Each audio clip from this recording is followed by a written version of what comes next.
everybody, and welcome to this, I guess, special episode of the Unauthorized History of the Pacific War podcast. We are combining our Iwo Jima episodes, as we've done in the past, to make, I saw what somebody called a super episode, which I thought was kind of funny. But as we're wrapping up season 4 here, we want to make sure that you guys have something to watch and or listen to, even though you've probably already seen it or watched it before. It's still all cool with us.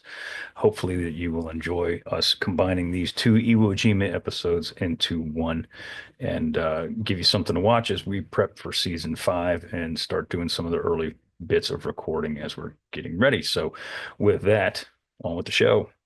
Hello and welcome to episode 409 of the Unauthorized History of the Pacific War podcast. My name is Seth Paradin, historian and deputy director of the Mississippi Armed Forces Museum. And with me, as always, is my esteemed co-host, retired Navy Captain Bill Tody, former skipper of the fast attack submarine USS Indianapolis, Commodore of Submarine Squadron 2 in Pearl Harbor, and many other postings. How are you this fine July 15th, Bill? Doing great, Seth. I'm wearing this shirt, which was my payment for speaking at the 2008 Iwo Jima, the Survivors Reunion. They actually called it that. And so, and it's just figured I would show it off, given our subject matter today. Indeed. Indeed. And obviously we have third member of our crew with us, the fantastic historian, good buddy, Jon Parshall. How are you this fine, hot day?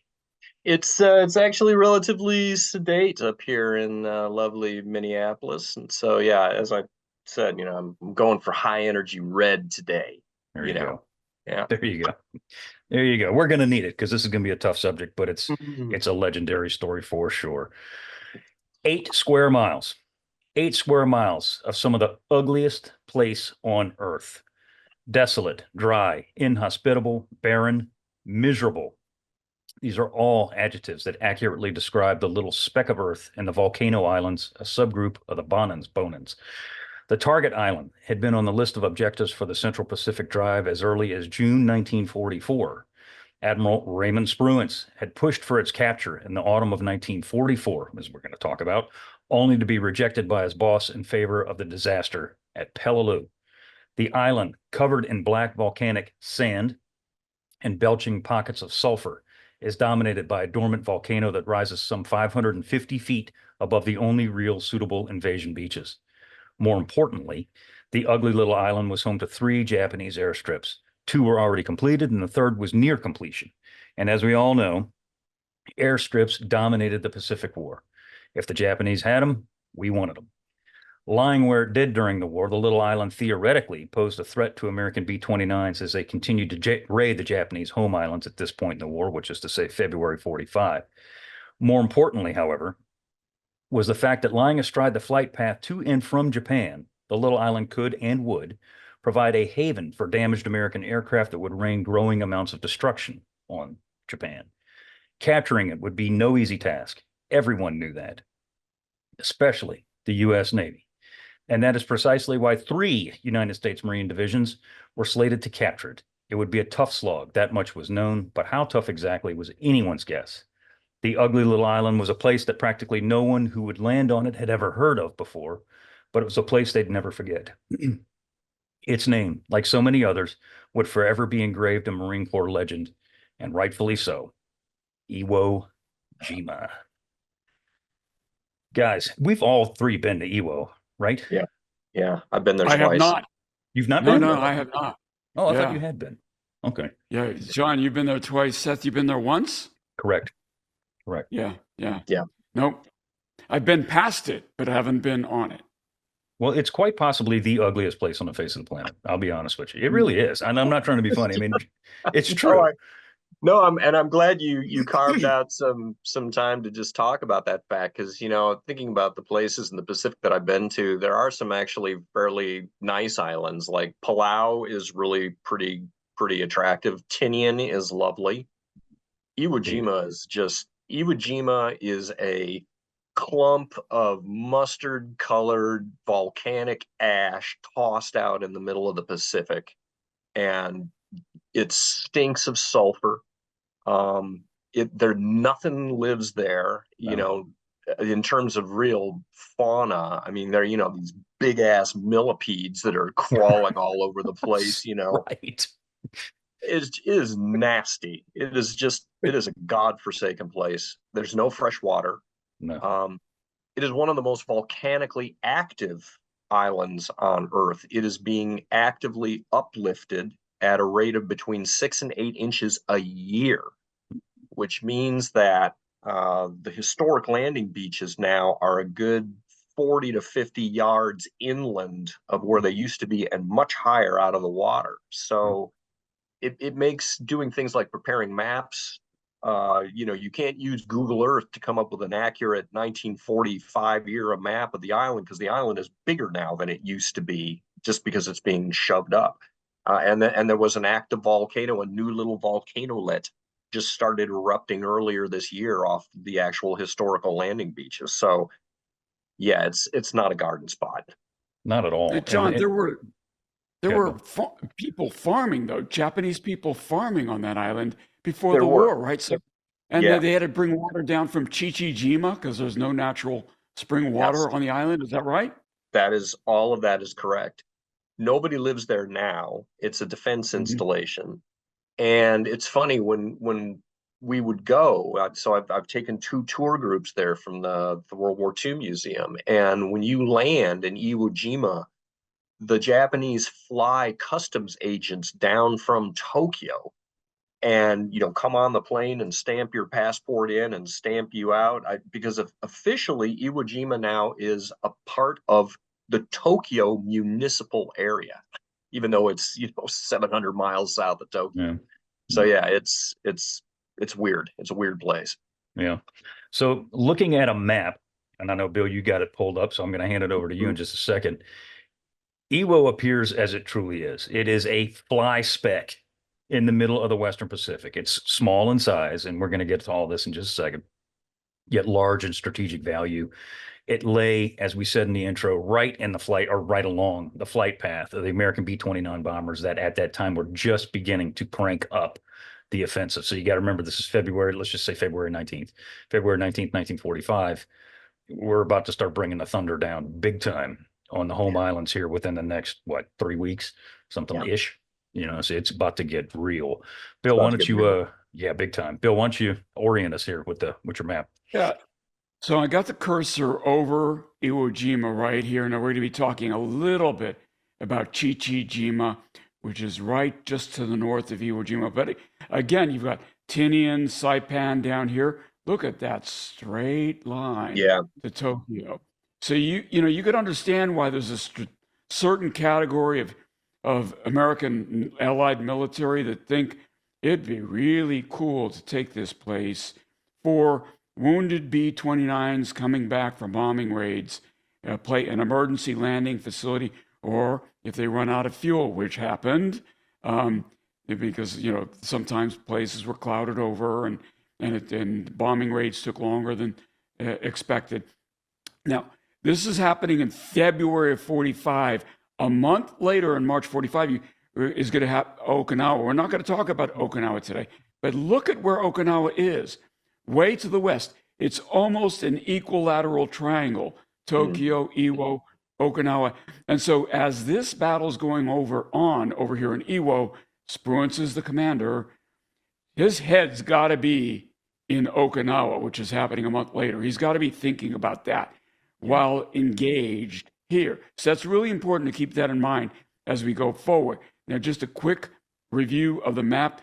Suribachi, which has been spoken of already, is down here.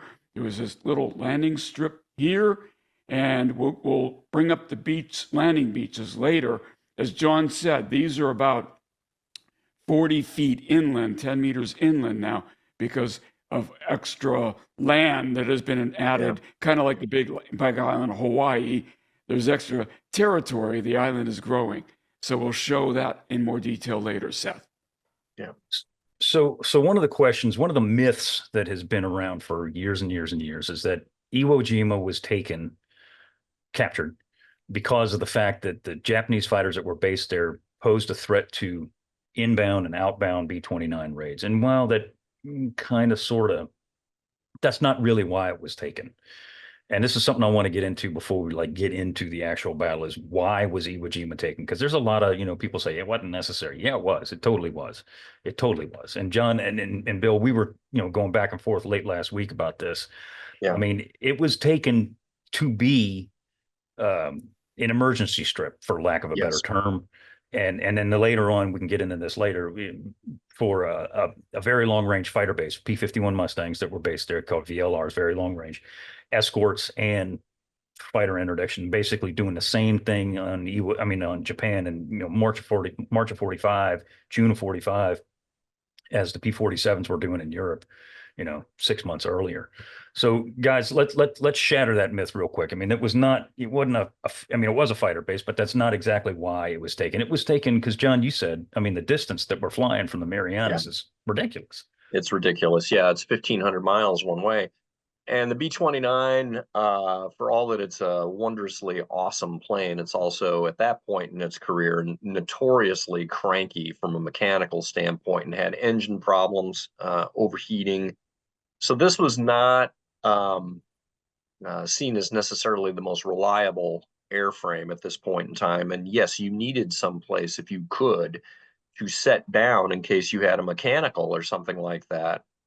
Just to, again, to put this into scale, the distance from the air bases in East Anglia all the way to Berlin is about 600 miles. That doesn't even get your B-29 to Iwo.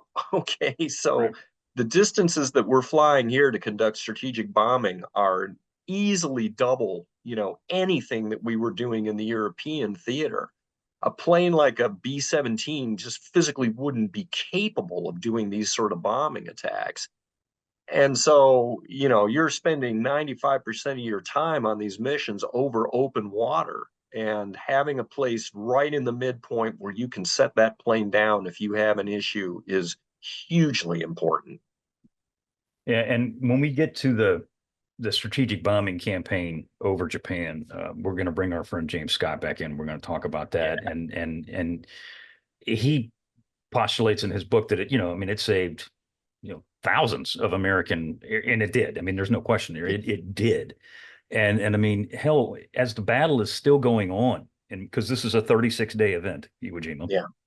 as the battle is still going on, B-29s are landing on Motoyama 1 that are, Yeah. battle damaged or whatever. Whatever. They're putting down on that island as the battle is still going on. So I mean, it literally is serving its purpose before the dang thing is even secure yet. So I Yes. mean, it was definitely, most definitely a had to have, if you will. Yeah. Yeah. So The good. other thing that was going well, and we're going to get into this too. The other thing that was going on is that these islands were being used by the Japanese to Yes. stage raids into the Marianas to Yes. attack those B-29s, and that was a real thorn in the side of the USAAF. And that's a perfect segue, because that's exactly where I was going next, is that while the fighters that were based on, and bombers that were based on Iwo Jima, were not necessarily intercepting the B-29s, although at times they did, but they weren't ravaging the B-29s. No. They were more of a thorn in the side to Possum Hansel, to Haywood Hansel, on Saipan specifically, because they raided Saipan a lot. Yeah, numerous times. That's right. And again, just from an air defense standpoint, if you look at the flying characteristics of the B-29, this is a plane that is designed to fly very high, very fast. And the Japanese honestly didn't have a fighter that matched up terribly well against it, nor did they have the sort of sophisticated integrated air defense system that the Germans had in Europe. And so it was very difficult for them to get a fighter up in the air and high enough, up to the 30 plus thousand feet that this thing is flying at, to actually do any sort of a credible intercept mission. And so, again, from a myth busting standpoint, it really is not the threat of fighter interdictions against those bomber attacks so much as their ability to launch harassing attacks against our bases on the Marianas.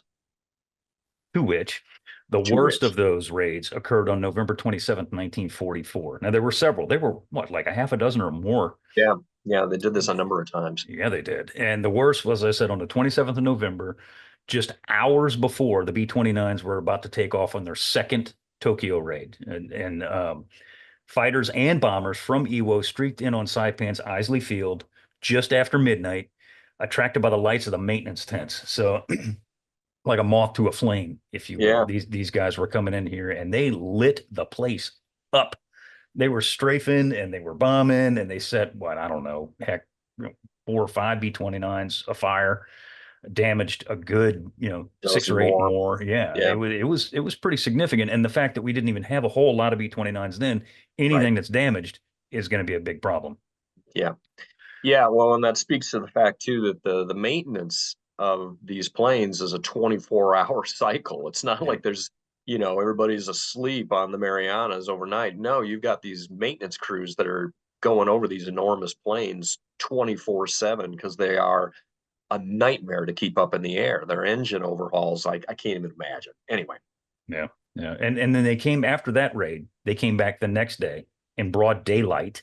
Yes. And lit up Saipan again. And it was going on and on and on and on to the point where Hansel, General Haywood, they call him Possum Hansel, he himself was actually almost killed in one of the raids. I think it was the second raid.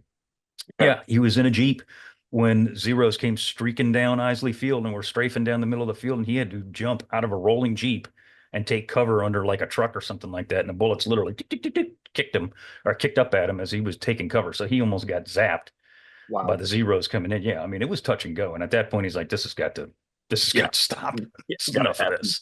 Yeah. So Bill, even before the fighter raids on Saipan from Iwo occurred, Iwo Jima was actually a target for the U.S. Navy. Specifically, one of the guys we've talked about before, one of the more intriguing characters of the Pacific War, Joseph J. Jocko Clark. Bill, tell us about Jocko and some of his raids over there. Yeah, that's right, Seth. Before the Marianas campaign, American radio snoopers and cryptanalysts had pinpointed the spot where the Japanese aerial reinforcements had been gathering, which is to say Iwo and Chichijima. Admiral Joseph Jocko Clark was Task Group 58.1 at the time, and Clark was ordered by Spruance to peel off from 58 and launch strategic strikes against the Jimas, Jima, by the way, Japanese for island, in preparation for operations in the Marianas. So beginning on June 15th, Jocko's 58.1, with the fleet carriers Hornet and Yorktown, as well as the CVL's Bellewood and Baton, launched several hard-hitting strikes against the Jimas, targeting the airfields and supply dumps noted to be on the islands.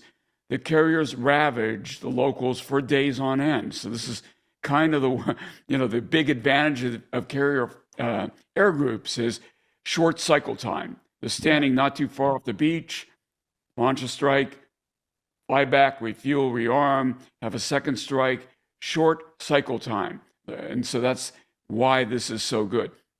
58.1 was ordered to Majuro for rest and replenishment. And on the way back, Clark radioed Mitchell for permission to raid Iwo again. As Clark and 58.1 moved in the evening before, scouts from Iwo spotted his force. So in effect, Iwo knew that Clark was coming, but it didn't matter. The Japanese had an estimated 122 aircraft on both Chichi-Jima. It's a lot of birds. I'm sorry. Mm-hmm. Yeah, a lot of birds. On both Chichi and Iwo Jima, and roughly 70 took off to meet Jocko's raiders and to attack Task Group 58.1. Clark's inbound fighters spotted them, and in a furball that lasted roughly about 30 minutes, enemy aircraft lost 30 while losing 6 of their own. The Japanese responded and launched 2 more attacks on 58.1, keeping Clark's combat air patrol busy all day long. 58.1 claimed 66 enemy aircraft shot down. Now, is this the place where George Herbert Walker Bush gets shot down? Flying against Chichi-Jima? Yeah, not this particular raid, but yes. Yeah, he was part, because I forget, Jocko Clark actually called them the Jocko Jimas. He said that he took personal ownership of those islands because he was constantly out there, and he was. I mean, if you look at his record, he was out there a lot for. I want to say he launched like 18 to 20 raids on these two islands. Bush was on several of them, and he got shot down in what, August of 44, I think it was. Yeah. But yeah, so it's not. Yeah. Yeah, so it's noteworthy because last week we spoke about future President Gerald Ford fighting fires, right? And now this week we talk about the raids on Chichijima, where future President George Herbert Walker Bush gets shot down in his adventure. And if you go back to my video, our episode where I take us to the Pearl Harbor Aviation Museum, I show an Avenger, right? And I show how difficult it was for the guys in the back of that airplane to bail out, which is why Bush was the only one of the three that survived that shoot down. Yeah. Picked up by a submarine. I have to make that point. That's correct. Finback, I believe it was. Yeah, Finback. Yeah. Mm-hmm. Yeah. Right. Yeah, both of those islands had fairly formidable anti-aircraft defenses on them. I mean, you didn't, strafe at your own risk, it's that kind of a deal. But they didn't have a lot of ground troops there, and that's the material point that I'm sure that we're coming up to is that at this point in the war, in the fall of 1944, Iwo Jima was actually fairly ripe for the taking had we decided to do that. And unfortunately, we did not. Yeah, and exactly to your point, one of the things that Jocko's people were doing, aside from shooting up Japanese airplanes, is taking literally thousands of aerial images of both of those places, Iwo and Chi-Chi. And Spruance is no fool. He's looking at these images, and this is one of the things that he says is like, we need to take this place like now, right now. There's like hardly anybody there. Yeah. I got the numbers down later on in the notes here, but here it is right here, 4,000. There were an estimated 4,000 Japanese on Iwo Jima at that time. Yeah. And this is August, September. Yeah, which is not a walk in the park. But then again, that is a garrison size that is only a third of the size of the garrison that was on Peleliu at this point in time. And so, you probably could have taken this place with a single Marine division. 2 divisions of any sort, I think, would be a walkover. You'd get her done relatively quickly, but unfortunately, that did not end up being the case. The thing too, at this point in the war, is that, and this is, I mean, how many thousands of American lives could have been saved had we A, not gone to Peleliu, and B, gone here? You were talking about you would need an extra Marine division. Well, not if you didn't go to Peleliu. You could take the first and drop them over there on Iwo Jima. Right. And I mean, thousands of American lives. Even if you posit that that you have a somewhat more enlightened amphibious commander than Holland Smith or somebody like that. No, you make the initial landing with 1st Mardiv and you pump 81st Infantry in there right away after that. Now you've got 2 combat divisions in there against, so you got 25,000 combat troops against the 4,000 that the Japanese have there. It's all over. Yeah. So, I think that the Peleliu, the combined Peleliu force could have done this job easily instead of being sent down to where they got sent down to. And I don't think there's any question that from a strategic value standpoint, owning Iwo Jima now far outweighs having Peleliu and Angkor. No, absolutely. Yeah, absolutely. Here's one of those situations where mistakes always get made in war, and this is arguably the worst one that Nimitz made. I don't think it's arguable, frankly, but I think you're 100% right. No, you're 100% right, because, people are going to say, well, what about the defenses on Iwo Jima, which we're going to get to that in just a minute. But in September 1944, the defenses that you see in February ain't there. They are not there. Yeah. Like, these guys are living on top of Iwo Jima, not in Iwo. We'll get to that in a minute. But I mean, they're intense. They're in, it would have been, as you say, a walkover. It really would have. Yeah. Our viewers and listeners always have opinions. I challenge anybody to come up with a bigger strategic mistake than this that Nimitz made. In fact, I would claim this is really his only strategic mistake of significance during the entire Pacific campaign. And I'll just throw that out there for debate. Yeah. You can, Yeah.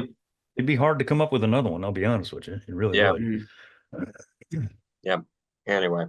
So all of this is to say that in August of 1944, specifically, Iwo Jima was now seen by the Japanese with their 4,000 plus people on there. It was like, hey, you know what? This might actually become a relatively significant strategic area. Yeah. So we need to start putting people on there now because the operations in the Marianas are continuing to go. Now we're in Peleliu in September 1944. So it's obvious that we're getting closer and closer and closer and closer and closer. So the Iwo area falls into the dominion, if you will, of a general who commanded the 109th Infantry Division and the Ogasawara Corps, a command that gave this particular man dominion over the Bonin Islands, including Iwo Jima.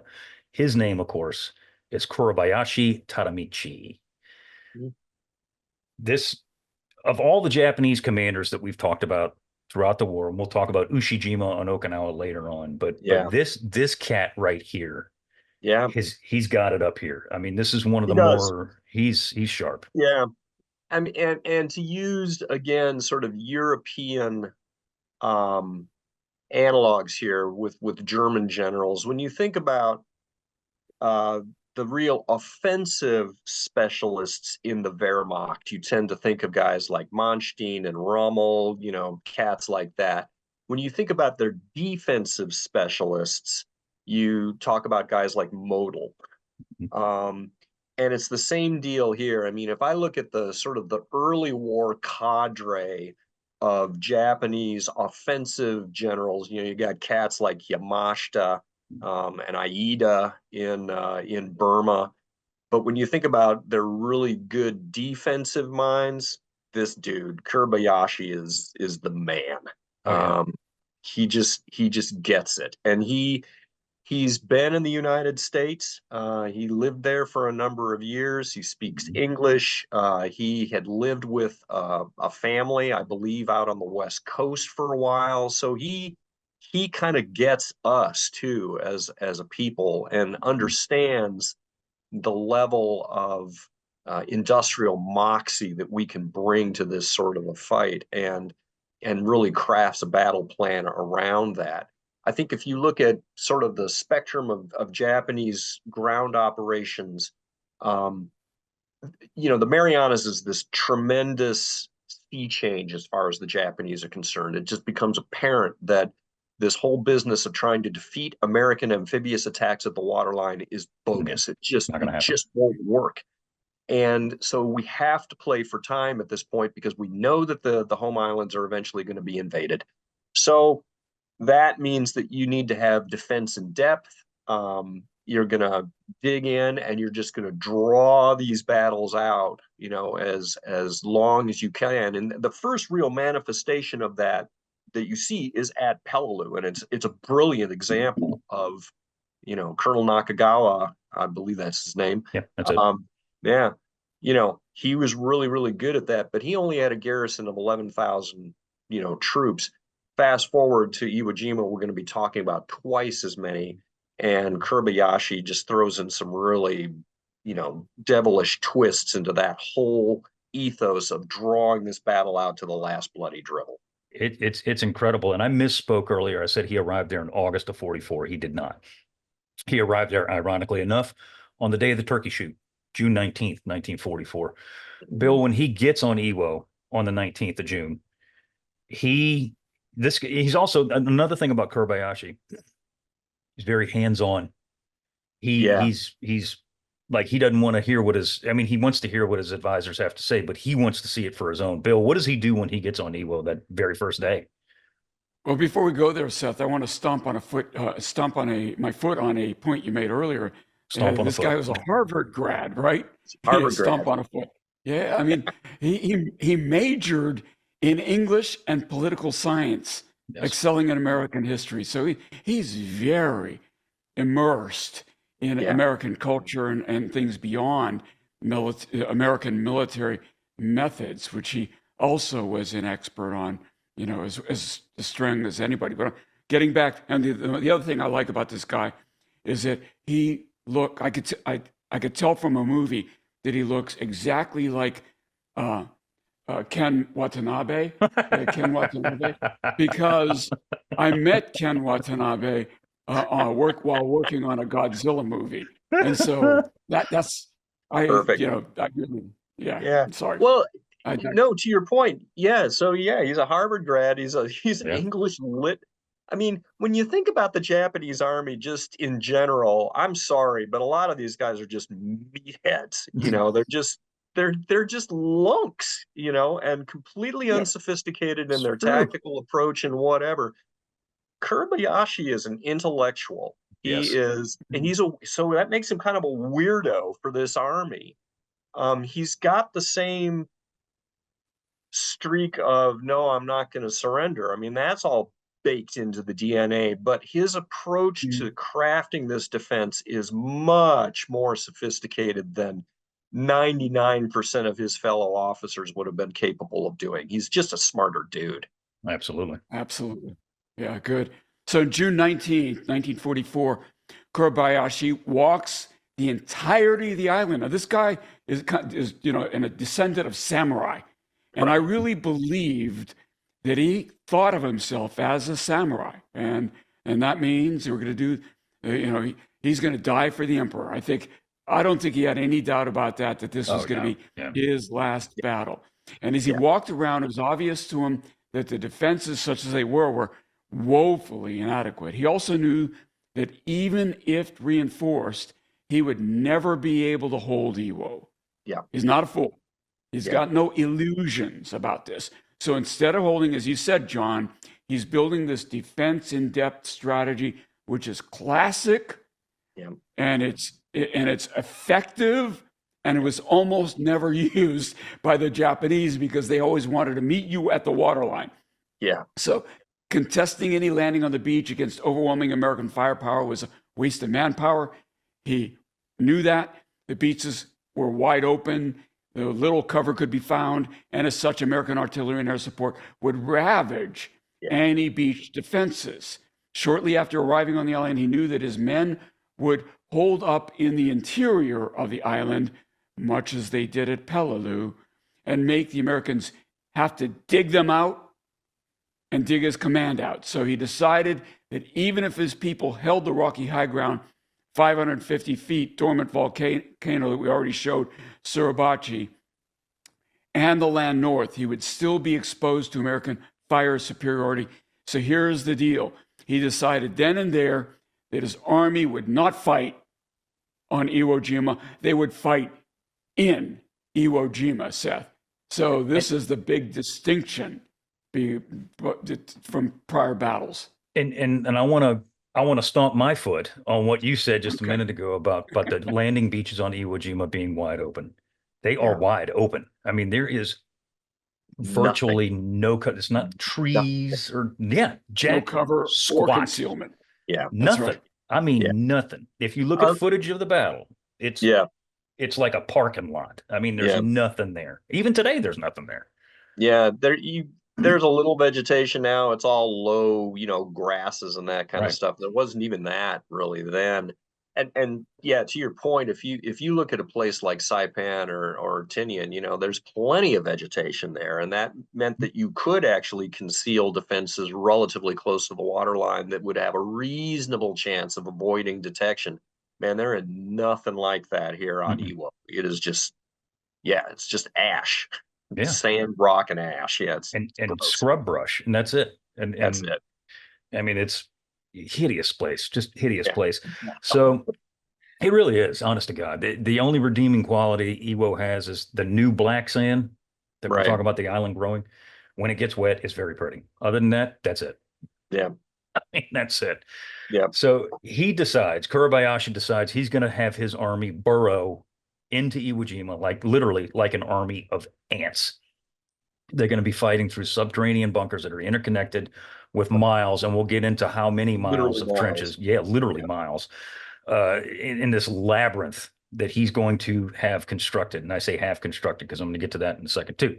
Blockhouses and pillboxes, for the most part, would be carved out of Iwo's rocky terrain, and it is very. Once you get north and you move away from the landing beaches, it's kind of hard to describe because it's just this yellowish, mustardish, orangish rock stuff. Yeah, I don't know. And they literally carved into this stuff. Go ahead, John. Yeah, it's a compressed sort of sulfurized sandstone, I guess I would say. It's relatively diggable-inable, you know. It's compressed volcanic metamorphics is what it is, because this is a volcanic plug, you know, sitting out here in the middle of the ocean. At some point in time, there's not going to be an Iwo Jima anymore because there will be a catastrophic, you know, eruption and the whole place will go away, a la Krakatoa. That's the kind of place it is. So anyway, yeah. It is but it's also very strange.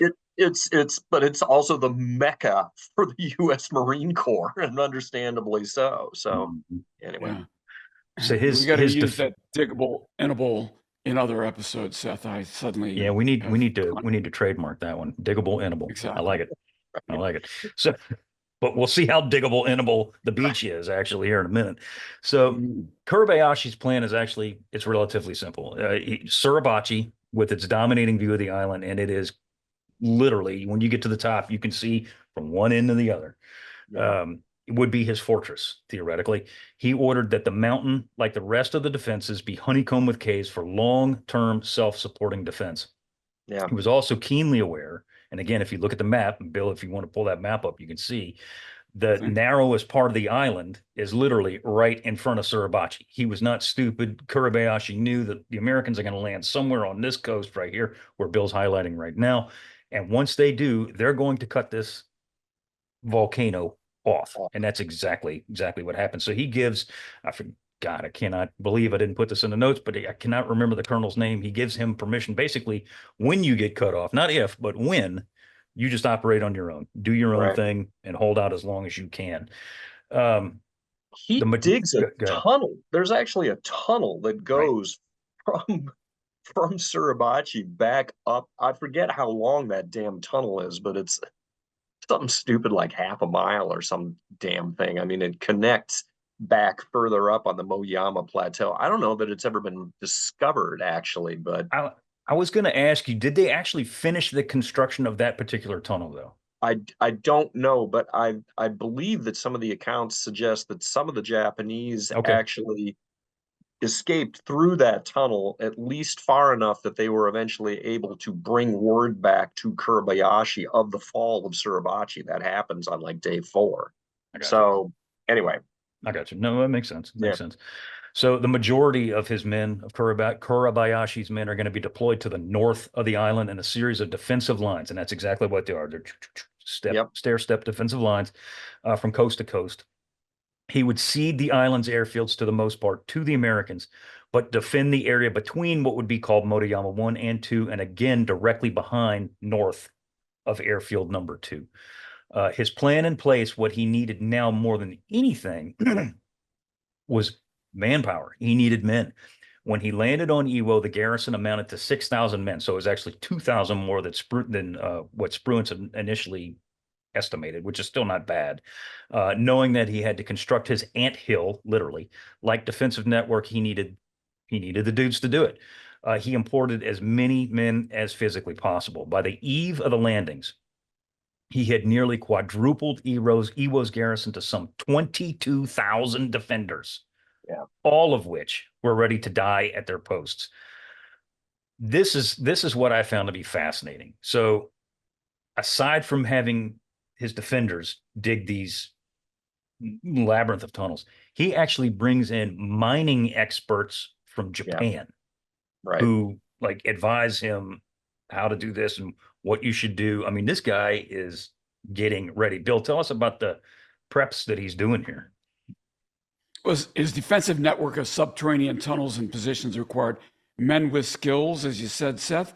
In the months before the landing, he brings these folks in from Japan, and digging parties worked around the clock, while the men could only last roughly 10 to 15 minutes.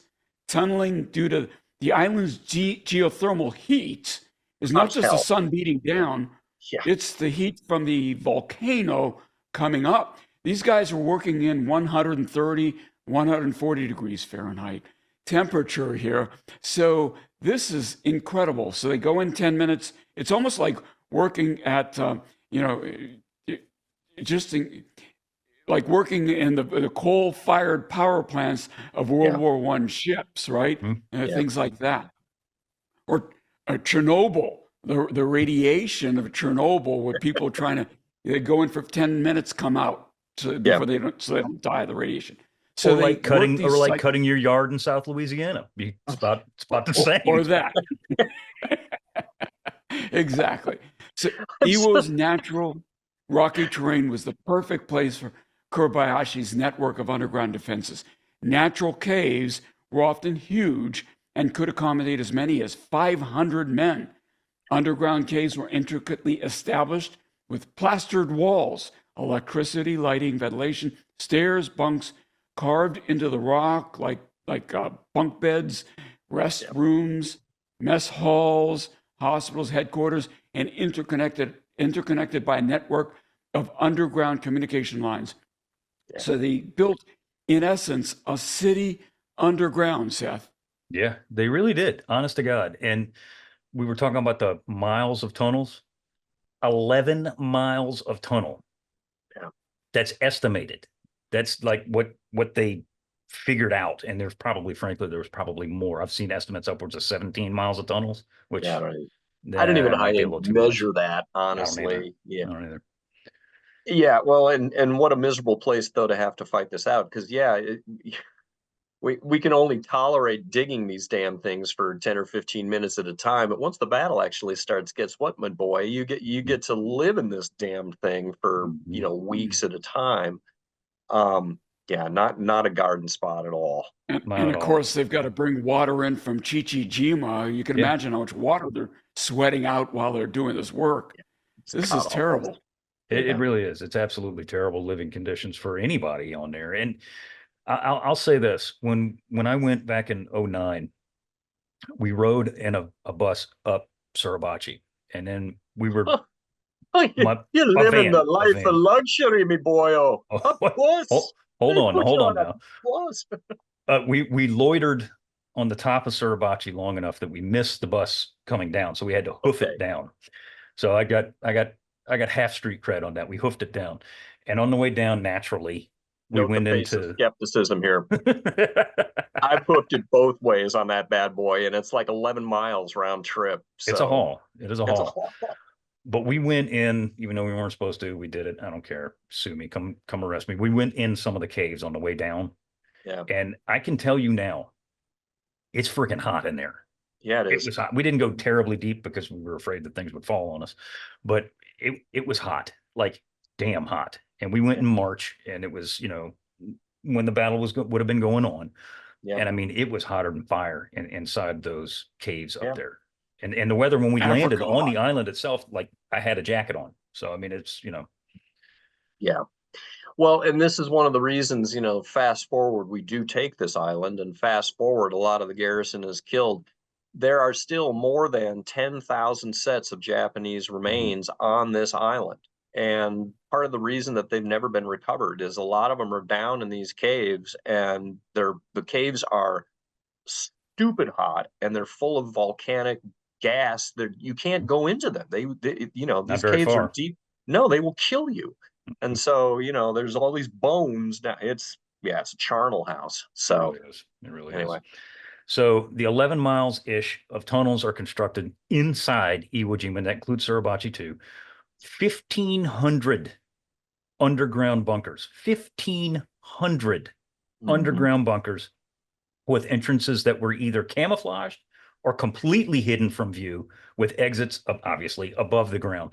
Some of the bunkers were as deep as 90 feet beneath the surface. Now, obviously, these are not fighting bunkers. These are like command bunkers, hospitals, or whatever you want to call it. Yeah. So we always talk about this, but this is no different here. just like other defensive teams, Iwo was split between the Army and the Navy. And of course, do they get along? Of course not. No, they don't. No.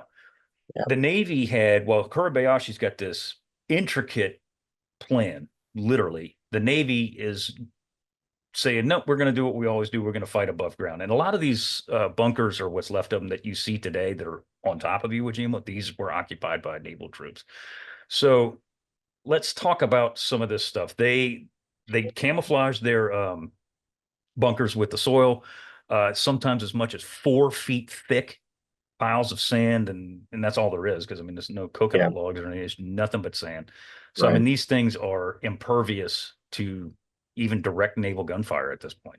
Yeah, one of the, not only was Kuribayashi missing men, he was also missing building materials. And in this case, yeah, as you say, he doesn't even have the benefit of having coconut logs and whatnot to use in these fortifications. And so if he can't, dig these things out of the natural rocky substrate there's no real means for putting them together, because he's got very limited amounts of concrete and re-rod that he can use. I'm trying to think, there is a bunker down by one of the landing beaches that you walk past, and that is a reinforced concrete bunker. It does have some re-rod in it. But by and large, most of the fortifications are literally just dug out of the terrain itself. I want to say that bunker that you're talking about is on Blue Beach. It still has a gun in it. Yes. What's left of the gun, and huge hole in the back of it. Yeah. Huge Doink. hole. Yeah. Yeah, time. I was actually doing a little real-time history here and just trying to pull up one of the maps that I did for one of these tour groups. And yeah, the core of the Japanese defense is this 109th Infantry Division. But there's also a group of naval troops, several thousand naval troops are here. Then they also have the 2nd Independent Brigade and the 145th Infantry Battalion as well. So it is, you can think of it as a reinforced division, if you will. That's the total number of troops that they've got on here, about 22,000. It's a lot of dudes. It's a lot of dudes. So by January, Bill, Kuribayashi knew that, as we say, the defecation was about to hit the ventilation here pretty soon, wasn't it? Yeah, he did. And living conditions are bad, already turning worse. Water lack thereof was a consistent problem.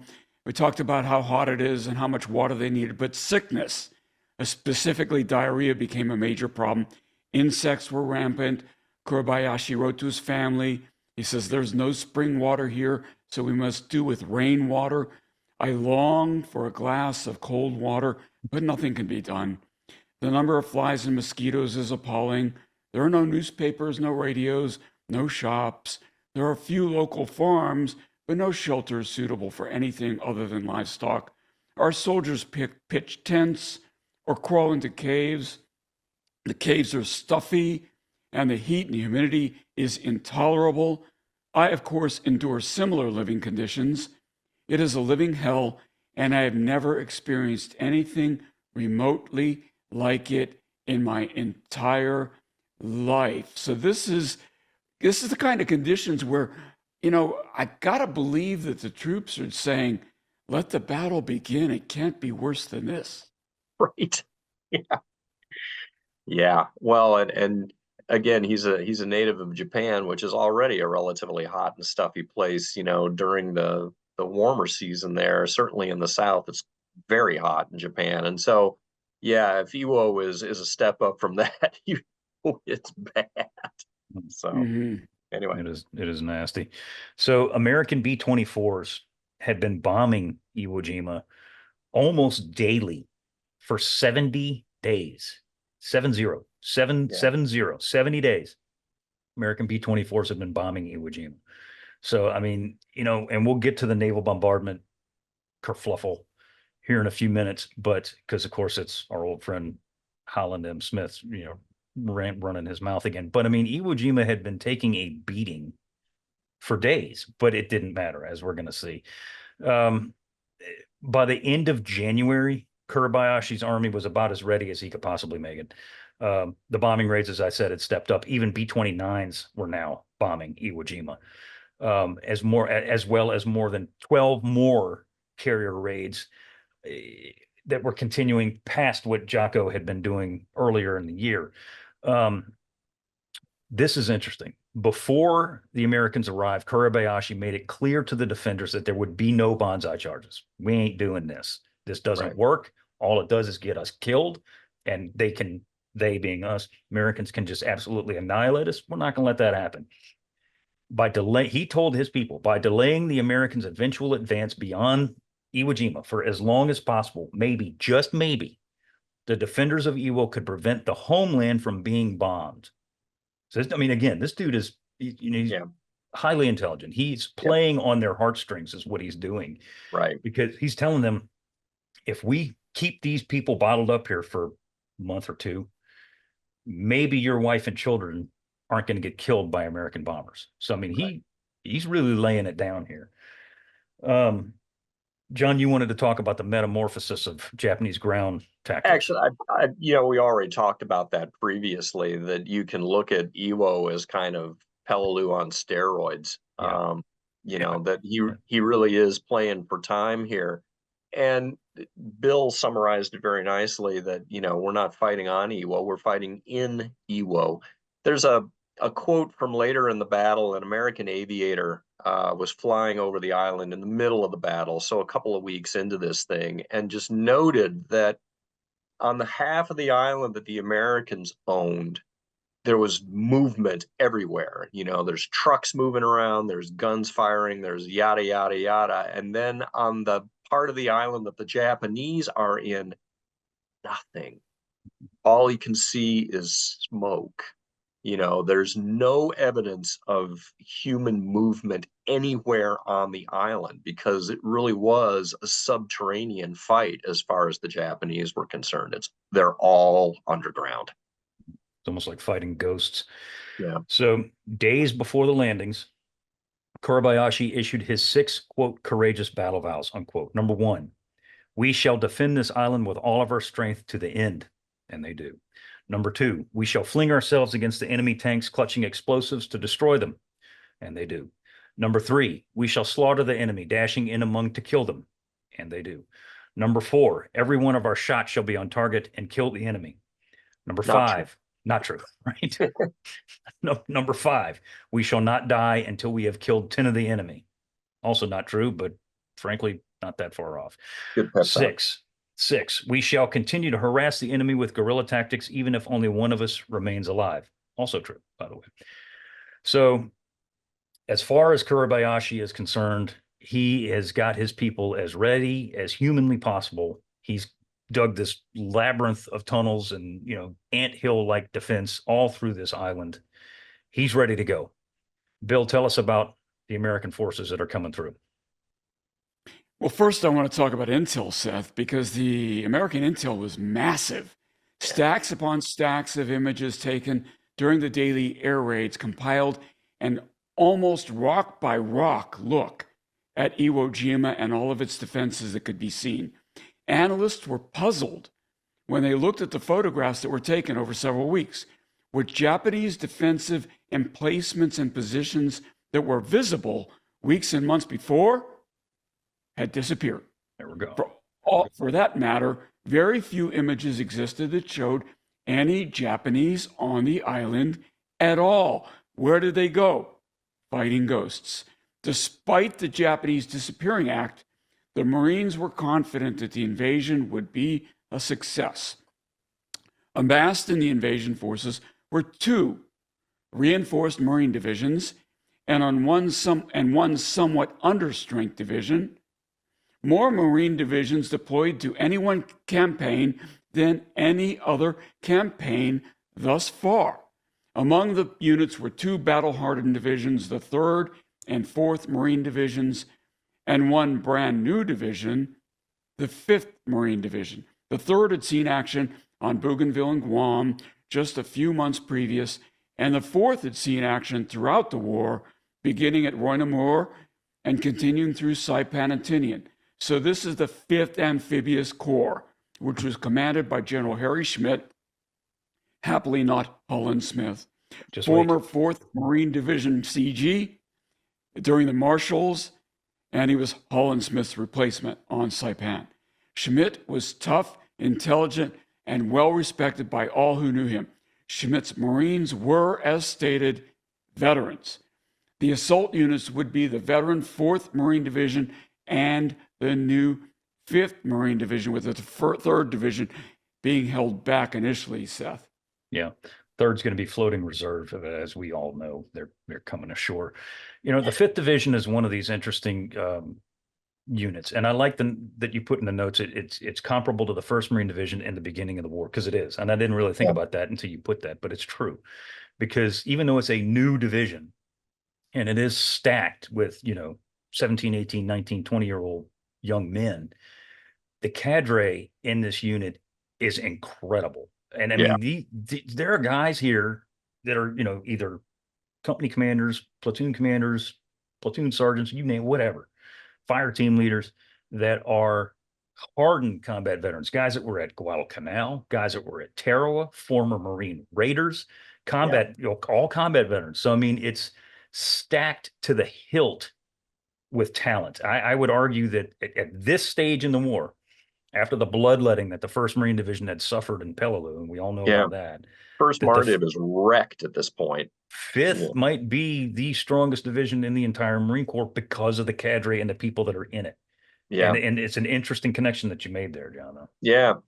I mean, again, just as if you look on the eve of the Guadalcanal campaign, where 1st Marine Division had all these old service China Marines and Banana War dudes, a lot of those guys weren't going to last through the campaign, but they were really good tacticians and really understood their weapons. Rich Frank has a wonderful description of, the old breed.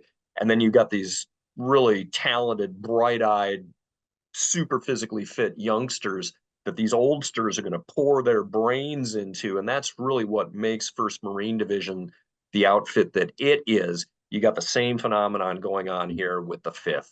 Just an uber talented cadre, a lot of really good youngsters, and the combination of those is gonna make a really capable division. And third and 4th are obviously very good divisions too. We've just got this stuff down by this time in the war. I mean, these are all really good divisions. So, when they were staffing the 5th, is this when Jon Parshall, famous from Guadalcanal Medal of Honor recipient, said, "I got to go"? Yep. I got to go back to combat. Is that where he ended up? This is where he ends up. Yeah. He's one of these, and granted, he's probably the most famous cadre in the entire division, because I mean, everybody knew who Jon Parshall was even then. But yeah, this is exactly, he's one of these, he's a perfect example of these kind of guys that are staffing 5th Marine Division. Like, I knew a bunch of guys that were in there with him. My friend Jim Goodrich, he was on Guadalcanal as a BAR gunner with the 2nd Division, and then he landed on Tarawa, again, as a machine gunner with 2nd Division on Tarawa. He goes home and he gets stuck here as his next unit is the 5th Marine Division. He's a machine gun squad leader. But I mean, and that's just a small example. Parshall was also a machine gun squad leader. So, I mean, you got this highly, highly proficient cadre that are going to lead this division of, by and large, untested, privates and PFCs. And I mean, it's just the leadership factory within the 5th Division is incredible, honestly, honest to God. So, 4th Division, we talked about them in the past and several times before. They're under the command of Clifton Cates, who is no fool either. General Clifton Cates. The 4th had been restocked after Saipan and Tinian. They're bursting with over 24,000 officers and men. By the way, the 5th they're a little bit smaller, but not much. I think they're like 23,000 and some change guys. So they're reinforced infantry divisions. The 4th is slated to land abreast of the 5th on the eastern side of Iwo Jima. The 4th Division would be on the right, as it were, and the 5th would be on the left, closest to Suribachi. General Graves Erskine's 3rd Marine, who, by the way, is from Louisiana, General Graves Erskine's 3rd Marine Division would act, as I said, as floating reserve and would deploy only if the situation called for them, which, as we all know, it certainly does. Bill, you got the map. You want to show us what we're talking about here? Yeah, Seth. So here's blue. I think the 5th lands here, right? And so no, the 5th lands closer to Suribachi down. Down there. Okay, that's right there. Okay, so that's where we have it. And so, yeah, this is green beach here. You got the 2 red beaches, the 2 yellow beaches, and the 2 blue beaches. Seth, you were earlier talking about that pillbox, reinforced concrete pillbox that was off of Blue Beach over here. And over It's a up here, little we further got in the brown, center, but more in the yeah. center. Okay. Yeah, so you got orange, white, brown, and purple on the western side. So just And keep those that in were mind. alternate landing beaches that we had in our back pocket if we needed to use them, but we didn't want to because the wave action was better on the beaches that we do end up going into, among other things. And so yeah, there were a number of reasons for that. The other thing I was just going to point out in terms of, both 2 of these divisions have been heavily reinforced. The reason that they've been heavily reinforced is because we're really good at this now, and we understand that the infantry battalions are going to be chewed up by this initial assault. That's always what happens. And so a lot of these extra warm bodies are specifically designated to be plugged in as reinforcements into the infantry battalions when that becomes necessary, because we know now at this point in the war that it always becomes necessary, that your infantry battalions just get really, really chewed up. So that's why these divisions are so big. And that's gonna unfortunately come to fruition real soon. Instantly. Yeah, pretty Yeah. much. So the plan for the American landings is as usual, most American plans are pretty friggin' simple. The 5th Marine Division's 28th Marines were assigned the task of landing on Green Beach 1. These guys are going to drive across the narrow neck of the southeastern sector of the island and cut off Mount Suribachi. This is exactly what Kurabayashi knew was going to happen. That would then fall to the 28th to capture Suribachi once the sector was cut off, and we'll talk about them in depth in just a few. To their right would be the 27th Marines, who would cut across the island, then wheel right, move towards the 01 line. 4th Marine Division's 23rd Marines would land on Yellow Beaches and seize Motoyama 1, then turn northeast and seize portions of Motoyama 2. Now, this is all in theory. This is in theory.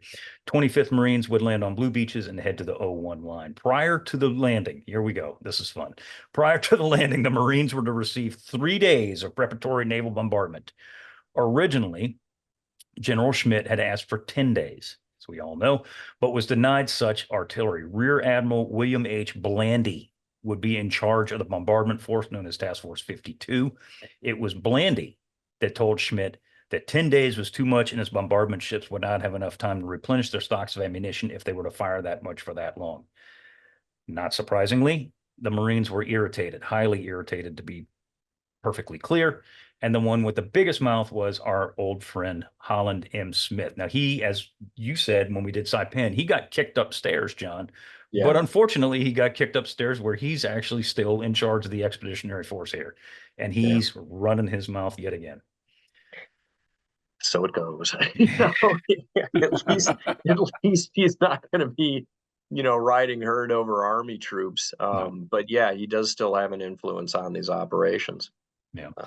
He complained before and after the fact that the Navy left the Marines out to dry by not bombarding Iwo Jima for 10 days. However, as we all know, there is no amount of bombardment on Earth that could have touched those Japanese defenses.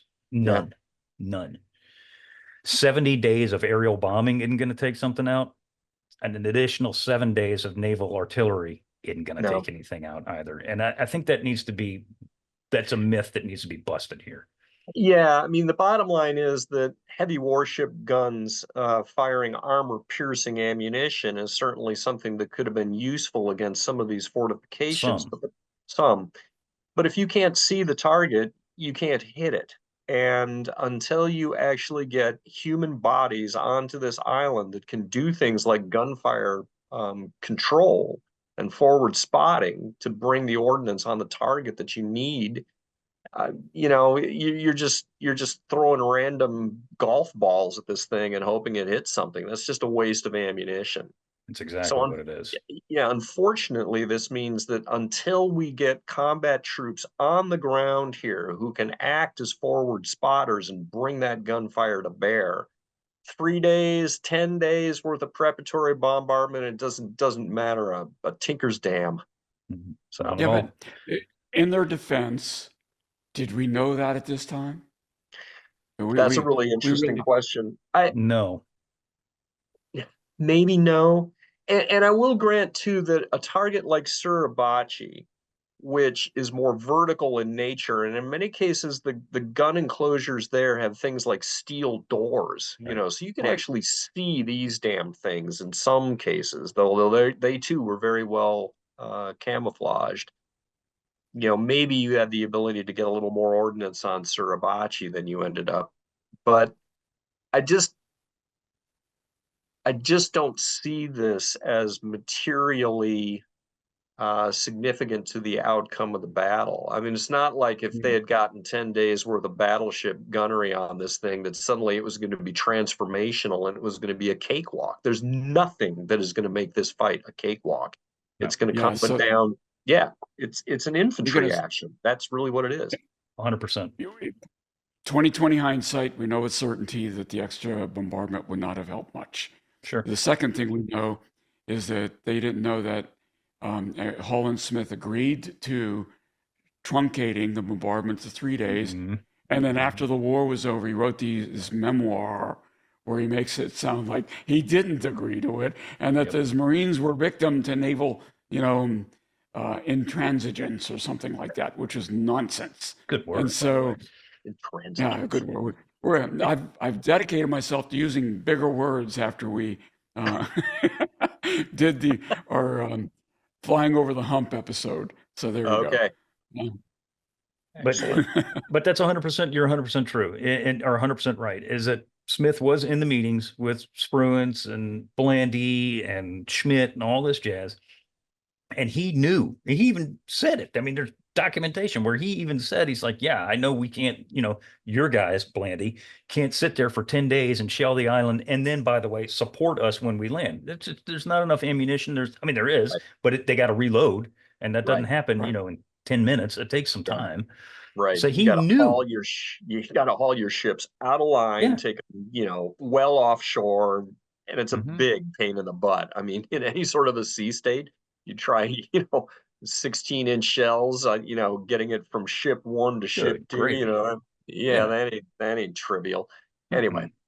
Yeah, but it's 100% true that he knew. He admitted that. And then, of course, after the war, he's like, yeah, it would have saved Marines' lives. No, it wouldn't have, man. No, it wouldn't have. If you wouldn't have landed at Peleliu, it probably would have saved Marines' lives. But regardless of that, everyone knew that the landings and the campaign to capture Iwo Jima was going to be rough, shall we say. In the pre-invasion meetings where the plans were laid out, everyone in the room knew that it would be a bloody operation. They all admitted it. Smith himself said, quote, "This will be the bloodiest fight in Marine Corps history. We'll catch 7 kinds of hell on the beach, and that will just be the beginning," unquote. He was absolutely 100% correct. So the armada offshore is enormous. It is the biggest armada that the now Fifth Fleet, because it's now Task Force 58 again, puts to sea for any amphibious operation thus far. Of course, Okinawa is even bigger than that, but at this point, this is the biggest one. 3 Marine divisions, some 110,000 men, 35,000 Army garrison troops with over 500 ships, plus the entirety of the Fifth Fleet. And of course, we're talking about the fast carriers. Still, in the end, the individual Marines, as we all know, are going to be the ultimate weapon. As the Marines filed into their landing craft for the run to the beaches, the naval gunfire absolutely poured ashore. While there was only 3 days of it, they did shoot a lot of rounds. At the height of the naval bombardment, flight of B-24s flew over the island and dropped their payloads on or near the landing beaches, adding to the explosive force. Robert Sherrod, who had been in the Aleutians, Tarawa, and Saipan, witnessed the bombardment and wrote, quote, "more terrifying than any other similar spectacle I had ever seen," unquote. And while the bombardment was relatively short in terms of times that they were shooting, it was incredibly heavy. Rockets fired from LCMs and LCIs poured on the beaches as destroyers moved so close inshore that they were taking machine gun fire from Suribachi. And there is footage of this stuff. These DDs are, you can see the splashes in the damn water. They're firing Ehrlichins at Suribachi. They're that close. So, to what you were saying before, if there's one place that naval gunfire is going to be semi-effective, it was Mount Suribachi, and they just poured it into Suribachi. So Bill, tell us about as we're nearing the line of departure now, the LVTs, landing vehicle tracked. Yeah, so Navy Marine aircraft, Corsairs, Hellcats, Avengers, Helldivers roared in and dropped payloads as well. Rocket carrying fighters made run after run on anything they could see, whether it was moving or not, and there wasn't much moving. Yeah, and they peppered the shore with rocket fire. In the 35 minutes before the first boots hit the black sands, some 8,000 heavy naval shells were fired. As the 68 LVTs waded ashore, towards shore, men inside them smiled. They smiled as the naval gunfire roared overhead. They said, "They're giving them hell." One Marine yelled. Another Marine watched the spectacle and pounded on his buddy's back and yelled, "It'll be like shooting ducks." His buddy, 4th Marine Division veteran and Seth, your old friend, Mike Mervosh, turned around and said, "Yeah, but these ducks are going to be shooting back." Bet he's got a bunch of other stories to tell as well, Seth. Oh my God, did he? My God, did he? Yeah, Mike was an incredible dude. We were talking about him late last week. He was a veteran of Roy Namor, Saipan, and Tinian. And he would eventually do 35 years in the Marine Corps and retire as Sergeant Major of the Marine Corps. I mean, this dude, and he did a tour in Korea and 2 tours in Vietnam, all as a rifleman. Yeah, I mean, this guy was the real deal. But yeah, these ducks will be shooting back. It's classic line. Yeah, and it's also classic behavior from a lot of young dudes who have never been in combat before. I mean, this is an awesome spectacle, and they've never seen anything like this. And to them, it seems impossible that any Japanese will be left alive after this thing. But the guys who have been around the block at this point, they all understand that, yeah, this looks great, but wait till you get there, buddy. It's going to be a completely different deal. So it is definitely going to be a completely different deal. Yeah. The first wave of LVTs, of which there are 68 of these vehicles, will be followed by 6 more waves of LVTs that would arrive 250 to 500 yards apart, theoretically in 5-minute intervals. Each wave would compose roughly 1,300 Marines, so do the math. LCVPs, the Higgins boats, would follow the LVTs in successive waves to bring in support units and consolidate the beach. And we're going to hear about that Imagine in a minute, too. Imagine being the beach master for this, right? Oh, cool. That's a Navy job, by the way, guys, and it's an incredible choreograph. And just the logistics of this are just immense. Yeah, it's a mess. It is a mess, and the beach masters, God bless them, but after a while, it goes south, falls apart. Yeah. So as they neared the beach, naval gunfire stopped and then opened up again inland and rolled like a massive wave inland until the first Marines hit the shore. Almost as soon as the first LVTs hit the beach, the drivers of those vehicles knew something was wrong. The tracks on the LVTs spun, and there's footage of this. I'll show it. They're literally just spinning, and they're not going anywhere. Traction was almost non-existent, and a serious miscalculation of terrain, specifically the beaches, had been misjudged in terms of their stability. From offshore, the black sand appears, quote, excellent, as pre-landing intel said, but once ashore, the sand proved to be anything but excellent. John, we were talking about diggable, innable, or digging. Ain't happening here. It's not happening. No, this stuff is garbage from a digging standpoint. It's volcanic ash. And the other thing you have to recall about this too, unlike an island like Saipan, where you've got an offshore reef and this relatively shallow lagoon that you could walk for hundreds and hundreds and hundreds of yards in the lagoon off Saipan. That ain't the case here at Iwo. It's got a very steep drop off, and so the beach likewise has got a relatively steep incline to get up out of the water. And just the physical characteristics of this volcanic ash. There's a quote from a Marine later that talks about trying to dig a foxhole in this stuff is like trying to dig a hole in a bag of flour. It's incredibly. I was a geo major, and now I've forgotten all of my terminology, but there's no traction. It doesn't stick together in any sort of a cohesive sense. I mean, you can go out in your garden, and actually dig a foxhole and get relatively vertical walls. You can't do that here because it just doesn't hold together. It falls into any sort of hole that you dig. And so from a traction standpoint for these LVTs, they got nothing. So whereas the plan had been to, get up onto these beaches and disgorge their troops, they just couldn't do it. Yeah, Seth, I neglected to make this point when we were preparing for today. But of course, we did have frogmen survey these beaches before the landing. And these frogmen, Ernie Pyle called them half fish and half nuts. They were, they did the depth and slope analysis. They did not do the consistency of the beach sand analysis. And we learned from this. And by the way, those frogmen, I think it was 50% casualty rate. It was pretty incredible. But we added that. So these guys in future beach surveys were going to have to crawl up on the beach, usually at night, obviously, and take samples of the sand. So somebody can analyze it, figure out, are these tracks going to work? And this is why they started having to do that. I think part of the issue here too is when you actually walk on the sand of these beaches, what you become aware of is that there's sort of a top layer of this stuff. There's almost a crust that's on the beach that gets hardened and sunbaked and turns kind of black. And yet once your foot goes down into it, the underneath part again is really floury and non-cohesive. I will say, as the only person on this podcast that has actually physically walked from the airfield and back, because some of us got taken up on buses, Indeed. Effete elitists.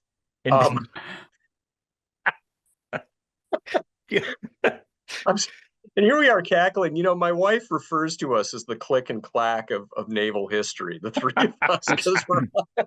Car talk. I think exactly the same way. Talk. That's right. Yeah, anyway. And somebody who has the cackle laugh, though? Is that you, John? I think we all do. Yeah, I think we all sound like a bunch of chickens. Extent. Yeah, and the kids that are watching the podcast are going to say, what the heck are you talking about? It was a radio show, folks. We went back in the days of radio. That's right. I used to love that show. That's great show. Anyway, the point I was going to make is typically what happens with our guests is they walk down to Suribachi, they go up to the top of that puppy, and then they come back down. And the next thing they all want to do, of course, is go down to the beaches and get some of this black volcanic ash because it's iconic. So you go down there after you've been yomping on these dirt roads to get up to Suribachi, and as soon as you hit the beach, you're like, holy crap, and you're just, trying to grind through this stuff. And that mile or so walk along the beach until you get to the path that goes back up to the main road and up to the commemoration site, that is the longest mile walk that you do on this island. And it's absolutely exhausting. Yes. And so you think about these young Marines coming ashore on this thing with an 85 to 100 pounds worth of pack on their back, trying to get up that god dang sand. It's bad stuff. Anybody who's walked on a beach, if you walk on the dry sand, it's a lot of work. So you go down to the wet sand. Right. But for these guys to once they get off the wet sand, they need to get up that dry sand. And it's just terrible. And it's an incline too. Yeah. And that's something that I was going to say is, well, the Marines said it was like walking in coffee grounds, which I think is an accurate description. I really do. And there were guys that would say that it would be 3 steps forward and 2 steps back. So, I mean, you couldn't get anywhere with any kind of rapidity. You couldn't move. And I put it in notes for guys who were trained to move fast wherever they went. They physically could not. I mean, obviously they get ashore, but I mean, it's the physical exertion. And if you look at the footage, of which I got miles of it, I'll show it. These dudes are smoked, man. I mean, just before they even get ashore, inland rather, I'm sorry, before they get inland, I mean, you can see these guys huffing and puffing. I mean, these are prime condition 19-year-old United States Marines, and these dudes are sucking wind. Yeah. And the thing is you mentioned it briefly in passing, but that it's terraced. The Yes. beaches are literally are boom, boom, boom, boom. They're terraced, and that first terrace is steep. I mean, Yeah. it's a haul to get up there from their original landing beaches, which are obviously now a little bit further inland, to that first or second, even the second terrace. I mean, Yeah. it is stout. It is a stout run, Yeah. serious run. Yeah. So one blessing, if there was a blessing here initially, is that the incoming Japanese fire was very, very minimal as the Marines are landing on shore. And we all know what's coming. But opposition on the beach was described as light, and what little had been encountered had been virtually eliminated at this point. As the first wave made it ashore, the second and third waves followed close behind. So I mean, we're pouring guys Pumping on this troops beach in. real quick. The initial waves were consolidated and pressed inland to a point roughly 300 yards from the shore. So they're making pretty good progress, albeit slow in the coffee grounds that they're running through. The only loud noises on the beaches were the cusses and the hollers of the Marines as they move further inland. However, the popular myth that the Marines didn't take any fire when landing, Bill, is not accurate, is it? It is not. So on the extreme right flank of the beaches at Blue Beach too, I'll bring that back up. We're talking about over here, Mhm. 325. They ran into a buzzsaw of Japanese fire at the moment they set foot on Iwo Jima's black sands in an area the Marines called the Rock Quarry. And okay, I'll show that here too. Right It's there. right over here. Yeah. Yep. Heavy enemy machine gun fire raked Marines as they hit the beach. The terrain in that area is craggy, almost solid rock, hence the name Rock Quarry, and was impervious, good big word, to anything but direct fire. As the Marines moved up the first terrace, they ran into a crossfire from sand-covered pillboxes and the quarry. Now, these are probably naval infantry, right? Because it's on the island, On the not beach. in the Or island. on the, in, yeah. Yeah. Yeah. Lieutenant Colonel Justice Chambers, a Saipan veteran, said, "You could have held up a cigarette and lit it from all the stuff flying by. We were in for a hell of a time." At that moment, the 25th was the only unit taking any kind of heavy fire, but that wasn't going to last, Seth. Indeed, it would not. One of the most important aspects of Kuribayashi's defensive plan was to allow the Marines to accumulate on the beach before he unleashes the dogs. About six, I've seen various Yeah, the accounts are all over the estimations. place. They really are. And I think it's mainly, I think it's just where the artillery fire happened to land. Yeah. Some guys say 45 minutes after the landing. Some guys say 60. Some guys say 90 minutes after the landing. But regardless of the time, Kuribayashi gives the order and these guys just unleash it. Go ahead, John. I was just going to say, and one of the sort of false impressions that we get as modern consumers of history, if you watch a movie like, Letters from Iwo Jima, because of the nature of the movie as a visual storytelling medium, of course, they have to compress that time down to in just a couple of minutes worth of tension building, while the Marines are coming ashore. But it was a significantly longer time because Kobayashi, being nobody's fool, understands that he wants to get several successive waves of Americans onto that beach, and he understands that that can't happen, instantaneously. And so, yeah, you get all sorts of different measurements of roughly an hour, I think would be a ish, yeah, 45 minutes, maybe something like that. But there are now several, successive waves of Americans who have been deposited on these beaches. And now that there is a good concentration where your indirect fire weapons can actually make some hay here, now he gives the signal. There's about 8 battalions worth of Marines ashore, ish. Yeah. Ish. The mortar and artillery fire that the Japanese are dropping in here are it is incredibly accurate because, no surprise here, everything is pre-registered. Sure. Every freaking inch of those beaches is pre-registered and just zeroed in by Right. this indirect fire artillery and mortar They've fire. all And I got their mean, little cards that like, yeah, if I have to put it on this sector, it's this deflection and this yep. elevation, and right. Yeah, and they're raining it Mhm. down. I mean, they're bringing it down. These Marines instinctively go to ground. It's what they're taught to do. They're trying to dig in, and as we already know, it doesn't help Can't. at all. Yeah. There's nowhere to hide. This place is as flat as a freaking pancake. No Yeah. trees, no rocks, no nothing to cover. They are literally in the kill zone, in the Yeah. kill zone. That is one of the most incredible sights I think that I've ever beheld is when you stand on the top of Suribachi and you look down from the top of that hill to the landing beaches. I mean, my God, Nothing. It's there just is not so much as a blade of grass to hide behind. It's just absolutely naked to your gunfire. And so, you think about the Marines hunkering under the guns of that mother for 4 days, before they finally end up taking it. It's unearthly. the one thing Mike Murvash, the guy we talked about before, the one thing he said was that, he was complaining about the sand and, not being able to dig in and everything else in a lot more colorful language than I am going to Yeah. use on this show.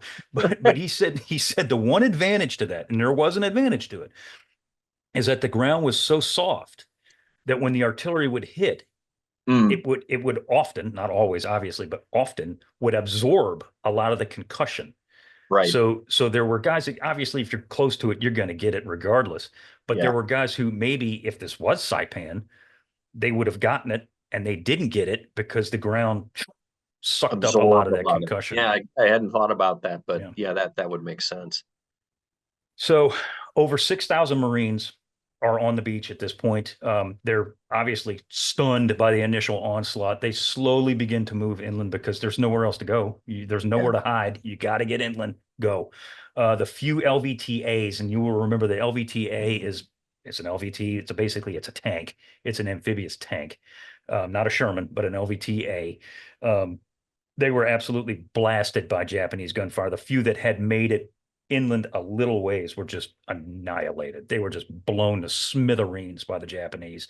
Um, And there's a fair amount of direct fire going oh on yeah, here too. Yeah, I mean the Japanese had lots of 37 and particularly 47 millimeter anti-tank guns on this island, particularly in Suribachi, because that gives you a really good field of fire. And so a 47 millimeter can really reach down and touch something like an LVTA and just perforate it. So a lot of these things are being blown up. The other thing I wanted to point out is that the majority of Kurabayashi's heavy guns are further north on the island. They're all up on the Motoyama Plateau.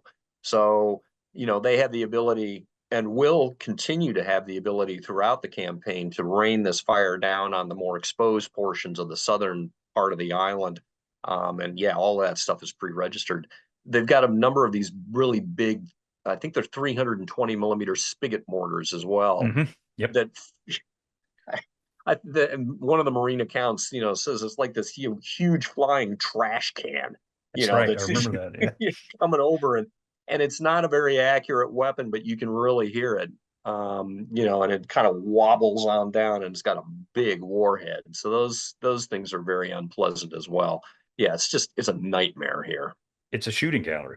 It's Yeah. exactly what it's a shooting gallery. So the beach itself quickly became a quagmire of destroyed LVTs, LCVPs, Jeeps, and obviously the mangled bodies of these young Marines. Radio reports from the Marines told the story of the early moments, and these are direct quotes from the 23rd Marines, quote, taking heavy casualties and can't move. Mortars killing us. 27th Marines, all units pinned down by artillery and mortars, casualties heavy, need tank support fast. 28th Marines, nearly across the neck, but taking heavy fire and movement stopped. Machine gun and artillery fire, heaviest I've ever seen, unquote. And these are combat veterans that are relaying this information. One of the best quotes in the whole show right here. Major John Antonelli put it best. He said, quote, crap hit the fan in copious quantities, Yeah, exactly. Yeah. unquote. Unquote. The Japanese fire was murderous, absolutely murderous. Even Tarawa veterans who had been through that hell declared that Iwo was the worst they had ever seen, bar none, not even close. The beachhead, such as it was turning into a chaotic, absolute mess. Artillery was devastating anything and everything all over the place. The wounded were laid out on the beach waiting evacuation, and artillery barrages were wiping these guys out as they're laying there just prostrate. Yeah, there's footage of that too. Oh yeah, it's hellacious. It is absolutely hellacious. We talked about the LVTAs. Bill, they're sending Shermans in here too, though. Yeah, they are. You know, the problem, they were requested by the 27th Marines. They made it ashore only to get eviscerated by Japanese fire. Sergeant Thomas Gallant recalled watching a Sherman get hit. A round punch into it as a finger through putty. It made a hole all the way through at the thickest part. The crew was dead and piled in a jellied, liquefied mass, blended into a viscous, sticky fluid. Boy, he gets graphic. Like something from a nightmare. This had to be one of those anti-tank guns, right? Yeah, it's got to be a 47. At close range, that gun is perfectly capable of perforating a Sherman. You know, the Shermans that are knocked out in the lagoon on Saipan, those are all victims of 47s. And we're going to see a lot more of this kind of stuff on Okinawa as well.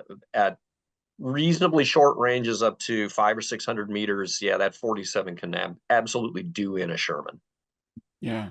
Well, the chaos on shore prompted Kelly Turner, who's commanding the battleships, to close the landing beaches, the first and only time that had occurred or would occur during the war.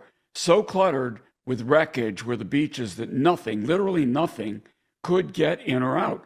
The, the log jam ashore had to be cleared before more men and material could come ashore. For nearly 2 hours, the beaches remained closed as the Japanese fire continued to rain down. Kelly Turner was, of course, commanding the amphibious troops, not the battleships. But the point is, he's trying to get closer to shorten the transit distance in and out of the beaches, Seth. Kelly Turner actually has to close the beach, I think, 3 times on D-Day because of the just absolute, yeah. And that's what it is. And again, the footage, you'll see it. I'll show it. I mean, you can hardly move for all the junk that's on the beach. And I say junk because it's all like wrecked Higgins boats, LVTs, Jeeps, all kinds of, I mean, it looks like a junkyard. It really does. Yeah. Nothing could get in, nothing could get out. This is the point where we were talking about earlier, where the beach master's job got really hard. Yeah. It's just conflagration here. All right, so finally at 1458, the situation clears somewhat, allowing the 5th Marine Division's 26th Marines to land. Still, these guys who are fresh, as they were, waded into a morass of wreckage and twisted bodies. Heavy fire continued to pour in on the beaches 4 hours after H hour, and these guys are absolutely cut to ribbons. Bill, tell us about the 5th Division's 27th Marines and their task here. Well, Seth, they were assigned the task of cutting the head off the snake that was Suribachi. So again, down here, they're supposed to go like this, right across the island.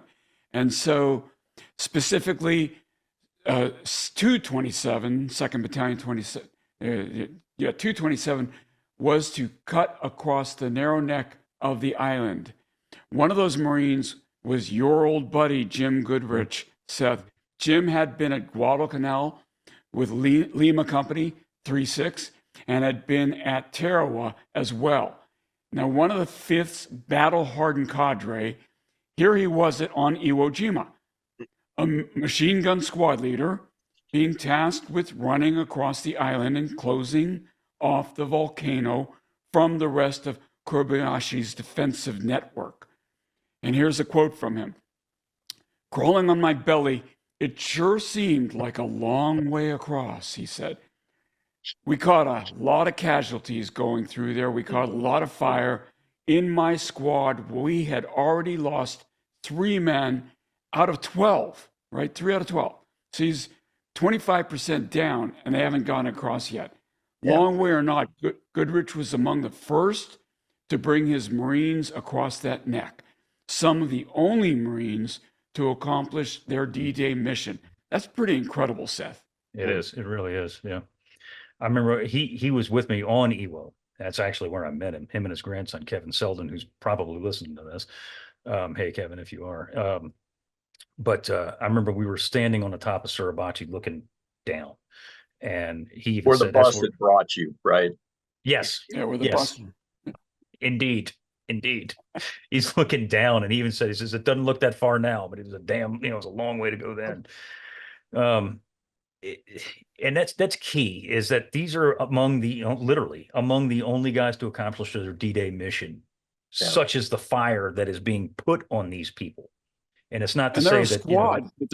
Did their whole company make it, or just the they did. squad? They did. No, Okay. they got their people across there, and they wind up cutting it off right then and there. But they're just a small pittance. I'm not saying that they were any better than anybody else. I'm just saying that they were one of the only ones to accomplish their mission on D-Day.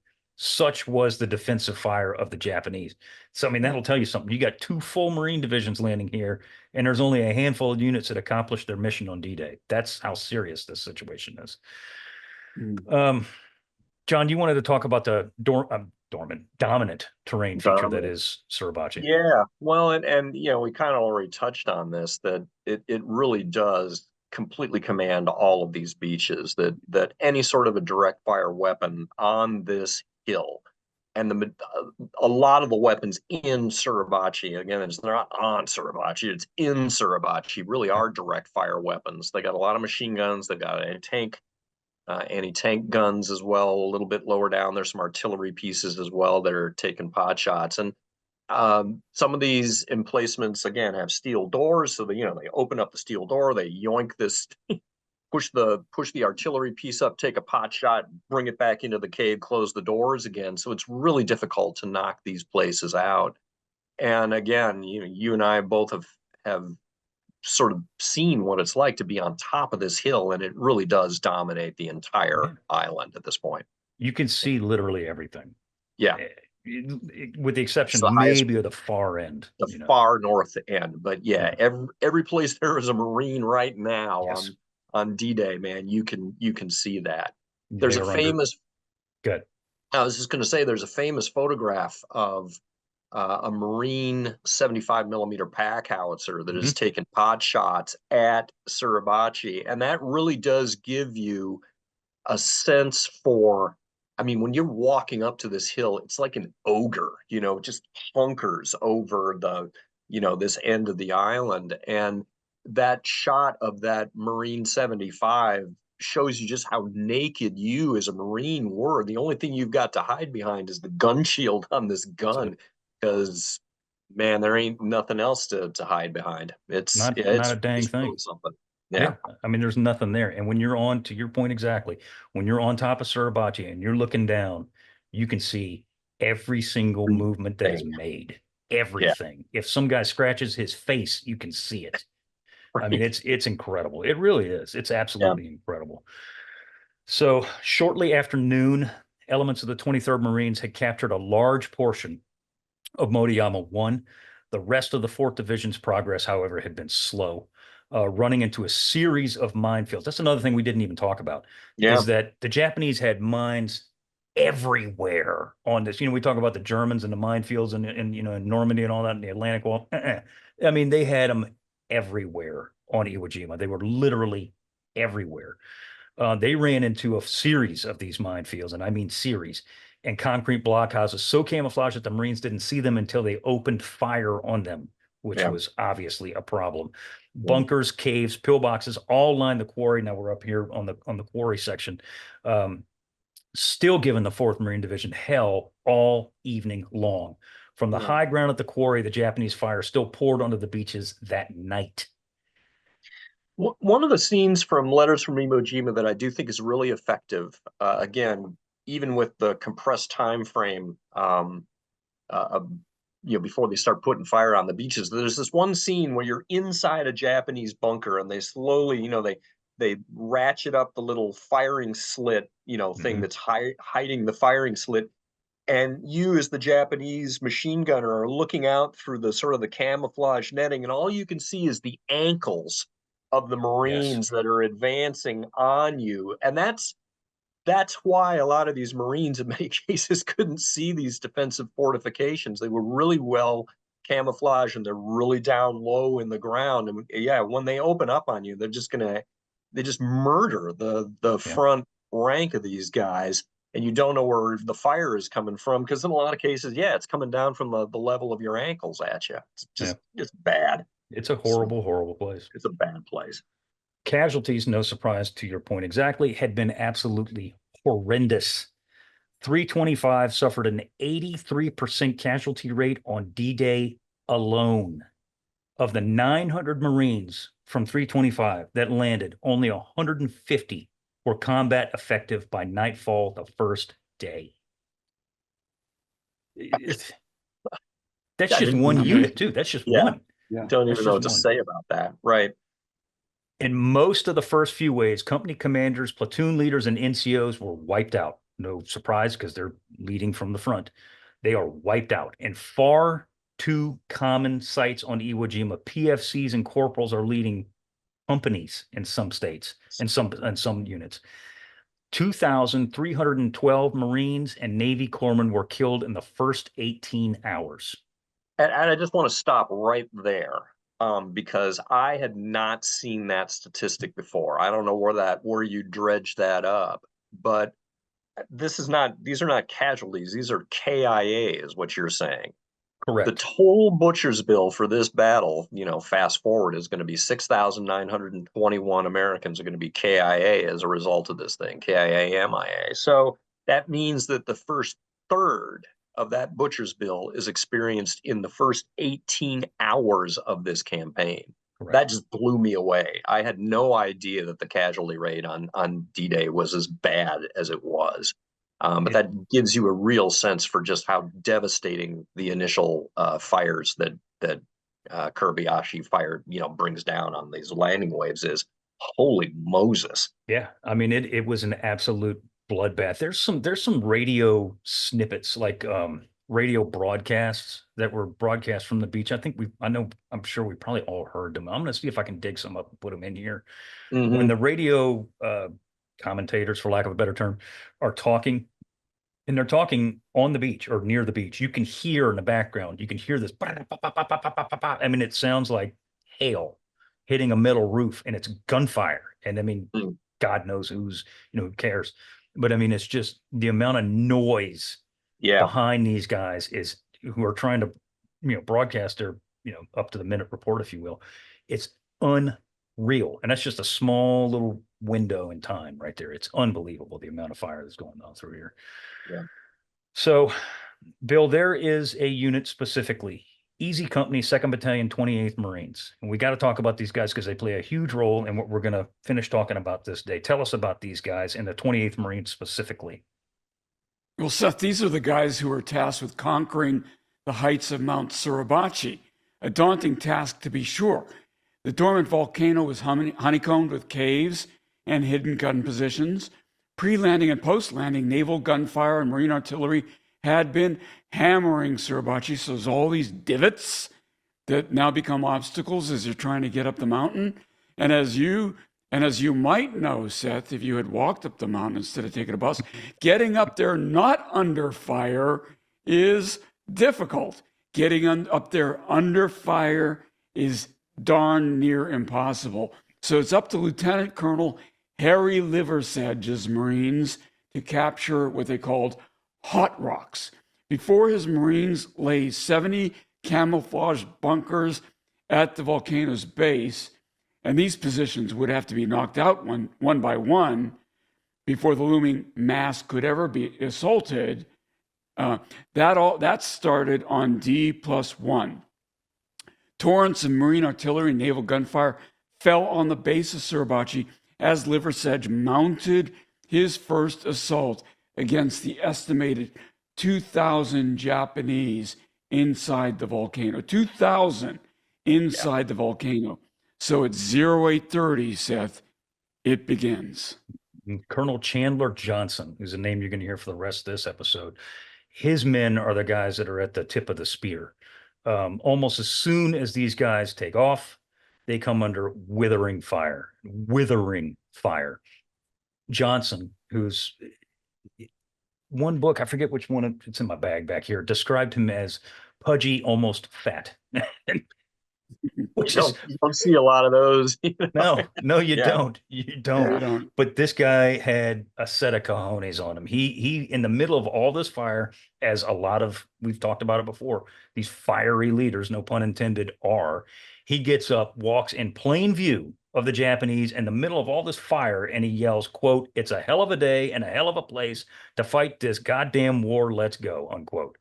Just getting his people moving. And he was one of these guys too, Chandler Johnson, that again, all good leaders are, was absolutely loved by his men. They had no tank support, none. They paid a heavy price in going through there. By mid-morning, the Marines had advanced a scant 70 yards. They started off at 8:30, so this is by, no, let's just say 10:30, so 2 hours ish. Yeah. 70 yards. Shortly after noon, the Shermans finally arrived and began taking out the Japanese emplacements one by one. Particularly effective were the flamethrowing Shermans that the Marines named the Ronson Lighters, or Zippos for obvious reason. There's footage of these things too, and we actually have one here in our museum. It's these Shermans can spit out flame at like 60 yards or 70 yards, something like that. 50 to 60 yards is pretty common. And what makes that so attractive is your average flamethrower operator has got this thing on his back. I mean, you don't have nearly the range on that thing. You got to get up real close. But these larger tank mounted units have got a much longer range. And so, yeah, you can just kind of stand off and smoke these things. We first started using these, of course, on Peleliu, I believe. Anyway, yeah, so. they're an integral part of the Marine kit by this time. We're going to be compressing the capture of Suribachi here, but the listener needs to remember that this took place over the course of it takes 4 days to do this whole thing. And the first part, it's not really a frontal drive. What we've got to do is we've actually got to get troops around the base of this thing to completely cut it off. And so there's elements that are actually moving around both sides of the mountain's base, as well as starting to work their way up the flanks as well. But there are a lot of gun emplacements and bunkers that are, of course, sited to fire right up the axis of the island. And so, while you're trying to take these positions out along the base of the hill, you've got to deal with the direct fire from all of these various emplacements. And they're throwing it down. They're throwing it down all day long. The Shermans, the Ronson Lighters, if you will, seem to be the tipping point, because by the end of the day, the Marines had gained some like 225 yards, which doesn't sound like a lot, but when you've only gained 70, 225 is some significant progress. It's a good day, yeah. Casualties had been high, and the estimate that was worked out is that one fallen Marine for every yard of ground had been gained. One Marine had been not necessarily killed, but wounded or incapacitated to some degree. One Marine for every yard of ground that had been gained. Yeah. And a lot of the Japanese emplacements too, what we're having to do here is, we're either going to smoke them out, or in many cases, we're gonna blast them in. Bury them, use a satchel charge or something like that, and just, get rid of this emplacement that way. I remember the first time we were walking up there, my wife Margaret was with me, and you go up the road, it goes up these switchbacks to get to the top. And I was just kind of struck, and I told her, at this very moment, you are walking over the graves of dozens of Japanese soldiers who are still entombed in this hill, because we literally just, blew them into their cave and knocked the entrance out and just left them in there to starve to death. Now, in many cases, though, too, these bunkers were interconnected. And so it really is proper to think of Suribachi as a beehive, and that you would think that you would get rid of this particular emplacement, but actually those dudes could lateral out through the tunnel that goes through the back and end up at another place. So it really is a multi-headed hydra kind of effect, trying to get rid of this. It really is. And I mean, and they're all mutual, well, not all, but most of them are mutually supporting too. Right. So, I mean, just because you knock one out doesn't mean that your boy on the left is, he's going to bring it down too. So, I mean, it's just, it's a hellhole is an accurate description of it. Yeah. Yeah. So D+3 was socked in by pouring rain and gale force winds. And again, the wind on Iwo is nasty. It is nasty because there's nothing to break it. There's nothing to break that wind. Air support was non-existent initially, but Navy and Marine aircraft did make their way through the heavy weather to deliver napalm at Suribachi's base as the attack moves forward. Chandler Johnson's 228 was making progress towards the base of the slope, albeit slowly. This is where Easy Company comes in. At the tip of the spear was E-228, led by my old friend, retired Colonel Dave Severance. Severance spread his men out, waiting behind knocked out bunkers as American mortar fire dropped in on the Japanese positions. You're going to recognize a lot of names here. One of Severance's men, Donald Rule, a Montana cowboy, crouched next to Sergeant Hank Hansen and waited for the barrage to lift. Rule was a guy, I remember Dave telling, he lived in trouble. Like, he was one of these Marines that, like, it didn't matter what he did. Dude always did something to irritate his company commander, who was Dave Severance, always was in trouble of some sort. By D-Day, however, Rule had proved that he was one of these new guys. He'd proved his worth. In a one-man charge against the Japanese blockhouse, Rule killed 9 Japanese, dragged a wounded buddy to safety through 40 yards of open country, and spent the night in a Japanese machine gun nest whose original occupant he killed with a K-bar. As the barrage lifted, Rule and Hansen moved out. Bill, tell us what happens next. So making their way towards the base, Rule and Hansen worked together, knocking out Japanese positions. Taking fire from another position, they both hit the deck. Rule raised his head and heard the hiss of a lit grenade. Seeing it drop 6 feet from his buddy Hansen, Rule yelled, "Grenade," and instinctively threw his body on the weapon, absorbing its entire force and saving Hank Hansen in the process. Rule was killed instantly and would later receive the Medal of Honor posthumously for his sacrifice. And the Japanese fire intensified as Easy moved forward. Platoon leader John K. Wells and 3 other Marines, taking shelter in a shell crater, all were hit as Corpsman John Bradley, you remember his name, and you know why you remember his name, rushed in to administer first aid. Wells would be evacuated, and his platoon would be commanded by Lieutenant Harry Schreer. Japanese fire continued from a pillbox in front of Schrier's men when flamethrower operator Charles Lindbergh turns the Japanese position into a furnace after a 25-yard crawl under machine gun fire. Still, it wasn't enough Japanese fire from at least 3 pillboxes that held up the enemy advance. It wasn't enough. So Ernest I. Thomas, who was consistently rated among the best men in Echo 228, knew what to do to stop the fire.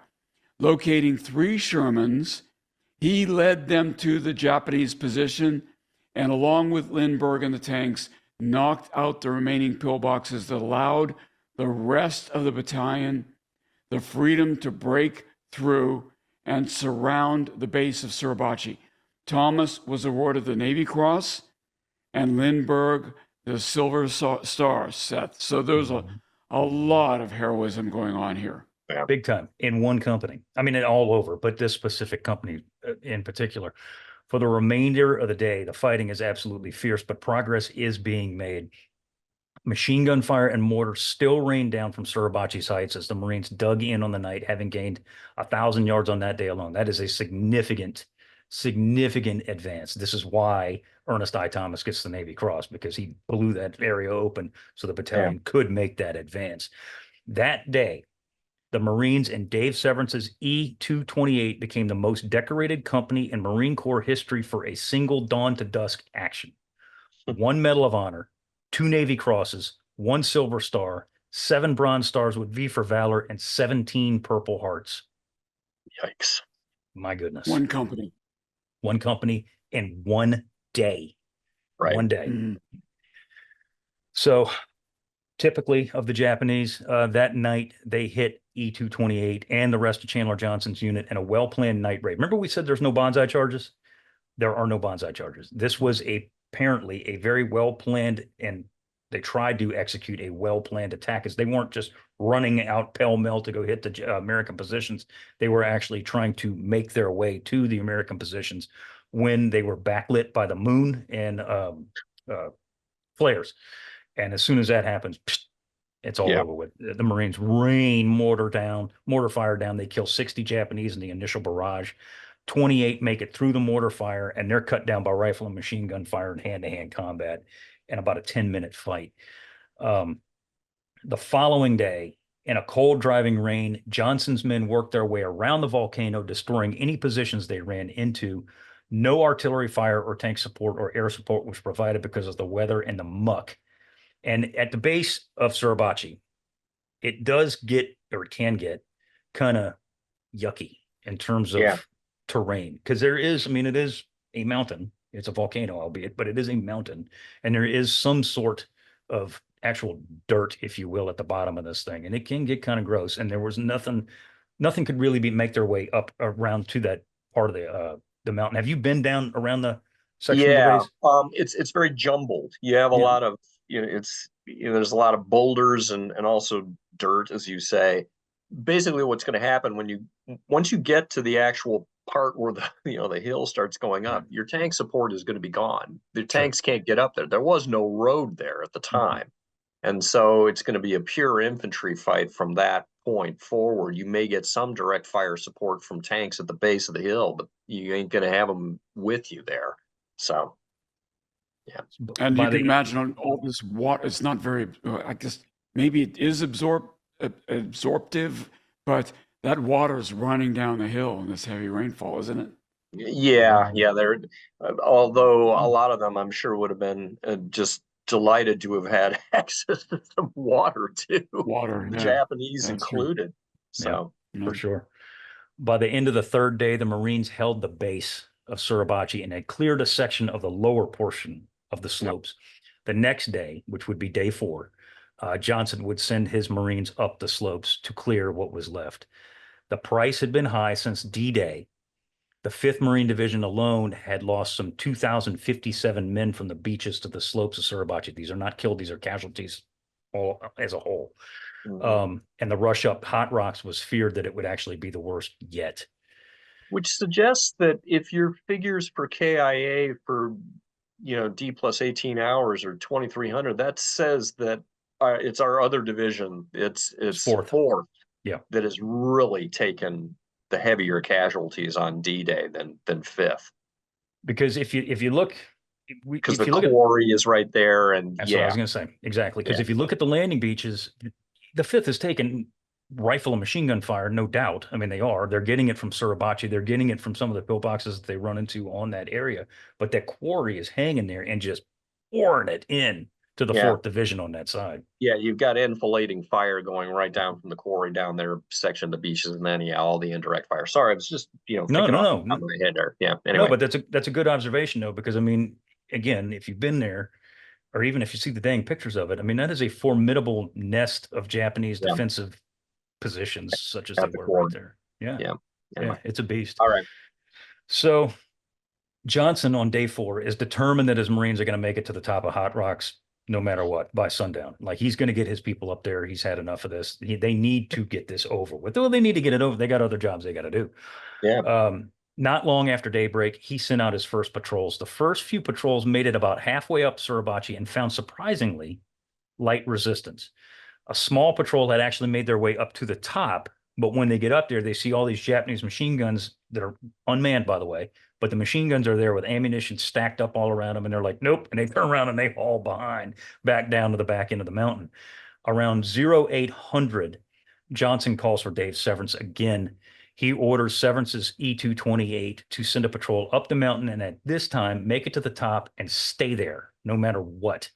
Johnson asked Dave who would lead the patrol, and Dave told him Schreier. This is Harold Schreier. Send him to me, please, Captain, is all Johnston said to Severance.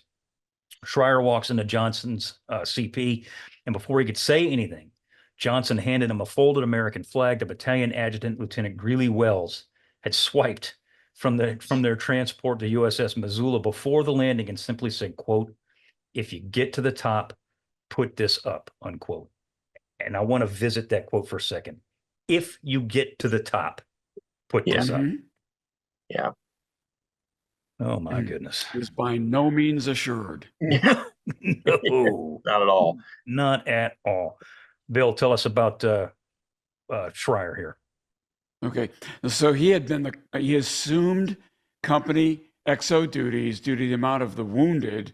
He assembled a 40-man combat patrol and began the climb at around 0830. Scouts from Delta and Foxtrot companies, that's not what they called them, were already on the slopes and pointed out the best and the quote-unquote easiest, nothing is easy, route to the top to Schreier, and glanced up and said, "Yeah, sure." With Schreier, aside from his infantry, were demolition men, flamethrower operators, a radio operator, and 2 stretcher teams. They probably thought that wouldn't be enough. Expecting the worst, Schreier moved his men out single file and began the long, slow climb. Initially, the going was easy. The Marines, with Schreier in the lead, made quick progress up the slopes of Suribachi. As the height increased, however, the pace slowed. These guys began sucking wind. This is a hard climb, and the men had to take several breaks. Say that again, Seth? I said John would know. John would know. But I was refraining there. I was like, I'm not going to say the bus word. I'm not going to say the bus word. Good discipline. Good discipline. Good. So as they stopped, Schreier sent out flankers to protect the men who as yet not received any enemy fire at all. Dead Japanese were all around them, some blown apart by shell fire, others clearly had been shot during the 4-day battle, but not a single live enemy was seen. And John, you put this is really weird. Yeah, I'm just trying to get my head around that. Why is that? And I mean, to an extent, it's easier to defend horizontal ground because I could put multiple defensive emplacements that have mutually supporting fields of fire. When that terrain goes vertical, though, in one sense, if you've got an enemy that's just, literally outside the door, it's kind of harder to see them when the terrain goes vertical. But I'm astonished by the lack of resistance that there was to this probe. And I'll point out, though, that the direct fire from offshore bombardment is much more effective on the mountain than it is on flat terrain, right? That's a good point. point. That may account for some of it. Right. Yeah, that if, the Japanese stick their heads out and try to actually, be physically on this hill, every bosun's mate in every ship, off the every gunner's mate. Yep. Kaboom. So target. Yeah, target. That may well account for some of this, but it really is interesting. I'm not saying that they walk, to the top or dance to the top, but they do get up there relatively easily, and it's a little baffling. Yeah, they really do. Go ahead, Bill. What I was going to say is the ships offshore, sailors watch through binoculars as the men snake their way up the volcano. And I'm going to interject here to say, I'm going to kill a myth. Remember, Spruance is on the Indianapolis, his command ship. And many of my friends, you had a bunch of friends who were ashore during this battle. All the Indianapolis survivors were friends of mine. And I heard several of them say, we watched the flag go up on Suribachi. They did not. They were something like 200 miles away refueling when this was happening. So it was one of my sad duties to actually try to confirm that report. And it turns out they couldn't have seen it. But anyway, go ahead. So these sailors on other ships who were watching these guys go ashore, they were engaging them. Indeed. And that's what we were talking about before. There's LSTs that are now dumping their cargo ashore. on these landing beaches. And there's sailors watching this stuff because, like what you were saying before, John, even when you're on the beach at Suribachi, I mean, when you're on the beach at Iwo and you're looking up at Suribachi, especially then it was barren, you Yeah. can see any kind of movement that's going up that Anything. hill, anything at Right. all. And there are guys literally offshore in the destroyers that are really close inshore. They're sitting there, with their binoculars. They're watching this, and it's Yeah. like reality TV. It's like watching a football game because they're expecting these guys to get wiped out as they're going Yeah. up there, and they're just Ambushed and wiped out. yeah. Right. So around 10:15, Schreier pokes his head up over the top of the crater on Suribachi's tip. He expects to see Japanese sitting there waiting on him. There's nothing there. Mm-hmm. Not a soul to be seen. Not a single shot had been fired during their ascent up the hill. Schreier signaled the rest of his men to hustle, and they scurried the rest of the way up and scoured the top of the volcano for any Japanese. In short order, there are some Japanese that start coming out. A gentleman named Harold Keller, who you're going to hear his name again in a minute, who was a former Marine raider and veteran of Bougainville, was the first guy to see him. He was a BAR man. He emptied a magazine on 3 Japanese as they emerged from a cave on Suribachi's side, yelled, and ran towards Keller. A short firefight ensued once they get up to the top of the mountain, in which all of the Japanese were killed and the Marines sustained no casualties. This is just Schreier's 40-man patrol that is engaging in this firefight up here. After the firefight, Schreier ordered 2 men to find something to raise the flag that he had been carrying on. A 7-foot section of water pipe was found on the top of the volcano, and Schreier, Hank Hansen, and Charles Lindbergh tied the flag to it with Boots Thomas. It's Ernest Thomas. That was his nickname. Boots Thomas. He helped them, and they hauled Old Glory up. So, this is the first flag raising. Obviously, there are 2. Contrary to popular belief, we did not raise the flag to say, "Yay, it's our flag." It was a signal. The island has been taken. Exactly. Right. Not at all. No. It was a signal to let Johnson know, Chandler Johnson know, that the patrol had made it to the top. We made it. And yeah, that's all it was. That's all it was, because they had a radio, but they didn't have enough wire to get all the way back down and communicate. So, which is kind of odd, because there's a man who brings comms wire up there in a little bit to establish a communication post. But that's all it was. It wasn't any kind of victorious thing. It was so Johnson, who's sitting there watching with binocs, sees him and the flag goes up, and he's like, "Okay, all right, we got the heights now." That's what that meant. That's all that meant. So as they're going up there and they raise this flag, this is one of those instances in American history that you can't help but be proud of this. You can't. You cannot help but be proud of this instant. There's guys who are watching, as we said, this patrol climb the hill. And there's guys offshore, there's guys onshore who are watching this spectacle unfold. And when that little flag goes up, the place goes bananas. It really does. It honestly does. Ships are blowing their horns and their whistles, and it's like pandemonium, because this is day 5 now. Day 4 of the assault on Suribachi, but day 5 of the operation. It's been a horror show from the minute it started. This is the one symbol of good progress. We've got the heights. The flag is up there. People just go absolutely bananas over this. Marine Corps photographer Lou Lowry had gone up with Schreier's patrol, and he snapped a few pictures of the moment. I've got most of these pictures. I'll show them here in the video here. They're awesome. Just absolutely awesome. Yep. So remember we talked about the Japanese. Where the heck are the Japanese? Well, you're sitting on top of them. There's probably 1,000 or more Japanese that you're now on top of the beehive, and they're all underneath you. Yeah, Merry Christmas. Yeah. So all this noise. When the hullabaloo starts, they too are like, something is afoot. And a number of them take this opportunity to make their presence known.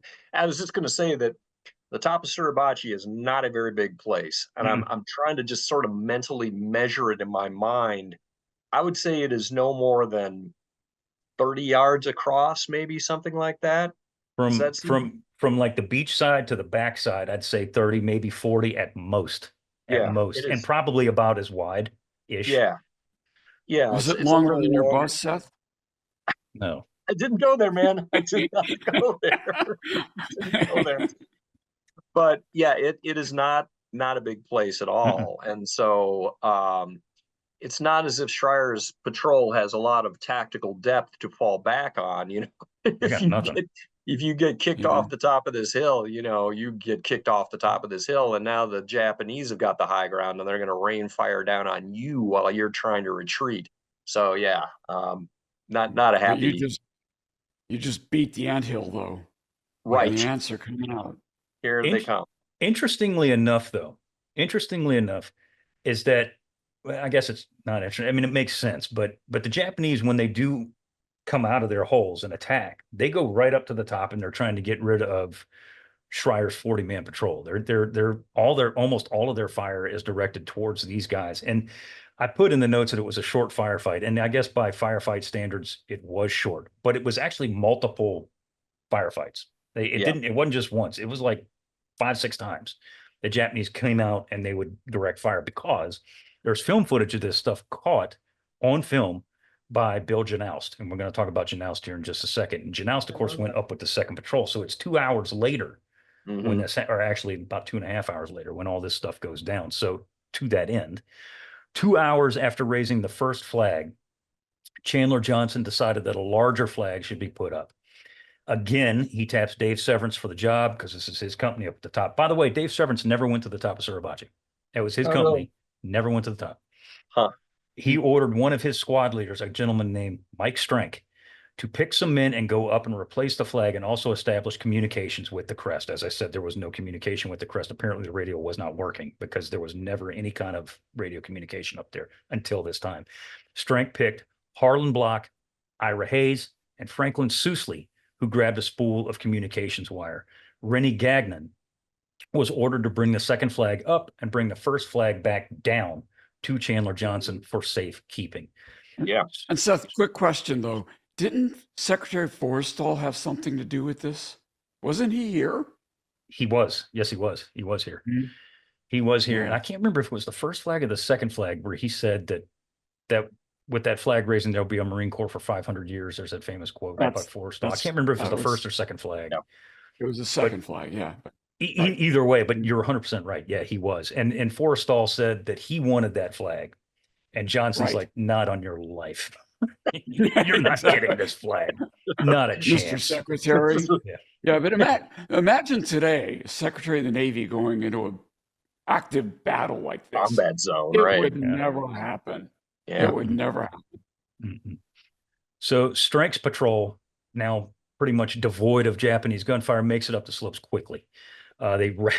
He rapidly explained the situation to Schreier, who just rolled his eyes. You can imagine this guy's like, really? Come on. Yeah. You need a bigger flag. Okay. Good God. Yeah, right. Upon reaching the top, Ira Hayes and Franklin Sousley found another piece of rain pipe or drain pipe and secured the flag to the pipe. Strank, Block, Sousley, and Hayes all grabbed the pipe and began to raise the larger piece of drain pipe up with the flag on it. This thing was long, significantly longer and heavier than the first one. 2 other Marines, now identified as Harold Keller, the X-Raider, the guy who opened fire from the top of the hill, and Harold Schultz, rushed in and piled rocks around the base of the pole and then helped raise the flag. In seconds, it was done. That was it. Literally just that fast. It was done. The Marines thought nothing of it and walked away. Bill, tell us about the rest of it. Yeah, so this is so incredible. Associate Press photographer Joe Rosenthal, who had accompanied Strank up the mountain, he was a combat photographer, was a civilian, remember, was standing on a pile of rocks next to Bill Janoust, who was not a civilian, right? No, he was a Marine Corps. who had a movie camera. Janoust asked Rosenthal, "I'm not in your way, am I, Joe?" And Rosenthal replied, "Oh, no. Oh, wait, there goes, Bill." Rosenthal had just enough time to raise his camera. And if you listen to his interview about this, he says he didn't even really have time to look through it and make sure the photograph was composed properly. He just clicked his shutter and snapped one image. This had to be providential. I mean, the fact that I'm a photographer and I could take 500 images to get one good one. You take one image, you know it's not going to come out. It's just the way it works. Right. It's going to be garbage. That's the way it works. Yeah. The image captured on February 23rd, 1945 is one of the most iconic photographs ever taken in all of history. Not the most iconic military photograph or marine photograph or combat photograph, one of the most iconic photographs because it defined not just a war, it defined a service, it defined a country, it defined a source of courage and patriotism and pride. And, just it took 2 days, and people forget, we could actually electronically transmit photographs even before there was such a thing as a fax machine. But 2 days later, this Rosenthal image was splattered across every newspaper in the free world. It was iconic. Bill Jenhoust would never see the video footage, which you've all seen, the video footage. Rosenthal didn't do that. Jenhoust did that. He would never live to see it because on March 3rd, 1945, he would be killed while shining a flashlight into a cave that's had still been occupied by Japanese. The cave was thought to be empty, but clearly it was not. Unable to retrieve his body, Marines sealed the cave with satchel charges. So to this day, the man who shot that famous video is still on Iwo Jima. And as you said, Seth, Forrestal knew, in his political sense, was such that he knew that this would guarantee the existence of the Marine Corps forever. But that photograph means so much more than that. Oh God, yeah. I mean, it's hard to put it into words, really. And I mean, everybody's seen this photograph. I mean, I agree. It's probably one of the most famous it is one of the most famous photographs ever taken. And I mean, just the struggle. If you know anything about Iwo Jima, which hopefully you will after listening to this, the struggle that it was just to get to that point. Mm-hmm. It's inspiring, if nothing else. And frankly, it's an awesome picture. Yeah. But I don't know. There's just something to it. It's stirring every time. Beautifully composed, and it's got a really dynamic nature to it too. And you can sense the muscle power as you're trying to put this thing up. Yeah, it's the thing. So it's an action shot. Yeah, an action shot. The right shutter speed and everything was in focus. This stuff doesn't happen like that. It just doesn't, right? Yeah. This isn't remarkable. Yeah, it truly is. And this is 6 days, and the battle goes on for another month. We're not going to kill the rest of that problem. I think in the popular conception, people look at that picture and like, oh, the battle was over. It's like, no, my dudes, we're just at the beginning of this meat grinder. That's the downer of this whole thing is we've got another month plus. We do need to talk about the fact that some of these guys were misidentified initially and sent on. There's some irritated Navy guys who say if it hadn't been that a Navy corpsman was initially identified in the photograph, the Marines would never have cared to validate that we had the names right. They just wanted to take the Navy guy out of the picture. But this was actually started by an amateur historian, right, who had nothing to do with that. True? 100%. But there was actually misidentification even in 1945. So of who, because as soon as Forrestal sees this picture, and later Roosevelt sees this picture, he's like, who are these guys? And I want them home right now. Because to your point, Bill, they recognized a political opportunity when they could see it. And they wanted to send these guys on a war bond drive, which, spoiler alert, they did. Hell of a lot of war bonds with these dudes, right? Yeah, exactly. So they want to know exactly who these guys are, and they want them off that island like yesterday. And there was some misidentification initially in 1945. Hank Hansen, the guy that we talked about earlier, who was friends with Don Rule, the Medal of Honor recipient who threw himself on a grenade. Hank Hansen was initially identified in that picture. And Ira Hayes was the guy that said, that ain't Hansen, that's Harlan Block. I know because I was with him. And he identifies like, Mhm. this is me, this is Harlan, this is da da da da da da da da da. And so there was misidentification. Then, just from that aspect, another guy, two guys, of course, that are identified in the initial image that we think that are the guys in that second flag raising image, exactly to your point, Bill, I think until 2016, were thought to be Rennie Gagnon and Jon Bradley. Um, and I don't want to denigrate anybody's post-war memory at all, but both of those guys knew that they were not in those photographs. Like they both knew that they were not in that photograph. 100%, no question. They both knew. There's a rumor that Bradley at least was in the first flag raising. Not true. No, because the first flag raising is Lindbergh, Schreier. We named Ernest Thomas and dang, the other guy, I can't remember his name. God bless his heart. Now we have to go back to the notes. Now I got to go back to the damn notes. But Keller. Keller. No, not Keller. No, not Keller. No. Sousley. Nope, he's in the second one. Okay. Goodness gracious. Oh, here it is. Hank Hansen, Harold Schreier, Charles Lindbergh, and Ernest Thomas, Boots Thomas. Those are the guys that raised the first flag. Doc Bradley is with that patrol. There is no question in there. He's in some of the footage. Like if you see these guys like ambling around on the top of Suribachi, the Janoust's footage, you can see Bradley in there because he's the only corpsman up there. And you can tell by his what do they call him? Unit 3? Slightly different uniform. Yeah, and the gear. He's got medical kits hanging on his belt. That's it. Yeah. That's it. Yeah. Yeah. So you can see Bradley there. I mean, he was definitely there. Did he raise the flag? Either of them? No. He did help take down the first one. That is indisputable because, again, you can see him in the pictures. Because as the first flag is coming down, the second one goes up. It's not simultaneous, but it's not far off because there's a picture, which I'll show here, of the first flag being like laying horizontal and the guys are taking the flag off the pole and the second flag's already up. So and in some of that footage, you see Doc Bradley in there. He's definitely there, but he did not raise that second flag. And so much so that just to set the record straight right now, the guys who did raise that flag, they were 6 United States Marines.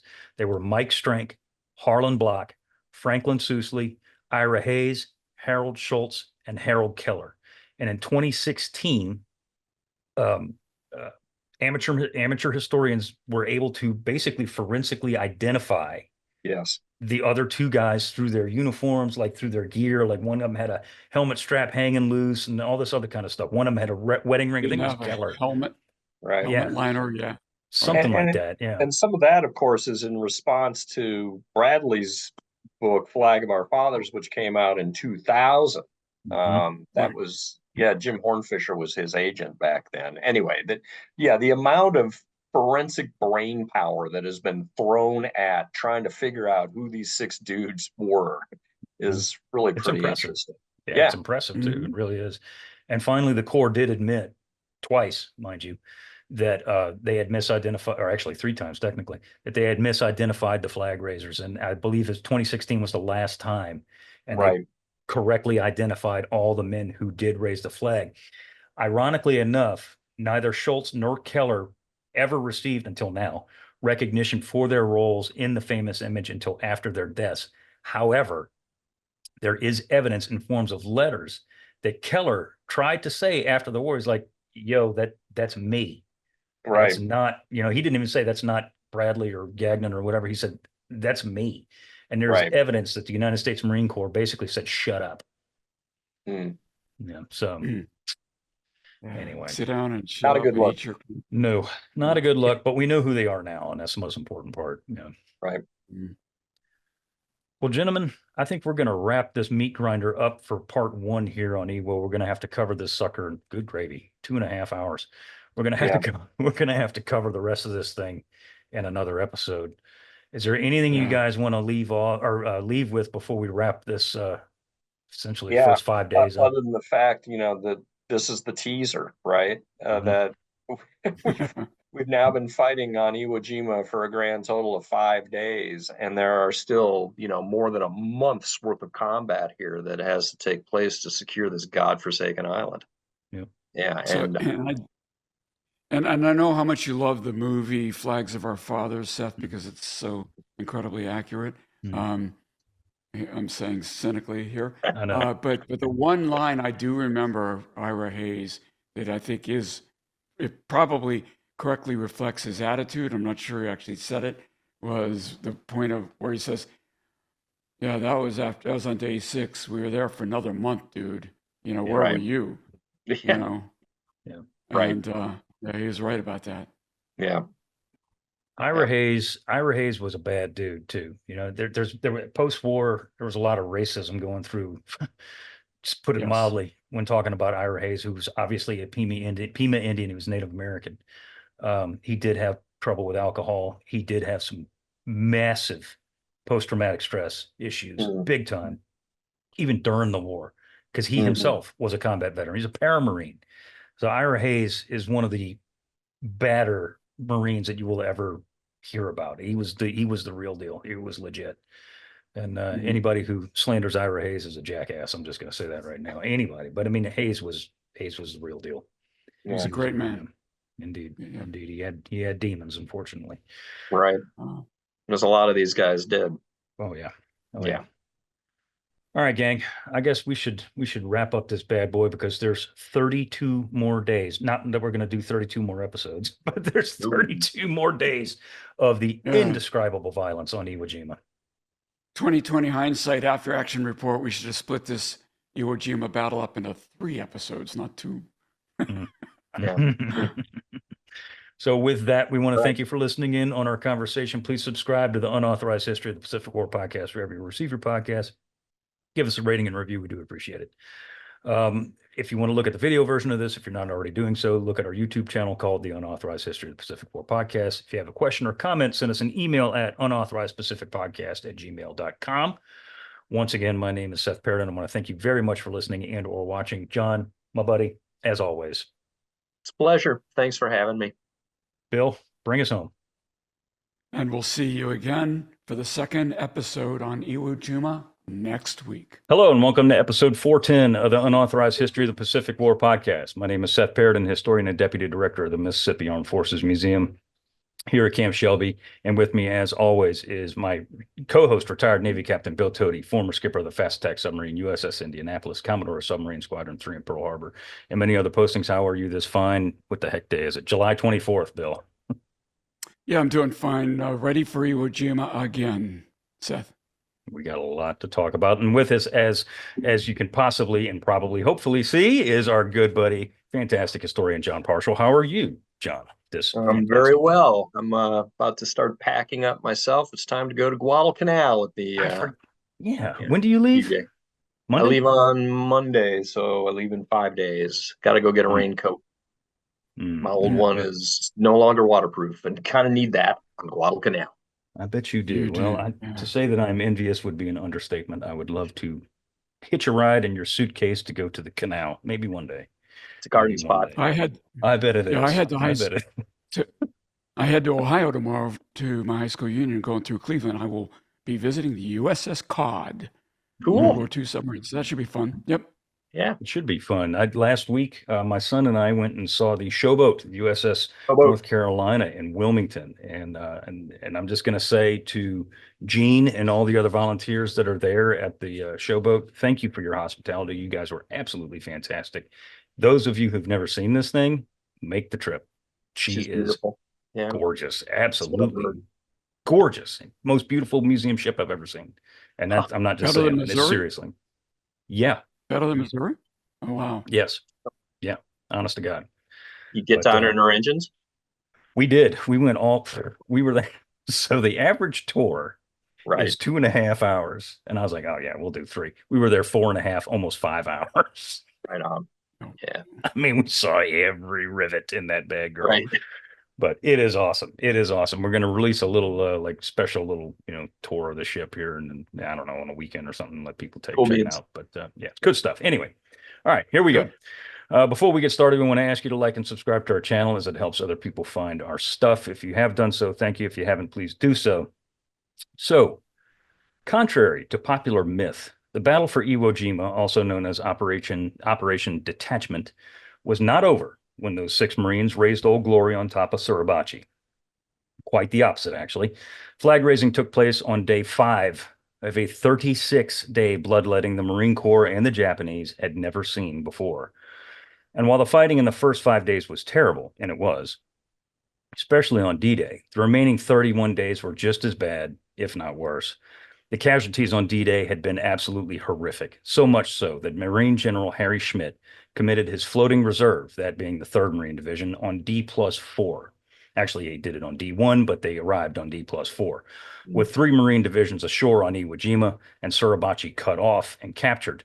The advance turned north and began to move towards the internal defensive network that Japanese General Kurabayashi had so intimately planned and laid out.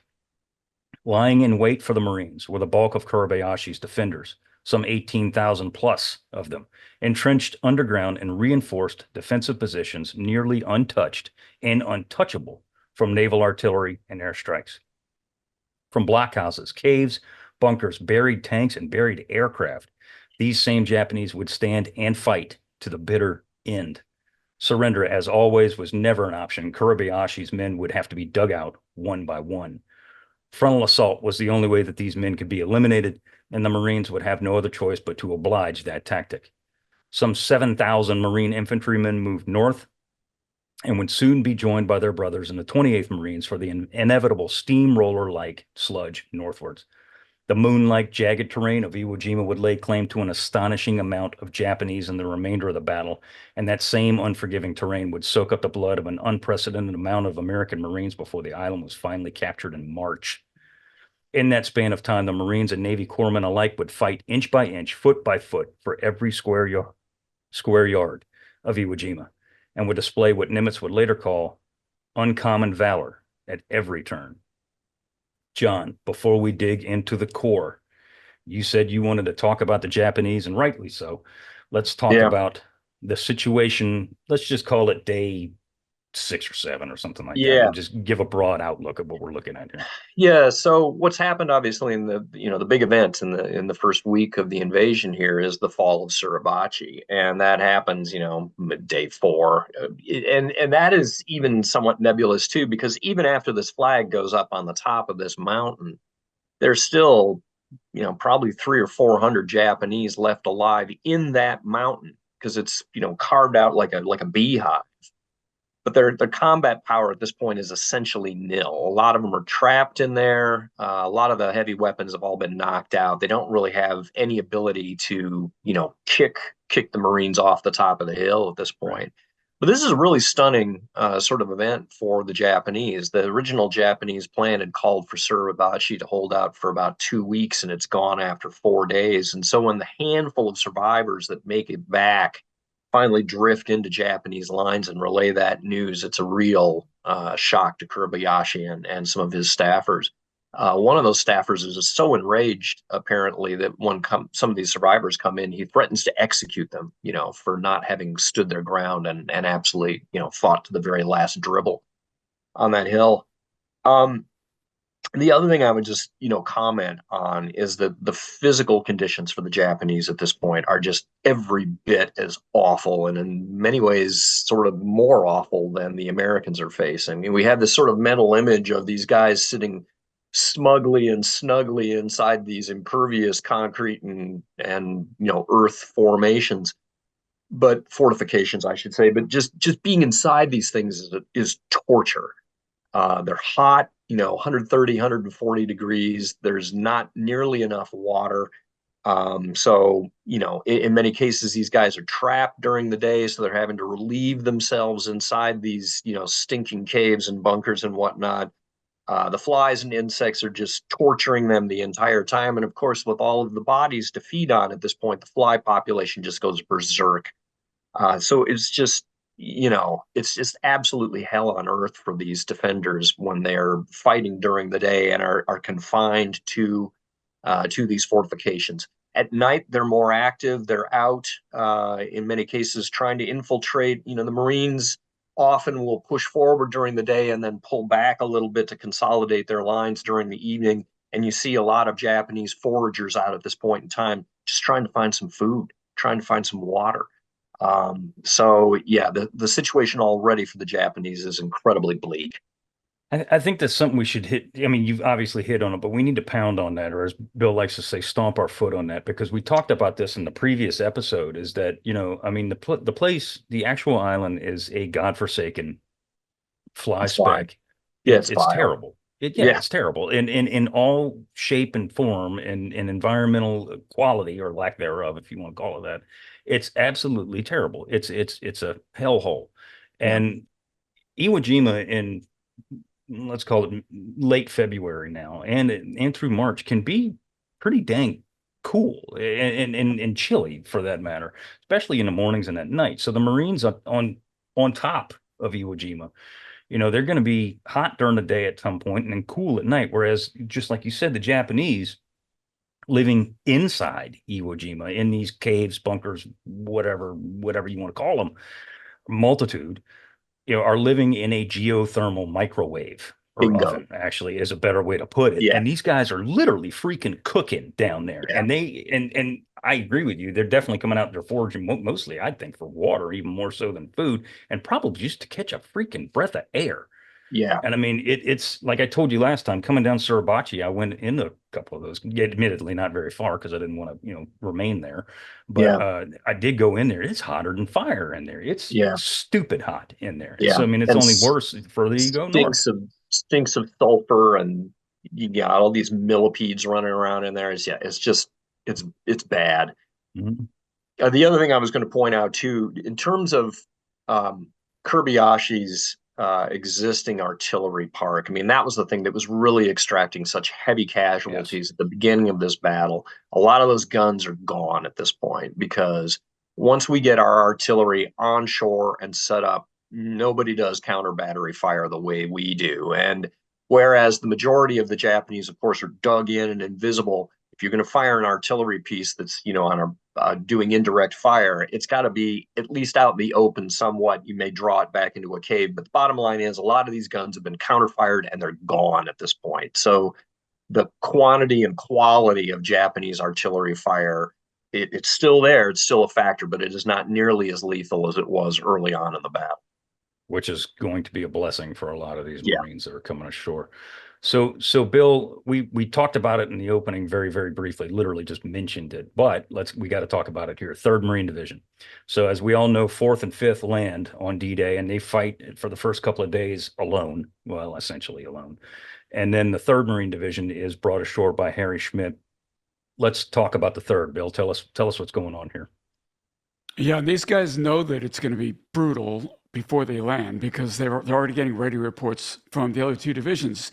While the 28th Marines were slugging their way up Suribachi, killing the defenders and raising the flags, the 3rd Marine Division comes ashore, plugged into the line between the 4th and 5th.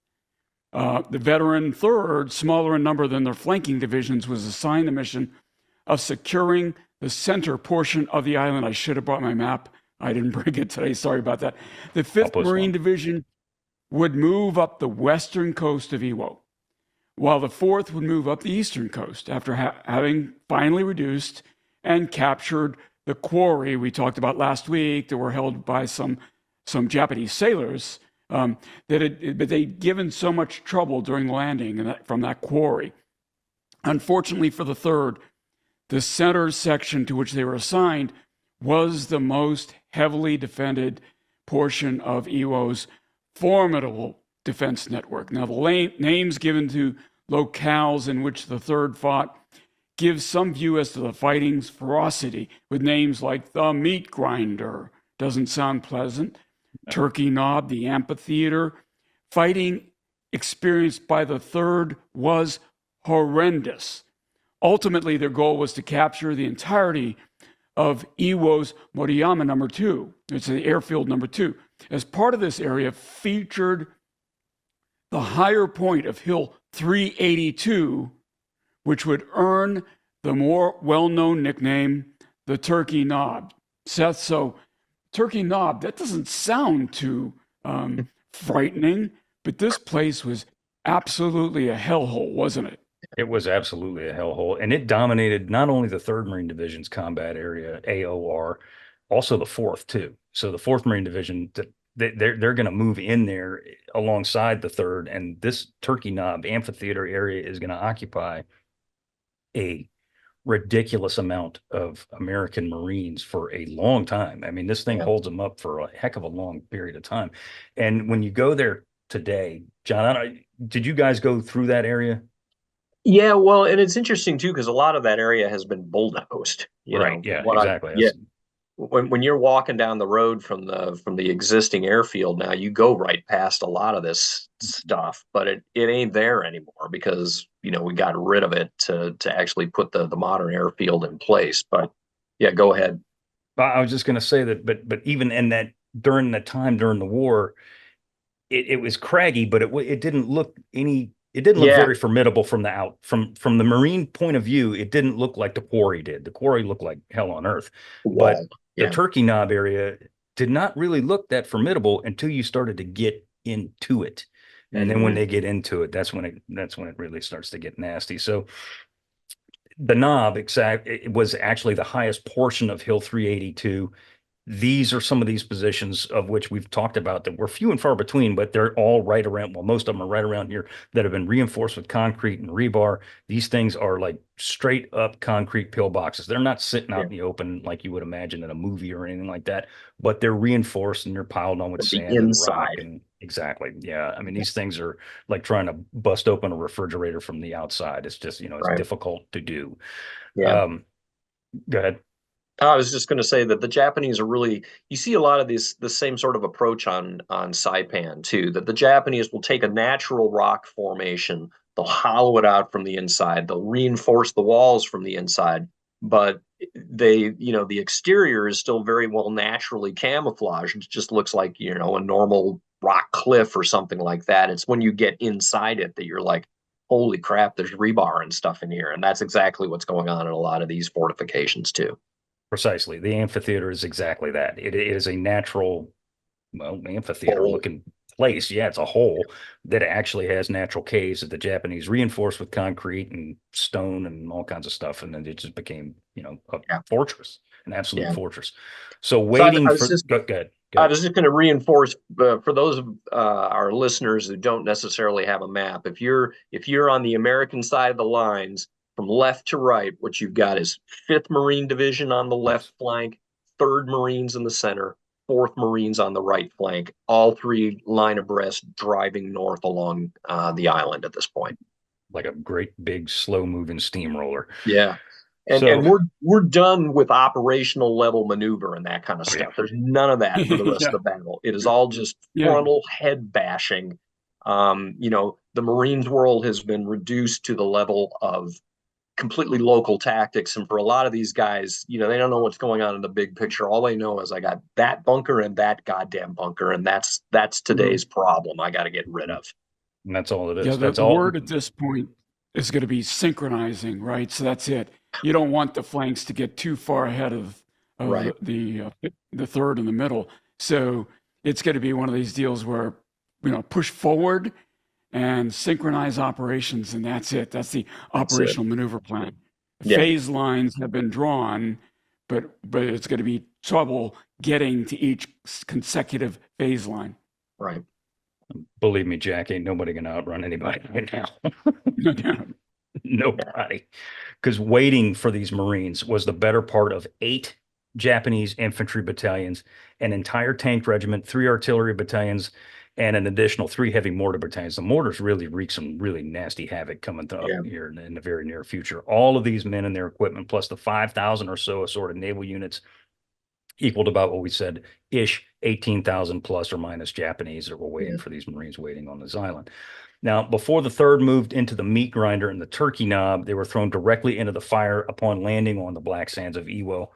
One of the men that was thrown into this fire is a guy that all 3 of us knew, and he Mhm. was, God bless his soul, one of the finest gentlemen I've ever known in my life, and that was a 5'6" flamethrower operator from West Virginia named Herschel Williams. Woody Williams. Yeah. Woody Williams. Honest to God, one of the nicest human beings God ever put on the face of this earth. Yep. Yep. Little bitty dude who could outrun me at his advanced age. He could Yeah. burn me going up a flight of stairs faster than anybody I ever seen in my life. Just I, I unbelievable. I traveled with him in 2018 back to Iwo, and yeah, so he would have been, I don't know, he was 92 or 93 or something. And even then, he's got this, yeah, he's a little itty bitty dude with a great big barrel chest and this huge voice. You know, he could talk over a room of 150 people during Easy. our final banquet there. It was just, it was crazy. Yeah, he was in great shape.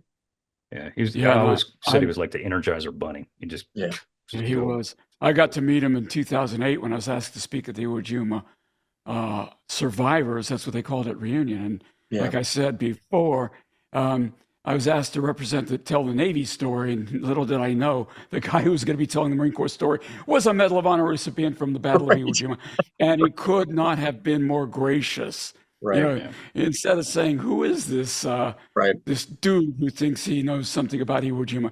He was a perfect gentleman. Yeah.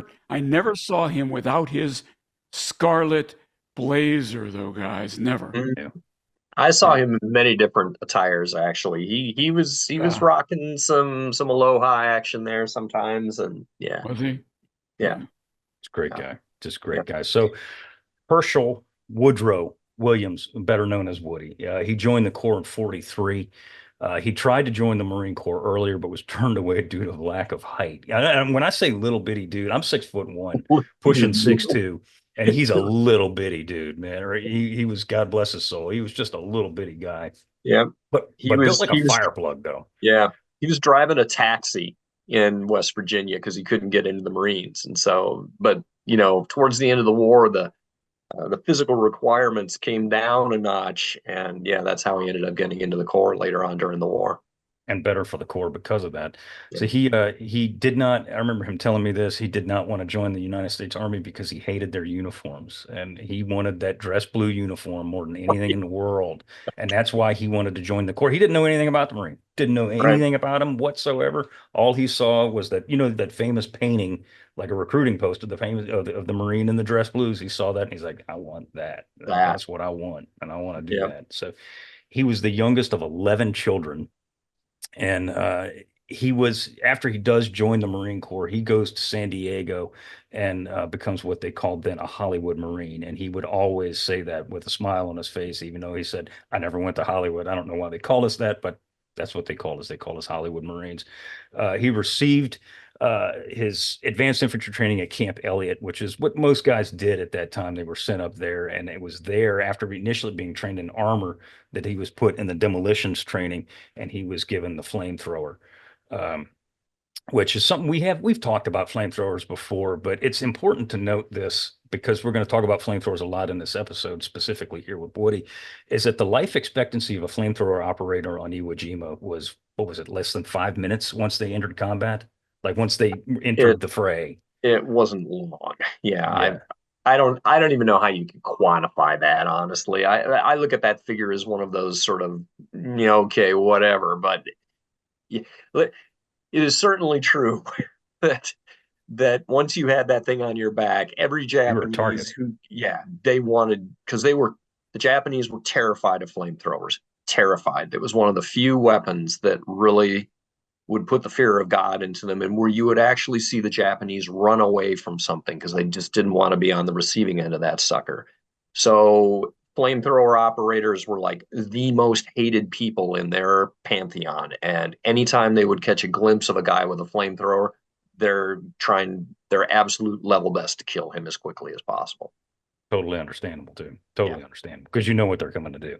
Yeah. So he was in Charlie Company, 1st Battalion, 21st Marines, is where Woody was assigned when he lands on Iwo Jima.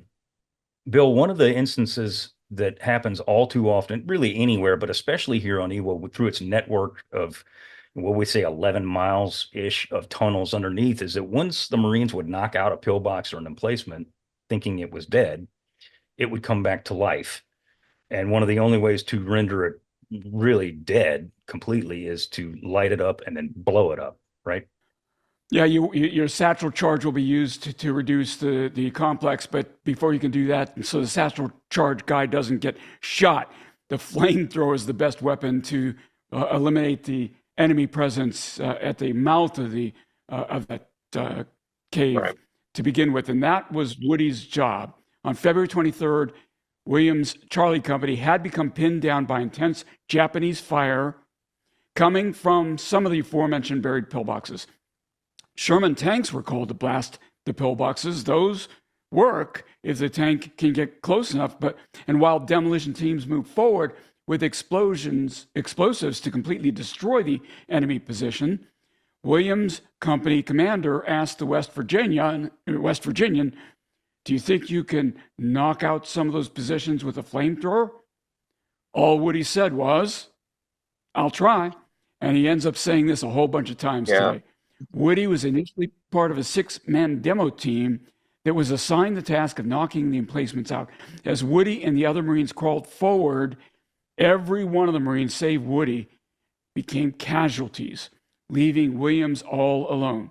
Remembering his pledge to his CO, "I'll try," Woody crawled on towards the first emplacement by himself. And John, this really starts unfolding in a spectacular way, doesn't it? Well, yeah, and actually the story that Woody told me was that he wasn't initially slated as a flamethrower guy, but by the time they got to this neck of the woods, they've already lost 2 of their flamethrower dudes. He's like, on the C team, but they needed somebody to go in here that had some experience with this particular weapon. And so, yeah, that's why the company's CO taps him on the shoulder and says, are you up?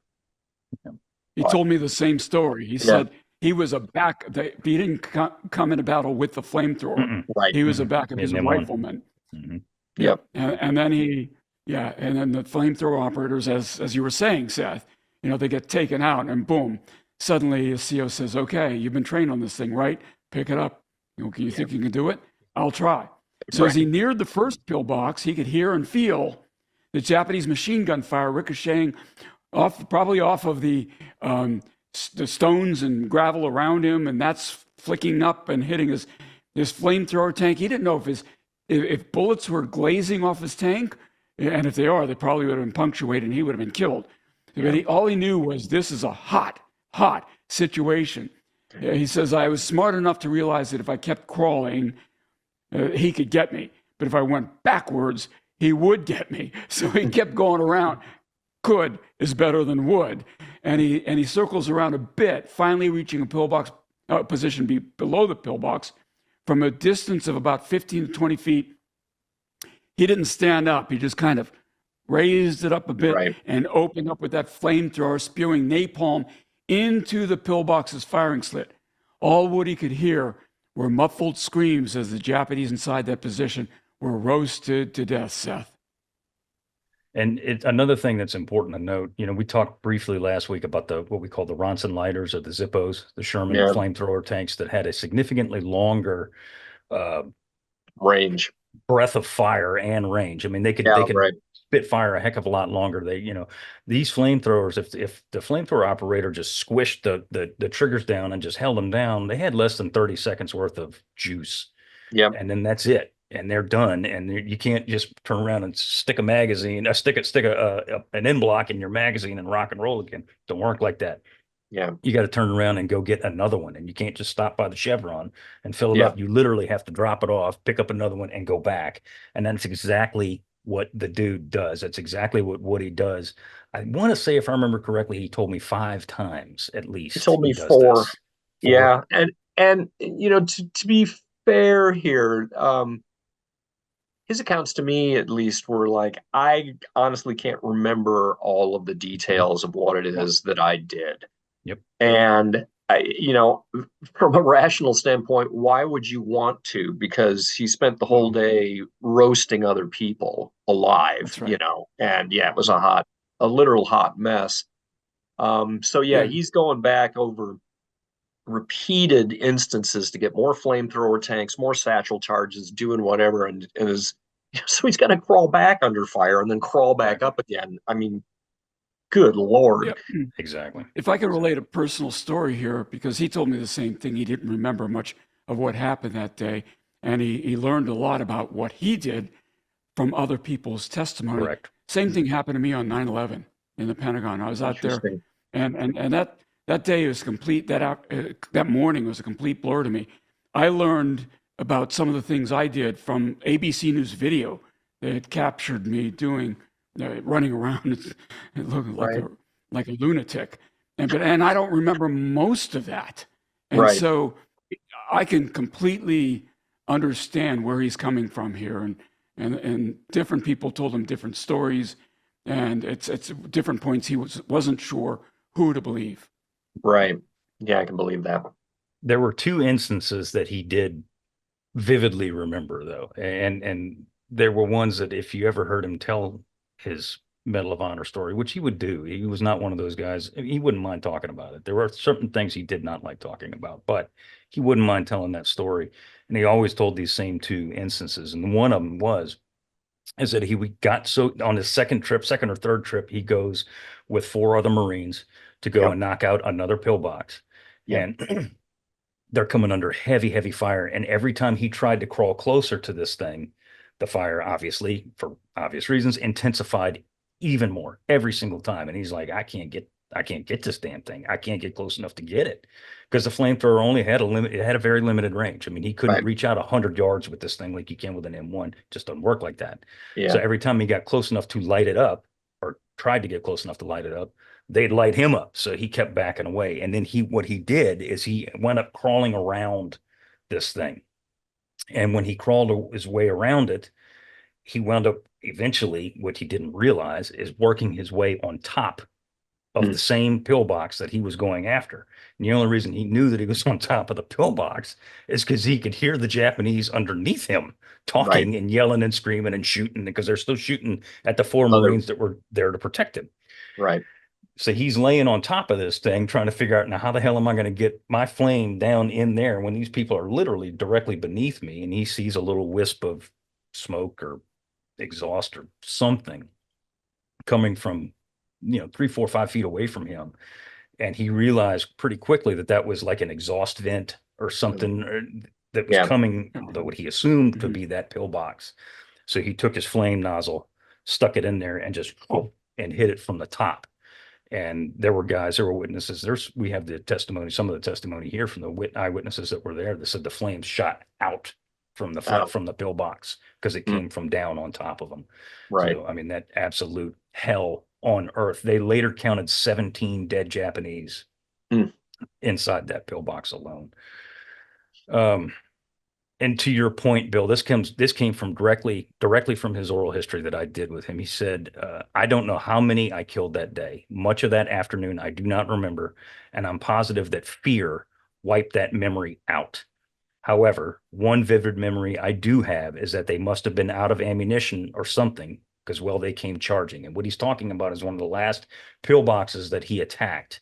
As he was nearing up to this other Japanese pillbox, much to like what you were saying, John, they saw him coming, or one would think they saw the flamethrower tank coming, and they came busting out the side or the back end of this pillbox and came running directly at him to kill him. Oh, man. Yeah. And all he did was with the flamethrower, and he caught, I think he said 4 or 5 of them in mid stride. And Yeah. they literally they were running, and then he said they just stopped Yeah. and they dropped and hit the ground and killed them. Yeah, right I've heard similar accounts from other flamethrower operators that it's difficult to sort of understand just the physical force with which this thing will hit you. But yeah, it's an incredibly powerful weapon at short distances, and yeah, just completely lights a person up and stops them dead in their tracks, and they burn up. So it's yikes. Yeah.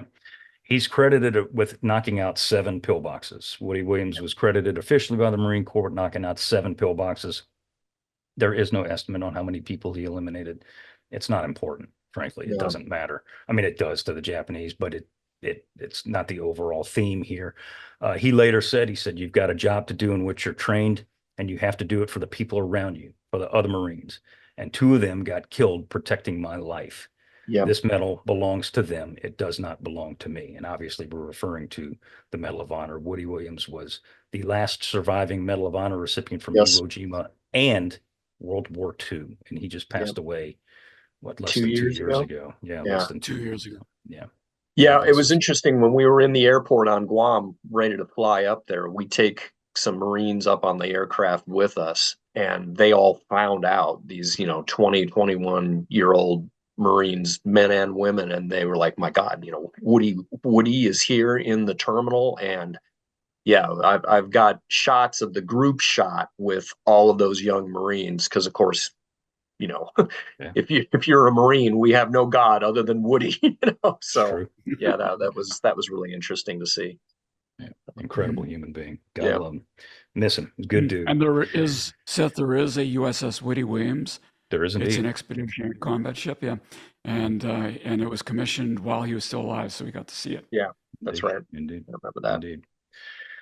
So, as the Marines continued their advance, which admittedly was incredibly slow and extremely bloody, the tanks that we were just talking about just a minute ago began to play an ever increasing role. However, they unfortunately are ripe targets for the pickings here for the Japanese. And John, you've talked about this 47 millimeter before, Yeah, buddy. and it wasn't the only weapon that they used, but that was the primary killer.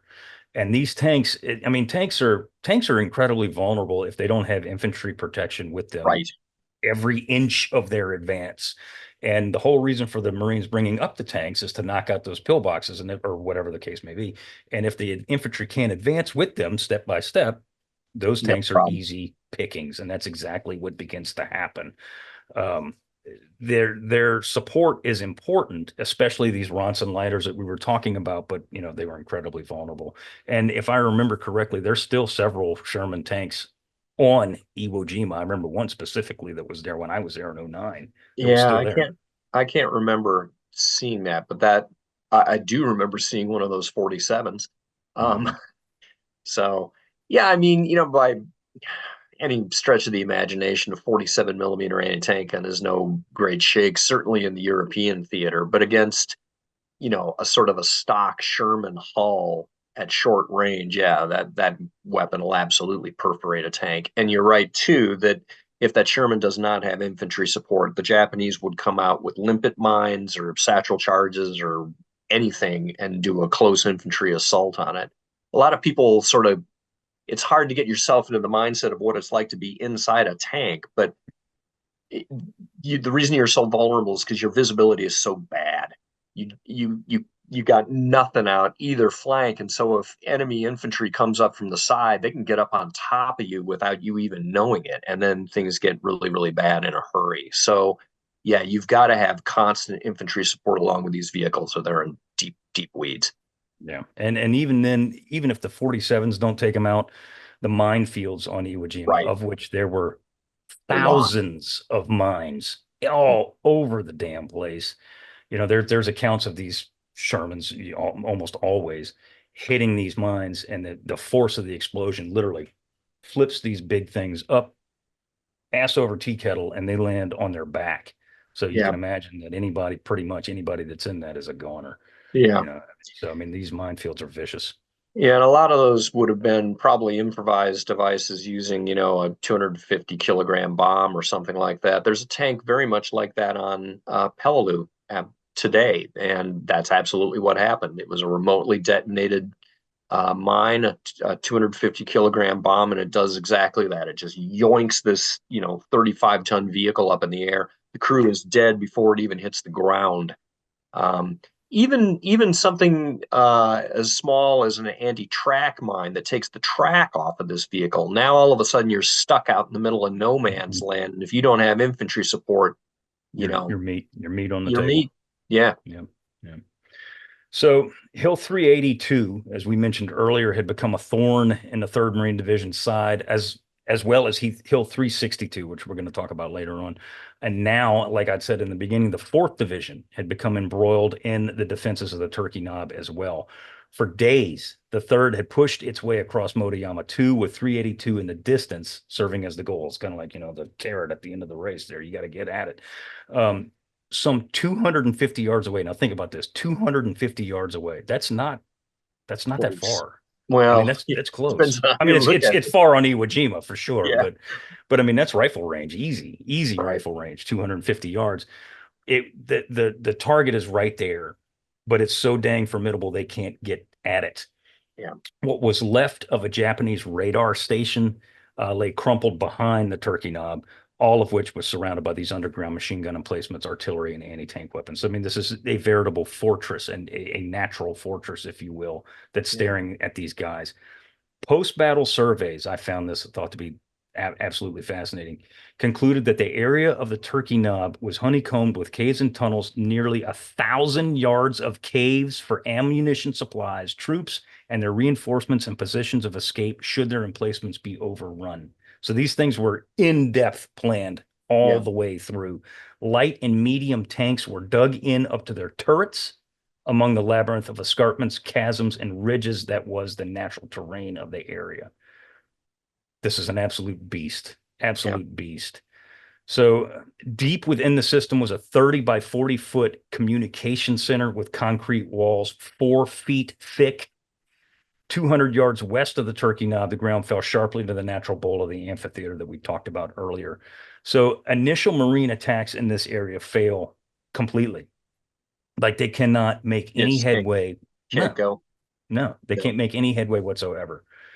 And one of the things that I also found interesting, and it's really no surprise, honestly, is that the Japanese know our tactics. They know exactly what we're going to do before we do it. Even, I mean, when an artillery barrage is coming, infantry's coming right behind it. Yeah, absolutely.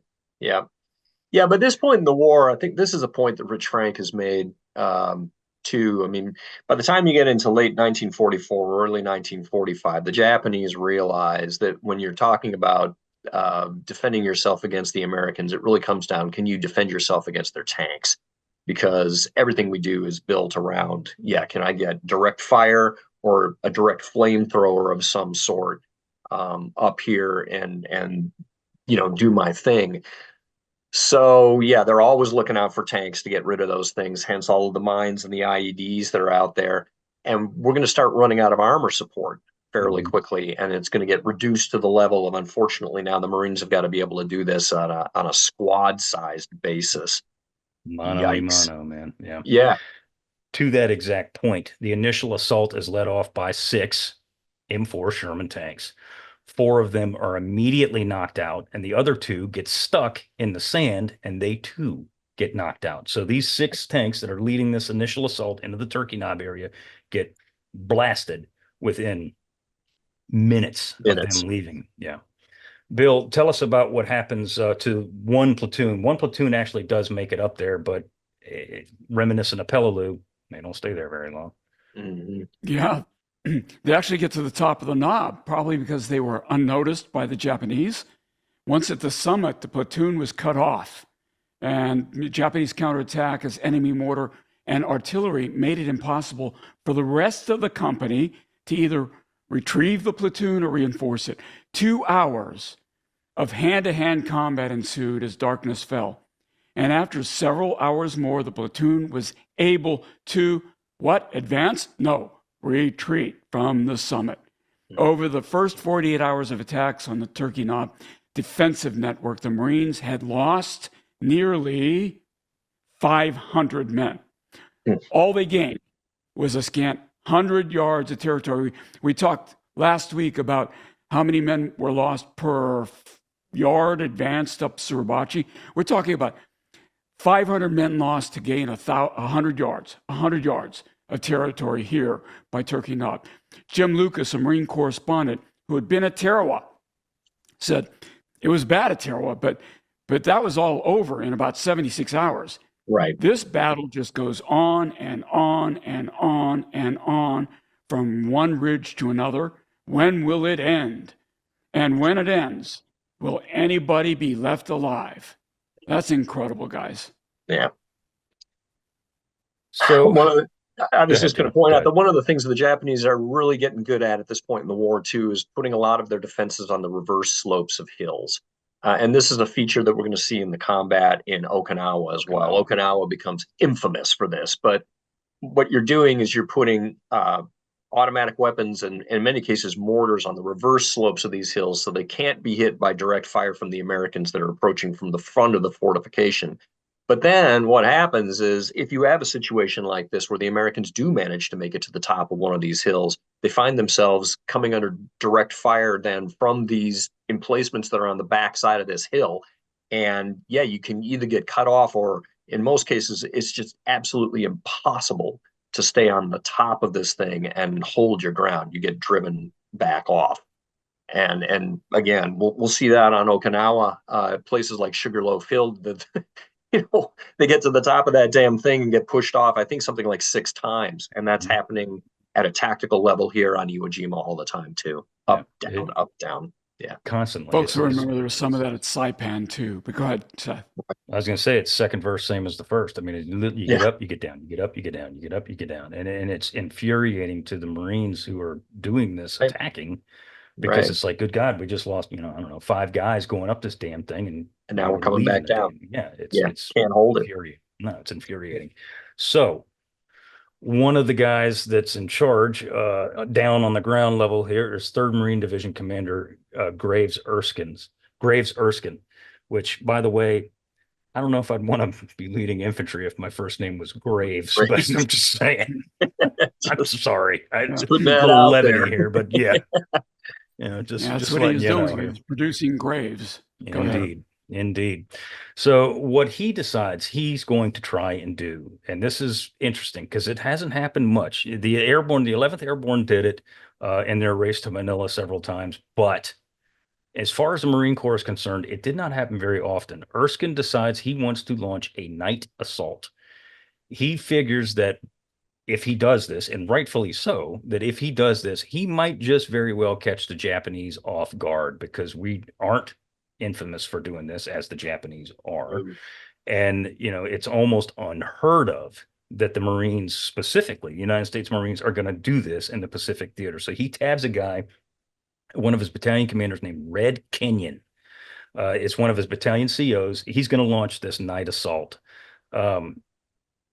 John, this is an unheard of tactic for the Corps. For the Corps. Well, even basically for the Army too. True. We don't like fighting at night because we know the Japanese are very active at night. They're constantly infiltrating and harassing and doing that kind of stuff. And so typical American, what we like to do is get buttoned up and wired up before dark, and everybody stays in their holes and you don't move. Because then you know that anybody that is moving out there around beyond the perimeter, that's an enemy and you can shoot them. So the Australians were a little more aggressive when it came to do night patrolling and that kind of stuff. But as a whole, the Americans just don't do this stuff. So thinking that you're going to launch a battalion scale attack in the middle of the night, that's a real eye opener. It is, but it works to an extent. Yeah. To an extent. So under the cover of darkness, and here's the key, with no preparatory artillery barrage, because I said this a minute ago and we kind of danced around it, is that our MO was artillery or airstrikes or whatever the case may be, smoke, and then here comes the infantry. So the Japanese are like, okay, A, B, okay, here comes C. C, right. Yeah. None of this happens here. So much to Graves Erskine's delight, his men advance through this area. They wind up killing a ton of Japanese in their sleep, because the Japanese have no earthly clue that these Marines are coming through here. Well, and the fact that they're killing them in their sleep says that they're killing them outside of their fortifications. Exactly. My guess is a lot of these dudes were just like, I've been in this goddamn bunker all day long, man. It's hotter than blue blazes here. I'm going to go out and sleep outside, because the Americans never attack at night. So, it's very effective. No prep or anything. It's just like sneak up, do your thing, murder these guys, and go as far as you can. It goes back to what we were saying before. The heat is so oppressive, and the living conditions for the Japanese are so bad that at night, and it does get cool over there. It's downright chilly, that they're going to get outside of that 140-ish degree oven that they've been cooking in all day long just to get some freaking air. And it's completely understandable. And when they do, Red Kenyon's Marines come through there and just wax them. Wax them right there on the ground. So the attack obviously does succeed, and some significant ground is claimed by the Marine Corps in this instance here. Hill 362 falls as Erskine's men move forward closer to the knob, and now they are linked. Erskine's 3rd Division is now linked with the 4th Division. We said that they've moved out of the quarry area, and they've now linked up, and they're moving in this steamroller. And now the 4th Division is actually going to take over the primary offensive action in the Turkey Knob and amphitheater area. So the day after the night assault C-123 launches their assault on Turkey Knob. As soon as they do, even though the night assault succeeds, this next day assault is absolutely hammered by the Japanese. Within 30 minutes, 17 Marines are dead and 26 more are wounded in one company alone. Still, these guys press on, now reaching the base of 382's rise. One of the reasons for their success, such as it was, Bill, was the exploits of one Douglas Jacobson. Tell us about Doug Jacobson. Well, he's 19 years old, Saipan veteran, and this guy becomes a one-man wrecking crew for 30 minutes. When his bazooka man was cut down by Japanese fire, Jacobson grabbed the weapon, the bazooka, along with several satchel charges, and set about whipping some ass. Sprinting. I was just going to say, think about what that means. These satchel charges weigh 20 pounds, or something like that. So if I'm grabbing several, I mean, anyway, pray continue. That's a load of ass whooping that he's bringing with him there. So yes, it is. This guy's got to be a big dude, and of course he needs a loader for that bazooka too, right? So he's got somebody with him, presumably. Anyway. Sprinting with the explosives and bazooka, to the degree to which you can sprint with explosives and the bazooka, zigging and zagging to avoid machine gun fire, Jacobson neared the embrasure of a pillbox and threw a satchel charge into it. Now, of course, you don't just run up to the thing and throw it in. You've got to start the igniter. So you've got to stop, kind of put stuff down. You need two hands, and then throw it in. In one thundering explosion, the pillbox was wiped out as Jacobson leapt over a boulder for cover. Pointing the bazooka at another pillbox after he leaps over this boulder, he silences it as well with one shot. A blockhouse was the next victim to fall to the 19-year-old, let me underscore that, followed by the destruction of yet another demo charge. Continuing alone, he wiped out another emplacement and single-handedly took on 3 more rifle positions, knocking them out as well. These initial actions allowed his company, he was the vanguard for his company, allowed them to move forward and take the positions, but Jacobson wasn't done. Determined to widen the breach he'd created, he advanced alone again, taking out another position, opening fire on a tank with his BAR. What? Yeah. Yes, a tank with his BAR. Yeah. In this rampage, Jacobson knocked out 16 fortified Japanese emplacements, killing an estimated 75 of the enemy. Like Woody Williams, he would live through the campaign, and he was also, like Woody Williams, awarded this nation's highest award for gallantry. So well-deserved, Seth. Incredibly well-deserved. And, it's a weapon that we've never, to my knowledge, with the exception of the tank attack on Saipan, talked about, is the bazooka. Yeah. And, we're talking about flamethrowers, and obviously that will literally roast people alive. And rifle fire inside or aimed towards a pillbox or machine gun fire, whatever the case may be, you got to get lucky to hit somebody in there. And you may hit 1 or 2, but you're not going to kill them all with rifle fire. You're not. But a bazooka is a shoulder-fired, anybody who doesn't know what it is, I'm sure most people do. It's a shoulder-fired rocket launcher is essentially what it is. It's an anti-tank weapon. And it's a long fence post with a shoulder stock and a trigger and a rudimentary sight. And you stick a rocket in the back of it, and it's electrically charged, and shoot, out she goes. And these things have a pretty decent range. I don't remember what it is, but it's, 50, 60 yards. You can relatively accurately hit something. So all you got to do is get probably about 30 yards away, and you're probably going to hit that thing if you launch it. And these bazookas, as you'll see later on through the campaign, they start becoming a more sought after weapon for the Marines as they're starting to knock out these pillboxes, because they don't have to get directly in front of it like you do with a satchel charge or a flamethrower. You can stand off and hit this thing, and when that rocket goes in there and it goes kaboom, and guess what? It's going to take everybody out in there with it. Yeah. So. Yeah, I'm sort of having a flashback to the days in high school when I used to play a lot of squad leader, and I remember that game. Yeah, bazooka, and particularly the German version of the bazooka, the Panzerschreck. Yep. Yeah, man, that was pretty pretty handy little anti-infantry weapon too, because it's got a decently sized explosive charge. So yeah, if you can get this thing in the firing slit of that bunker and get it inside, it will definitely put a hurting on whatever humans are inside that thing as well. No doubt. No doubt. I mean, Yeah. they were designed to knock out tanks. So, I mean, you can imagine what it's going to do to the human body.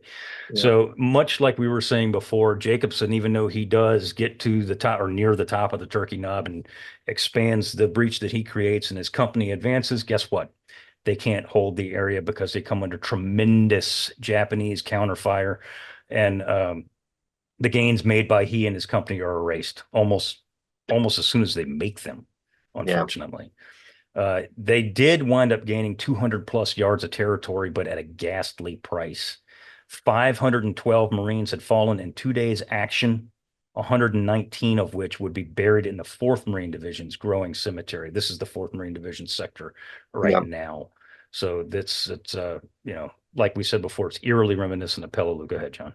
Right. Yeah, I was just going to say again, for the sake of our listeners who don't necessarily have a map, what's happening with the island here is the further north we go into it, the wider it is getting.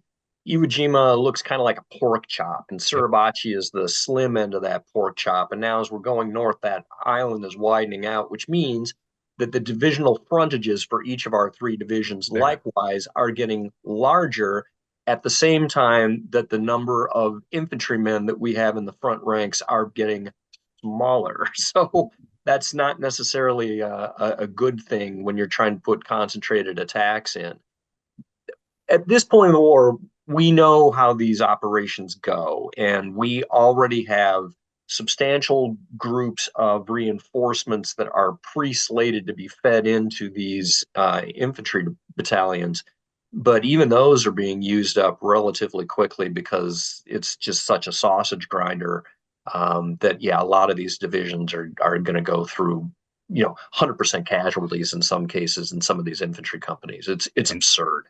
sometimes more Well, than in that, as we're fact, going to see. yeah, that's right. That's what I was going to say is if you got replacement troops coming in, you could actually suffer 110% casualties. People say, Yes. how did that happen? Well, 100% of your original unit were casualties, and the 10% backfill were Yeah. casualties.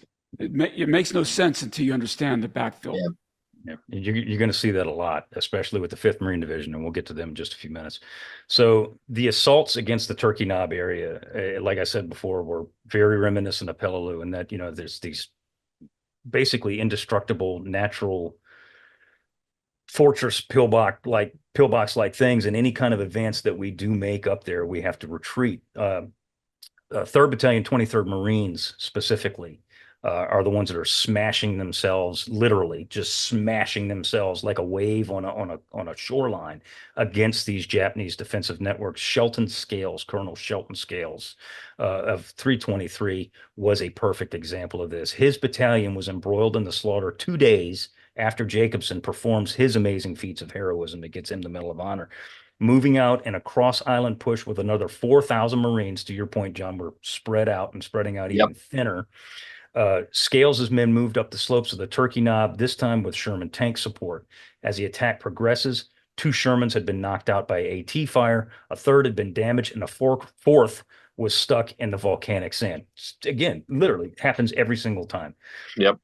With the infantry left without support, they had to withdraw after having reached the summit and suffering through heavy mortar and artillery fire. As Scales's men moved down the summit yet again, 6 rocket trucks came up and launched 432 rockets in a furious, it says 5 minutes. It's less than that. If you've ever seen Way these less. things shoot, it's like 30 seconds at most. Yeah. Against the Japanese positions. As soon as the rocket trucks emptied their loads, and there's footage of this stuff, Yeah. they came under withering mortar fire. It was incredibly frustrating because every time they get up, they got to move right back down. And every time they Yep. get up and move back down, they're leaving their buddies behind. And they do, don't mean it that way. They're leaving American blood on these hills. And it's infuriating at this point. Yeah. So what's the Japanese situation looking like right now, John? Grim. Because the sausage grinder works both ways, right? And as frustrating as it is for the Marines to be up and down these hills, they're also leaving dead Japanese behind every time that cycle of attrition happens. And so By the time you get, now we're getting to the end of February, the beginning of March, and according to what we can see in the USMC histories, most of the Japanese artillery and tanks have by now been knocked out, and 65% of the Japanese officers have been killed because for a lot of these counterattacks that are driving the Marines off of the top of these hills, guess what? They have to be led, and they're often led personally by these officers. So a lot of these guys are gone at this point. Kobayashi at this point estimates that on 3 March he has only 3,500 effectives left, and I'm guessing that a number of those, a large number probably, are wounded, even if they are effectives. Communications have broken down to the point that General Senda, who's the commander of the independent brigade that's over on the east, is fighting his own independent battle at this point. Captain Inoue of the naval troops is still got a small group of sailors near Motoyama number 3, and he's in touch with his superior officer, Admiral Ichimaru, who is himself with General Kobayashi, but they no longer have any effective control over these groups. What's happening is it's starting to devolve into isolated pockets. That's what's going to eventually end up happening here. But the whole command and control network that the Japanese have is really starting to be broken down. The remaining Japanese are increasingly hungry, desperate, running out of ammunition.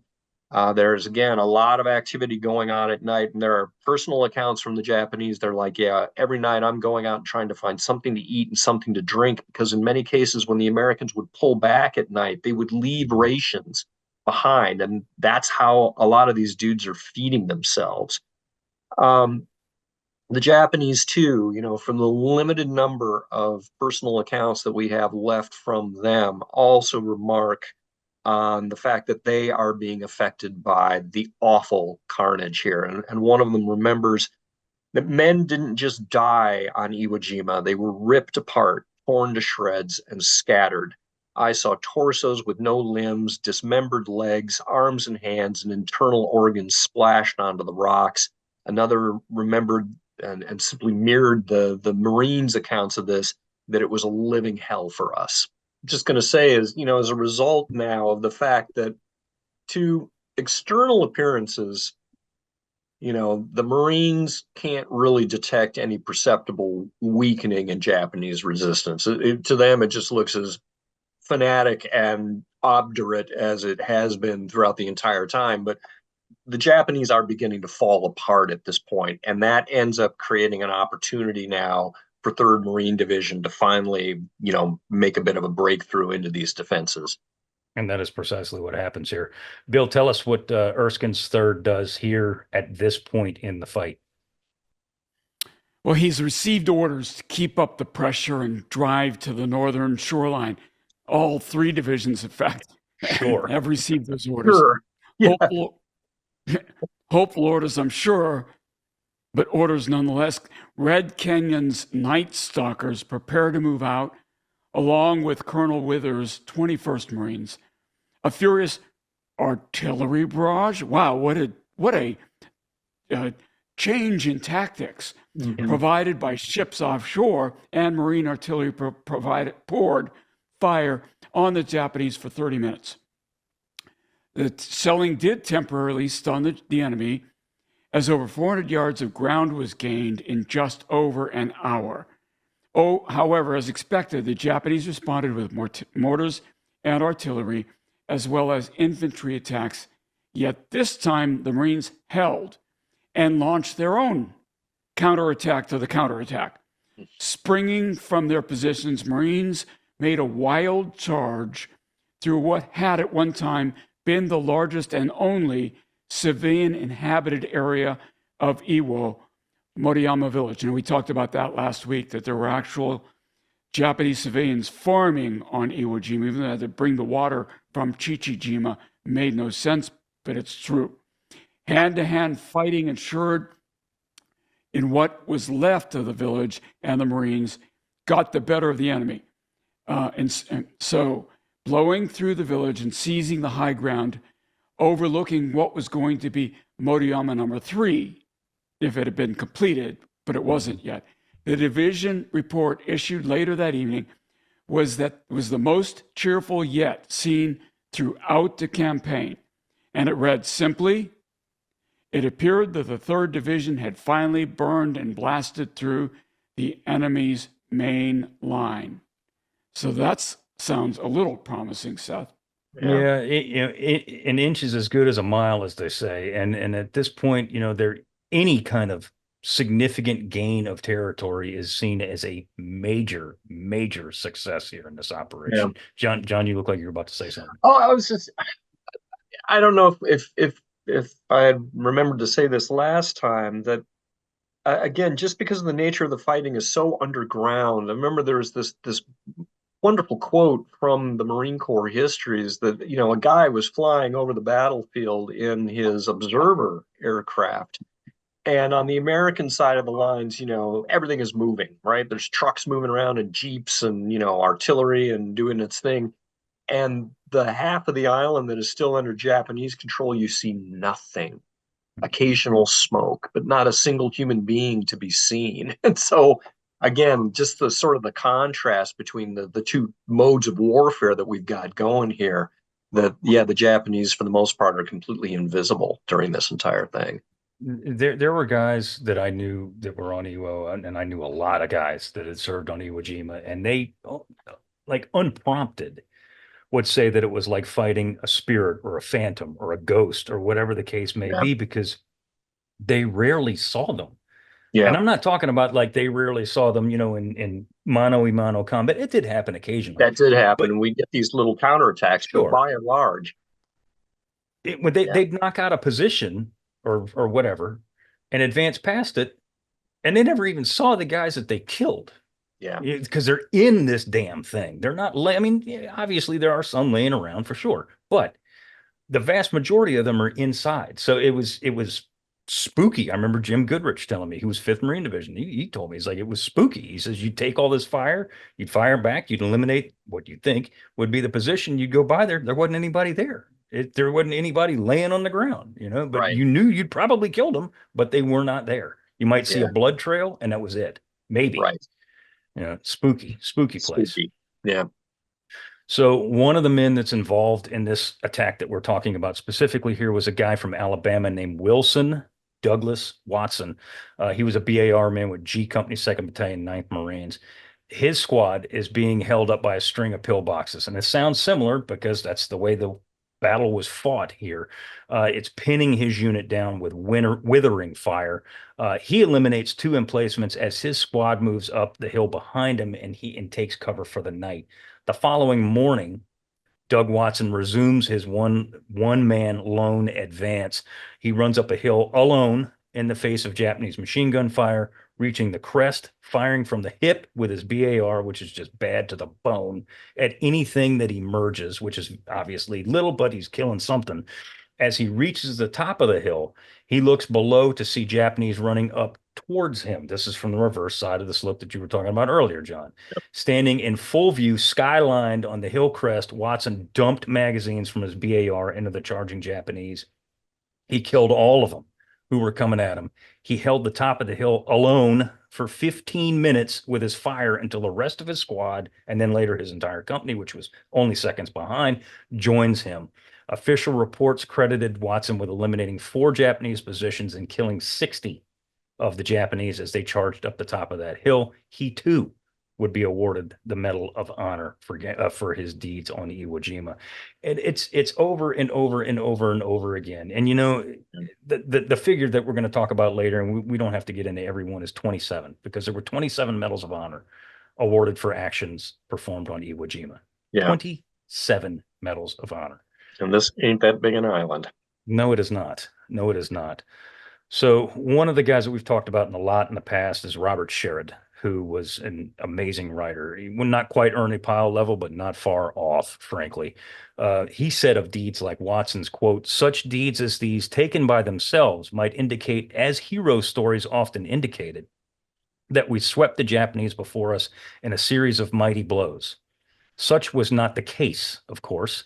The point is, without such examples of leadership and of inspiring individual heroism, we probably would not have advanced at all, unquote. And And that's that's very just an true. amazing statement. Yeah, when you think about it, that, conventional methods of unhinging these positions, like using artillery and just driving the defenders out of there, that kind Yep. of stuff works in the ETO. It sure don't work here. Mm-mm. And yeah, so you've got to have some guy who's got the gumption to get up and do something, frankly, kind of crazy. To unhinge these things and introduce some dynamism to the tactical action. And I'll tell you what, there are a lot of other guys that probably tried this and it didn't work, and Absolutely. they ended up dead. Yeah. So, And there's always there's those multiple accounts of people doing similar things that never got recognized. So I mean, there's right. 27 actions of heroism, or multiple actions of heroism, that were recognized with the blue ribbon, but there were probably 3 times that many that were not recognized with Right. that blue ribbon. Yeah, and how So many Navy crosses and what else get dumped out? I mean, yeah, it's exactly, not a exactly. piker when it comes to an award either. So yeah, the only way to make it forward into these defenses is for a lot of people to be displaying incredible bravery, because there's just no way else to do it. Exactly. It's a man-to-man fight at this point. It Yep. literally is. So the 3rd Division had indeed achieved a significant amount of success in this most recent attack. Erskine's Marines had carved a semicircular 1,500-yard gap in the Japanese lines. The 21st Marines, Colonel Randall's 1st Battalion, and Cushman, as in Cushman's pocket, 2nd Battalion, pounded the Japanese strong points and kept pushing.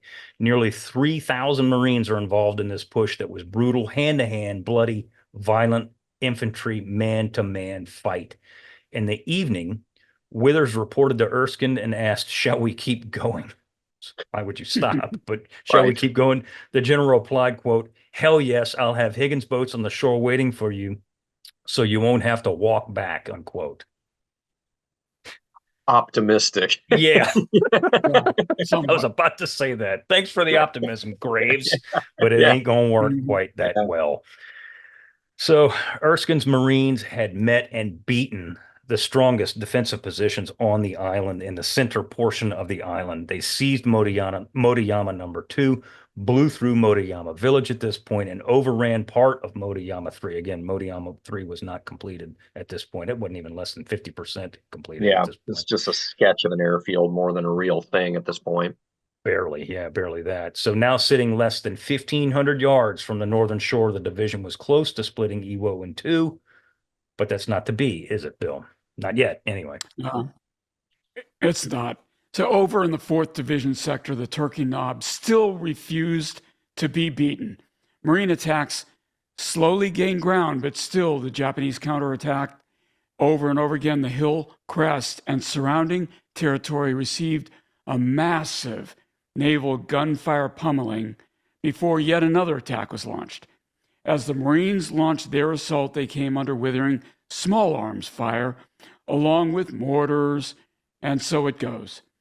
Slowly, however, the ground was gained as individual Marines, to your point, John, or small teams took one position after the next. As they reached the crest of the knob, yet again, number 15 or something like this, I don't even the know. Japanese, who appeared to be near the verge of elimination, emerged from their positions and engaged the Marines in hand-to-hand fighting yet again. The fight lasted an agonizing 10 minutes of, this is hand-to-hand now we're talking about, clawing, screaming, brutal, knifing, punching, grappling, wrestling. Marines swung their rifles like baseball bats after having emptied their garrons, and the fighting more closely resembled a Viking attack. You expect hatchets to come out than a They probably 20th did. century, if they probably did, rather than a 20th century infantry assault. As things died down, the Marines finally held the ground, Seth. Yeah, it literally is primal. It's fighting, it's combat in its most primal form here at this point. And exactly what you were saying before, John, this is an indication that the Japanese aren't necessarily wanting to give up, because as we all know, they rarely do, but they're meeting their wits' end. Yeah. And and something, I think it's in the notes, it is in the notes here in just a minute, that I was going to mention, is that while the artillery, Marine Corps artillery, airstrikes, naval gunfire, whatever the case may be, is not knocking these positions out like they have in the past because they're underground. It's taking a toll on these guys up here.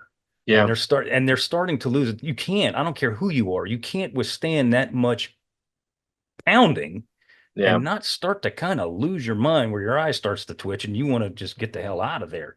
You know, Right. every single combat veteran I've ever talked to who was under artillery fire said that that was the most terrifying thing on the face of the earth is being under artillery fire because you never know when it's coming, where it's going to hit, and when it's going to freaking end. And it just goes on and on and on.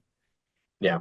No, a lot of these guys are starting to lose it. You're right. And they are hungry. In many cases, they are sick. They've got dysentery. They've been living in these horrible conditions. And so, yeah, it doesn't necessarily just surprise me that you've got a small group of guys that are left on Turkey Knob at the end of that fight, and they know they're going to die anyway. And it's just like, let's just get this over with. You know, I'm going to go up and fight these guys on the top, and I'm done. Yeah. So, Yeah. The other thing that this gunfire is doing too, yes, a lot of these positions locally are connected with tunnels in between individual bunkers and so forth. But if you're going to seriously try to reinforce one of these positions, then you're going to be moving troops above ground to get over to this locale. And the Japanese would typically do that, of course, at night. But with the amount of artillery fire that's being brought down, and is making it impossible now for the Japanese to put in local reinforcements on a timely basis. And so, again, there's just a general disintegration of Japanese combat effectiveness as we start nearing the end of this engagement. And talking about artillery and naval gunfire, the Marines start doing it now dang near 24 hours a day. Why wouldn't you? And why not? You know, Yeah. why not? You got it. Let's use it. Yeah. We brought it. We might as well shoot it. And Yep. that's exactly what they're doing. And I put in the notes, it's reminiscent of World War I, you know, Verdun like kind of combat where it's just barrage after barrage after barrage, morning, noon, and night. And so that means that the Japanese, if they're not getting hit, which obviously sometimes they are, if they're not getting hit, there is no rest. You ain't sleeping on top of your pillboxes tonight, Jack, because if you do, they're going to be picking pieces of you out of the bunker 4 miles down. So there's no rest. You're not coming out of those holes anymore. And if you do, you're dead. So these guys they're literally withering on the vine. So the artillery is having an effect, but not the effect that it was maybe initially designed to have. Right. So having mercifully, thank God, taken and held the crest of 382, the 4th Division took stock of their casualties. In the slugfest that had finally taken the knob, the 4th lost 374 men. Since D-Day, they had lost a staggering 5,595 men. This is not all killed, obviously, but these are people that are gone. They're no longer here. And while the 4th Division had suffered terrible casualties, their casualties paled in comparison, if you could even say that, with the 5th Marine Division. Bill, we were talking about percentage-wise. Just wait. As the 3rd pushed in the center of the island and the 4th battled against the incredible defenses of the Knob and the amphitheater, the 5th had been slugging their way up the western coast of Iwo at a good rate, but at a terrible price. Overall, in their one and only fight of the war, the 5th Marine Division would suffer 8,935 casualties. 258 of these men suffered a second wound, meaning that they often left the aid stations. We hear this all the time. Guys get hit, you know, a bullet it's through just the a scratch. arm. I got to go back. Right. Yeah, exactly. Tis a flesh wound. Yeah. And they're going back up to go back with their buddies because where the hell are they going to go? They're not going to be evacuated to go home because if they had, they would already be there. So I might as well go back up with my brothers and continue to do this. The division added some 1,275 officers and men to the sick list. The sick list is, of course, more often than not, battle fatigue. These guys are done. Bill, tell us about 70% of the 5th's casualties. Yeah, so 70% had been absorbed, obviously, by the rifle companies. These are the guys who are taking the brunt of this fire.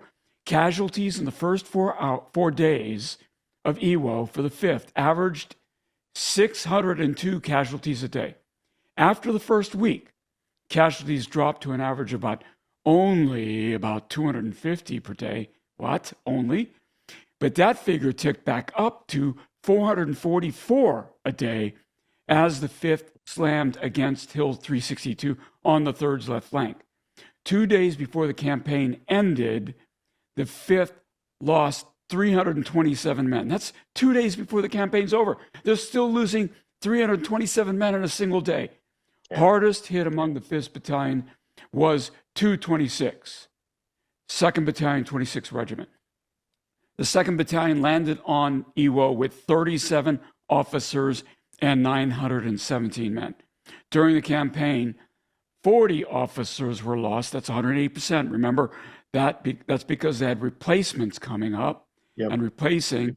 So they lost more than 100% of their officers, and 911 men were killed or wounded, 99%. 226 received 14 officers and 251 enlisted men as replacements, and among those, 10 of the 14 officers were casualties, and 134 of the 250 enlisted replacements were lost. 226 is just one example. Bravo 128 suffered a staggering casualty rate as well. This unit was among 2 that broke through and cut the island in half on D-Day.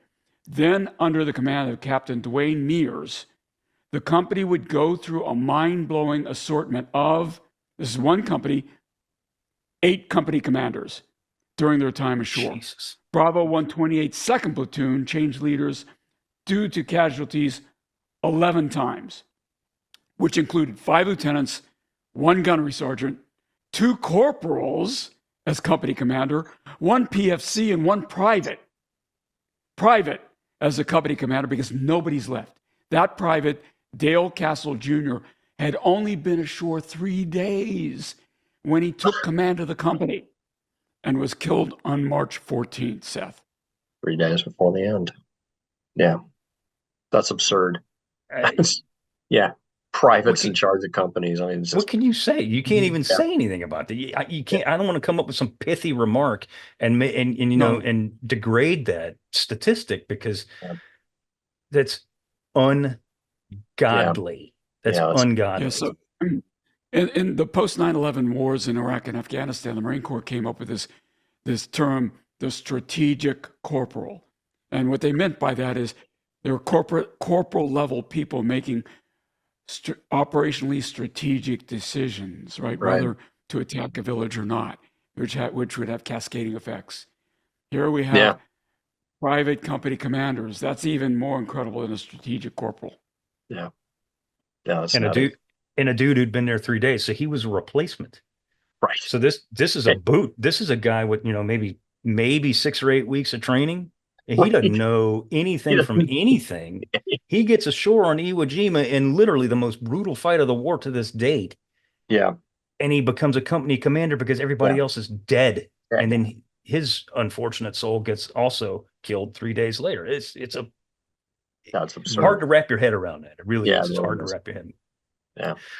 So there are several people who are killed in action that are well known to people like us, one of which is Jon Parshall. And I know we talked about him very briefly last week, but I don't frankly recall if we went into any kind of detail about him. He's killed on D-Day. Jon Parshall, of course, is the Medal of Honor recipient from Guadalcanal, probably the most famous enlisted Marine of World War II, and I don't think that's arguable.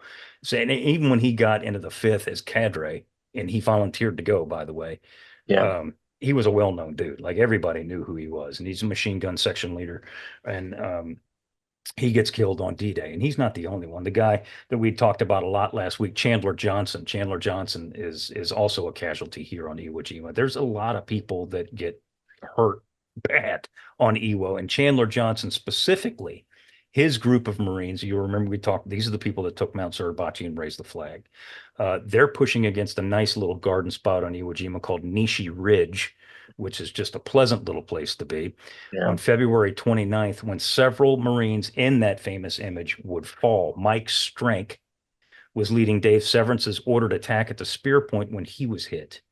For 4 hours, he and his group of 4 Marines were pinned down as Dave Severance struggled to break through to pull these guys out. As Strength sent a runner to tell Severance of his plight, he was killed by a Japanese mortar barrage. Harlan Block, also in the second flag raising image, is also killed in the same blast. Hank Hansen, who had his life saved by Medal of Honor recipient Donald Rule, and who raised the first flag on top Suribachi, was moving towards Strength position when he was killed by a burst of Japanese machine gun fire. Charles Lindbergh, flamethrower operator, who also raised the first flag, was carrying his flamethrower moving toward the positions at Block and Strength pinned down when he was shot through the arm and chest. He would survive. But again, that's just a small example of one small group of Marines in the same company. They're just dropping like flies all within a couple of hours. These guys are getting killed. Unbelievable. Unbelievable. So, Bill, tell us, not all medals of honor. Well, let me rephrase this. There's one more Medal of Honor we want to talk about before we get to this other one that I want to talk about. And this is this guy named Harrell, William G. Harrell from Mercedes, Texas. Tell us about William G. Harrell. What was he doing? How did he earn the blue ribbon? Well, this happened as the 5th was assaulting and taking Nishi Ridge, which you just mentioned, Seth. Over a period of several days and hundreds of casualties, they moved toward yet another hill named Hill 357, astride the 3rd Division, as that unit began its final push towards the North Shore. On March 3rd, 1945, which would be a historic day for the 5th Marine Division, in that one day, the division would see 519 casualties. 519, as 5 division men would simultaneously earn the Medal of Honor. As you said, Seth, one of those was this Sergeant William G. Harrell from Mercedes, Texas. Harrell was out on an OP, that's an observing post about 20 yards in front of the lines near Nishi Ridge with another man, Andrew Carter from Paducah, Kentucky. Harrell and Carter had been foxhole buddies since D-Day, and in that time had learned to trust one another implicitly. Being in front of the lines, if the Japanese decided to launch a counterattack, Harrell and Carter would catch it first for sure. Carter was on watch when he spotted 2 dark shapes darting amongst the boulders just above them. Carter nudged his sleeping buddy and said, "They're coming out of the ravine." Carter opened fire first and dropped 4 of the enemy with his M1. Harrell fired twice at 2 forms and saw them crumple and listened as Carter cussed when his M1 jammed with the black sand, as happened all too often during this campaign. Mm-hmm. So Harrell leaves the hole to get more ammunition and another weapon. Seconds later, a hand grenade rolls into their foxhole and explodes. Harrell was wounded in the explosion. His left leg buckled under the weight, and he couldn't move his left arm. Carter re-entered the hole to find his friend covered in blood and hit bad. He tried to move Harrell, who said, "Leave me alone. I'm good. I'm good. I'm good. I'm good?" Yeah, he said, "I'm good." Harrell then stuck another magazine in his carbine with one hand as he watched 2 Japanese come toward them in a dead run. One Japanese was throwing grenades in every direction, and the other one was waving a sword with both hands. Carter tried to fire his weapon. So he had to be an officer, right? Carter tried to fire, but his weapon wouldn't fire, so he grabs one of the dead Japanese rifles and opens fire with it. The Arisaka had a bayonet on it, and Carter jumped from his hole and engaged the sword-wielding Japanese officer with a bayonet rifle, impaling his enemy on the end of the captured weapon. As the man died, he brought his sword down on Carter's hand, slicing it from thumb to pinky. Harrell, meanwhile, only has 1911 pistol, which he brought to bear on the grenade-throwing enemy soldier. 2 shots from the 1911 will ruin anyone's day, and certainly it dropped the grenade thrower mid-stride, Seth. So this is like a 2-man wrecking crew here. 2-man wrecking crew fighting for their very lives because, yeah, you know, pretty desperate wrecking crew. very much Mm. so. Their OP, their observation post is going to be, it's not 5 yards from the main line. They're dozens of yards out in no man's land out here. So these guys are on their own, man. They got nobody that's going to come up behind them. And as this is all going on, as you're saying, as you said before, Harold took a grenade blast to the left side of his whole body. And at some point in this whole action, a flare gets fired by somebody. It's not by them, but a flare goes up, and Harold is actually for the first time able to see see himself. His whole left side is shredded by this Japanese grenade. His left hand is literally hanging by the tendons in his left arm. So I mean, his left hand is smoked. It's gone. It's useless. And thankfully, he's a right-handed guy, so he's using his right hand to fend off any other Japanese that are coming at him. As he's laying there in his foxhole because he can't stand up because, by the way, the grenade blast broke his left leg.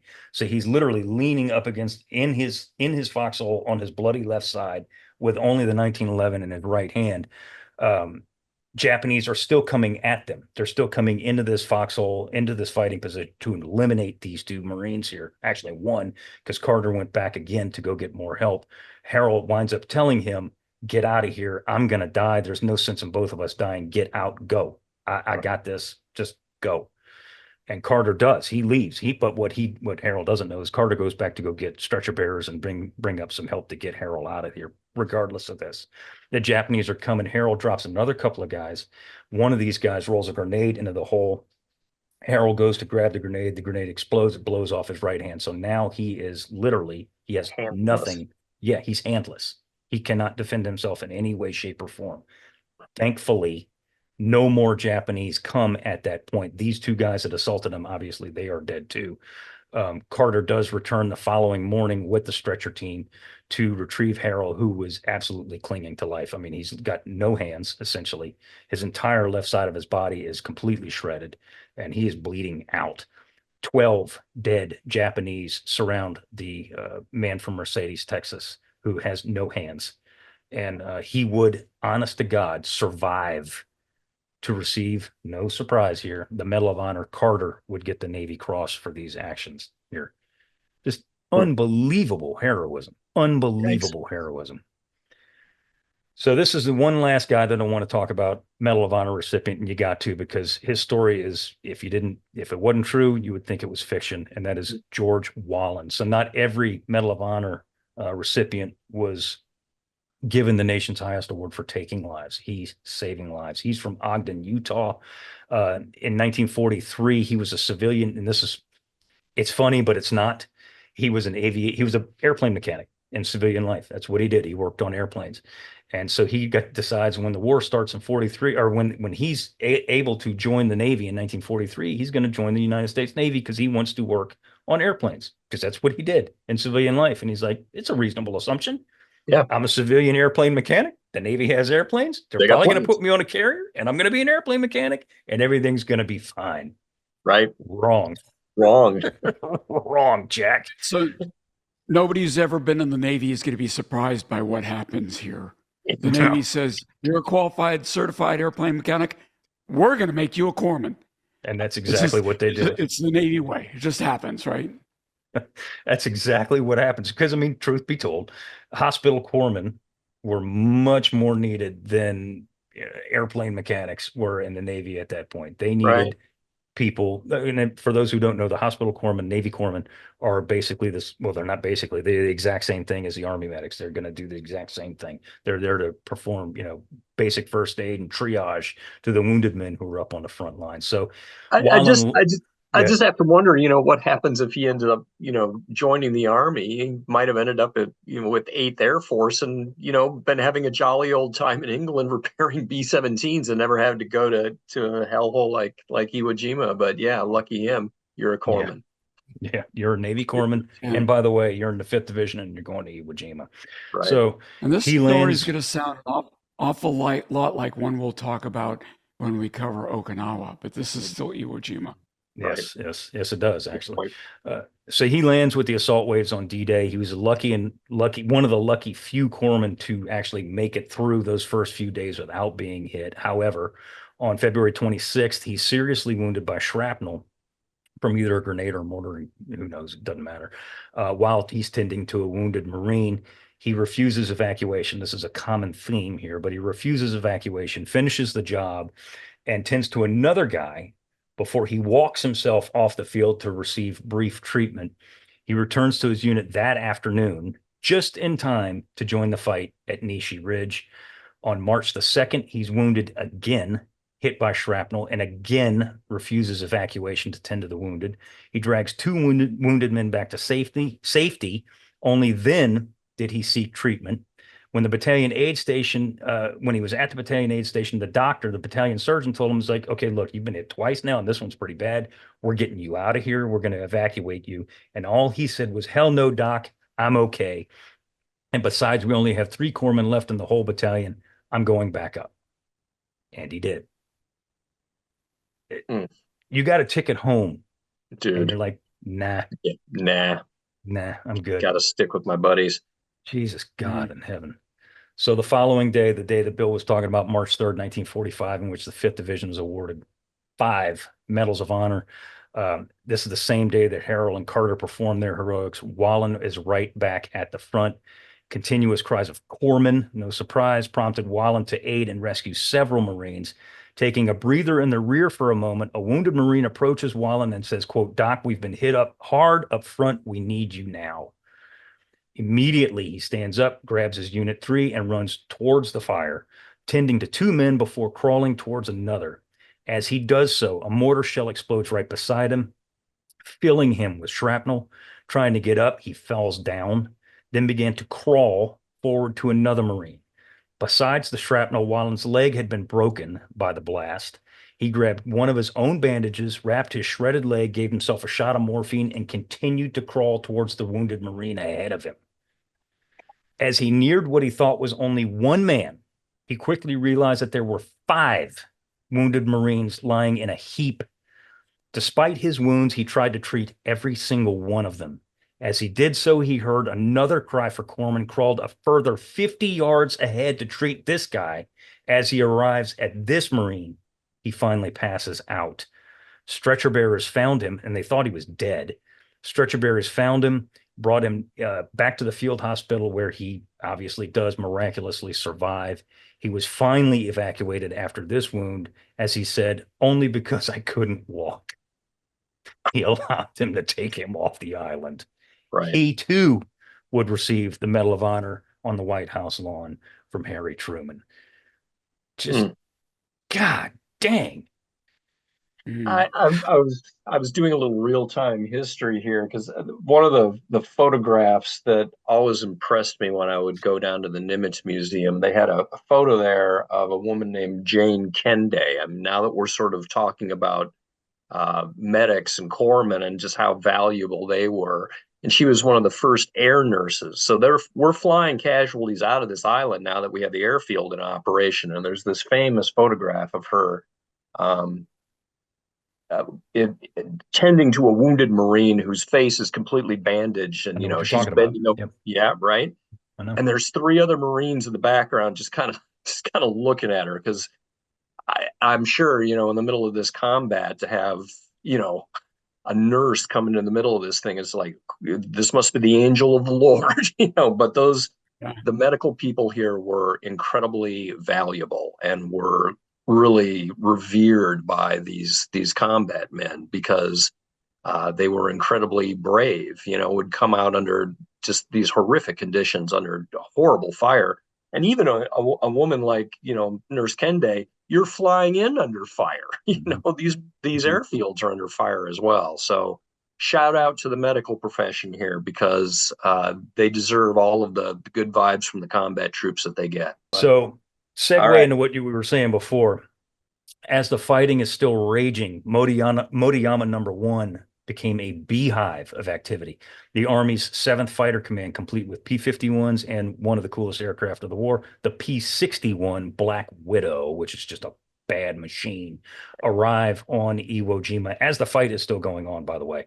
Marine transport aircraft, exactly to your point, John, also arrived bringing in fresh plasma and whole blood to those who needed it the most more seriously wounded personnel. I mean, they all are at this point, are airlifted out. This is one of the first, not the first, but one of the first large-scale medevacs, for lack of a better term, of wounded personnel in American combat history. It happened before, but not to this scale. There's C-47s and I think C-46s too. Yeah. Coming in here all the time. Yes. And they're bringing in medical supplies and ammunition and some in food and some, but stuff like that. But and it's usually taking stretcher cases out. And they're bringing them back to Saipan or wherever. But generally, Saipan is where they're going. So this is a huge advancement in American medical battlefield treatment right here. Is this, and this is the ability that only at this stage of the war, only us, we're the only ones that can do this kind of thing. Yeah.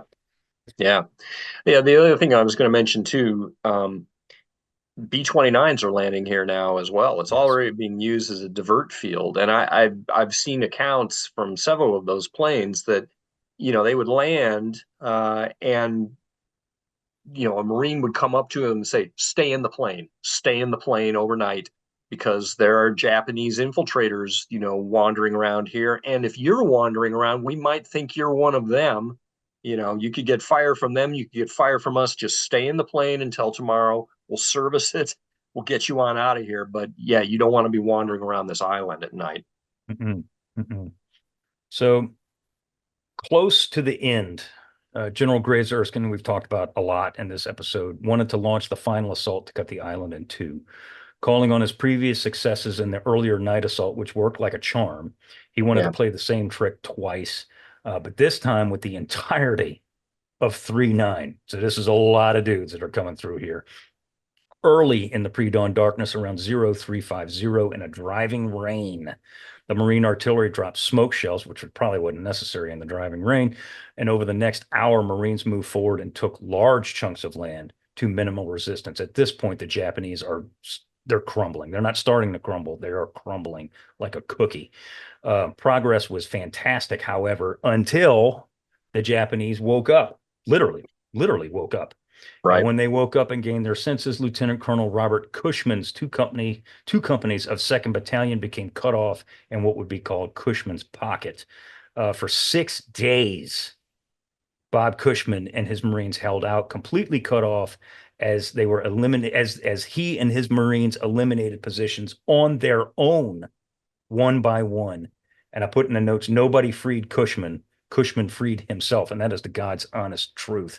The 24-hour-a-day fight in Cushman's Pocket was one of the last major fights of the campaign in the push that was hoped would break the Japanese. Over 500 Marines were killed or wounded. Yikes. Let's talk about Kobayashi here, John.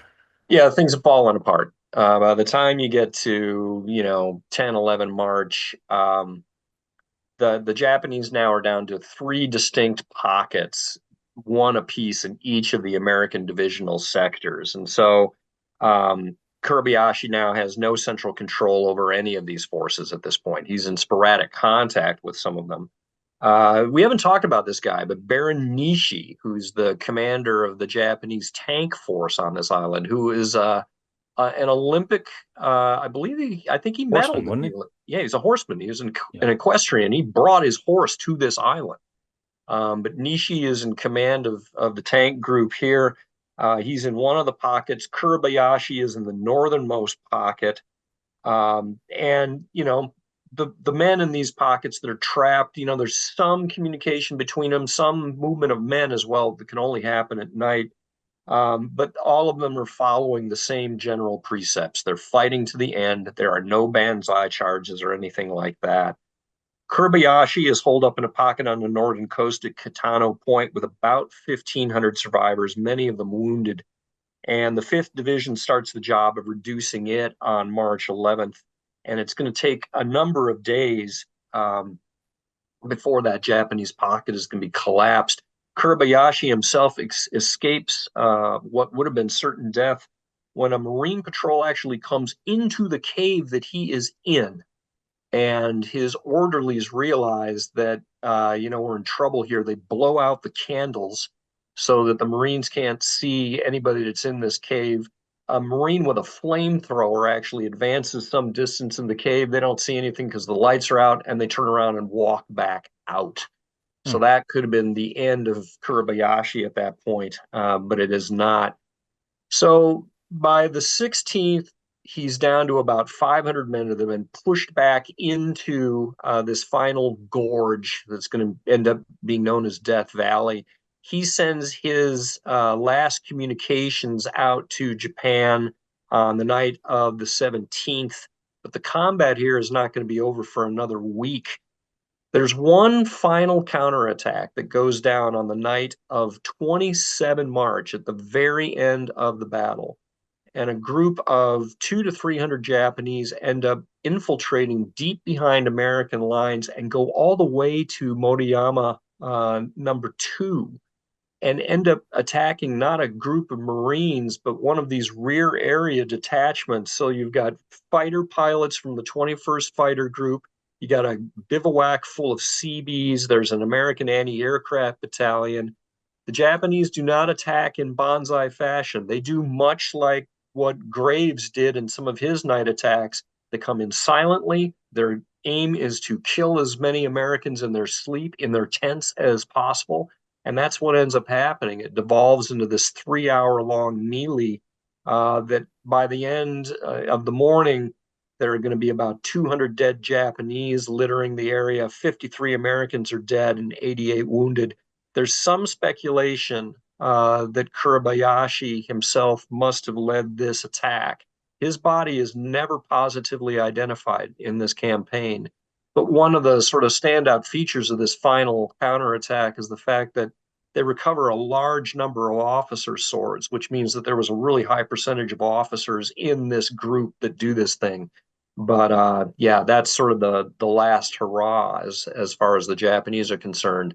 And Kuribayashi disappears into the mists of time. Yeah. It's only a couple days later that the 3rd Division does indeed reach the northern shore of Iwo Jima, and I found this to be rather remarkable, but sad at the same time. Excuse me, my dog is deciding to make his presence known here. Absolutely, Gunther. By a small patrol led by a lieutenant named Paul Connolly. They were the first ones to reach the shore amidst little to no resistance at this point. He recalled, quote, "We all sort of stood there and watched the waves, kind of stunned, really," unquote. Yeah. I bet so. Yeah. He said, then it hit them. He said they were almost done. His men literally ran down the cliffside into the ocean and started to play in the surf like a bunch of kids. And because they were a bunch of kids, honestly, at this point. They were literally, 18, 19, 20-year-old young men.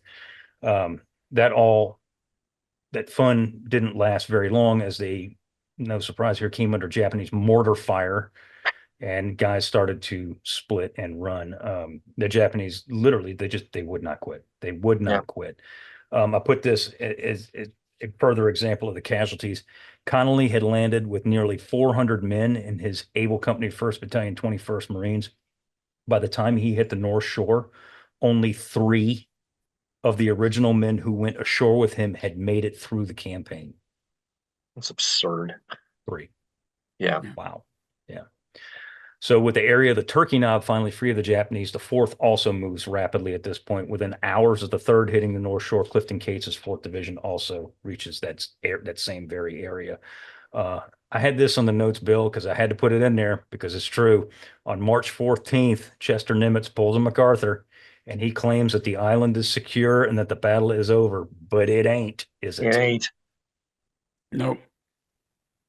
Continues for another 14 days, Seth. The fighting on Iwo Jima was unprecedented in its ferocity. Even Tarawa and Peleliu paled when compared to Iwo Jima. In 36 days of relentless, almost non-stop combat, here's the number, 6,821 Marines and Navy corpsmen were killed. A further 19,217 were wounded. Over 2,000 Americans were pulled off the line due to combat fatigue. PTSD in today's language. Yeah. All told, 5th Amphibious Corps suffered an astonishing 24,053 casualties. John, how does that compare to the Japanese? Well, the numbers are really kind of squishy because it also depends on how many Japanese you think were on that island in the first place. And there's not a huge variation, but it's somewhere between 18 and 22,000. The number that I'm most comfortable with is about 20,000. So it looks as if, all told, the Japanese suffered about 18,000 plus. But at the end of this battle, there are still hundreds and hundreds of Japanese that are left alive out there in the boonies of this actually incredibly small island. But they're still alive, and they're in caves and bunkers and whatnot. And what's going to end up happening is there's going to be an army regiment that comes in here to act as the garrison troopers, and that regiment is going to be involved in, mopping up operations and consolidation operations that are going to go on for weeks and weeks and weeks. So there are a grand total of 1,083 Japanese POWs that are taken, 216 during the battle, 867 are captured after the battle. Many of these are Koreans and Formosan construction troops. But this whole notion that we always have that the Japanese garrisons fight to the last man, that's actually not true in the case of Iwo Jima. And in fact, if you compare this to some of the earlier fights, like in the Marianas, where you had to kill north of 97% of the garrison to take the island, the casualty figures here are about 95%. So it's a little bit lower. During the mopping up operations, according to what I can tell, there were more than 2,500 Japanese still left alive on the island at the end of the fighting. We don't find, for instance, the field hospital of the 2nd Independent Mixed Brigade until sometime in April. So this is a cool month after the combat is done. And during that particular episode, 69 Japanese are persuaded to surrender. 3 of them end up killing themselves.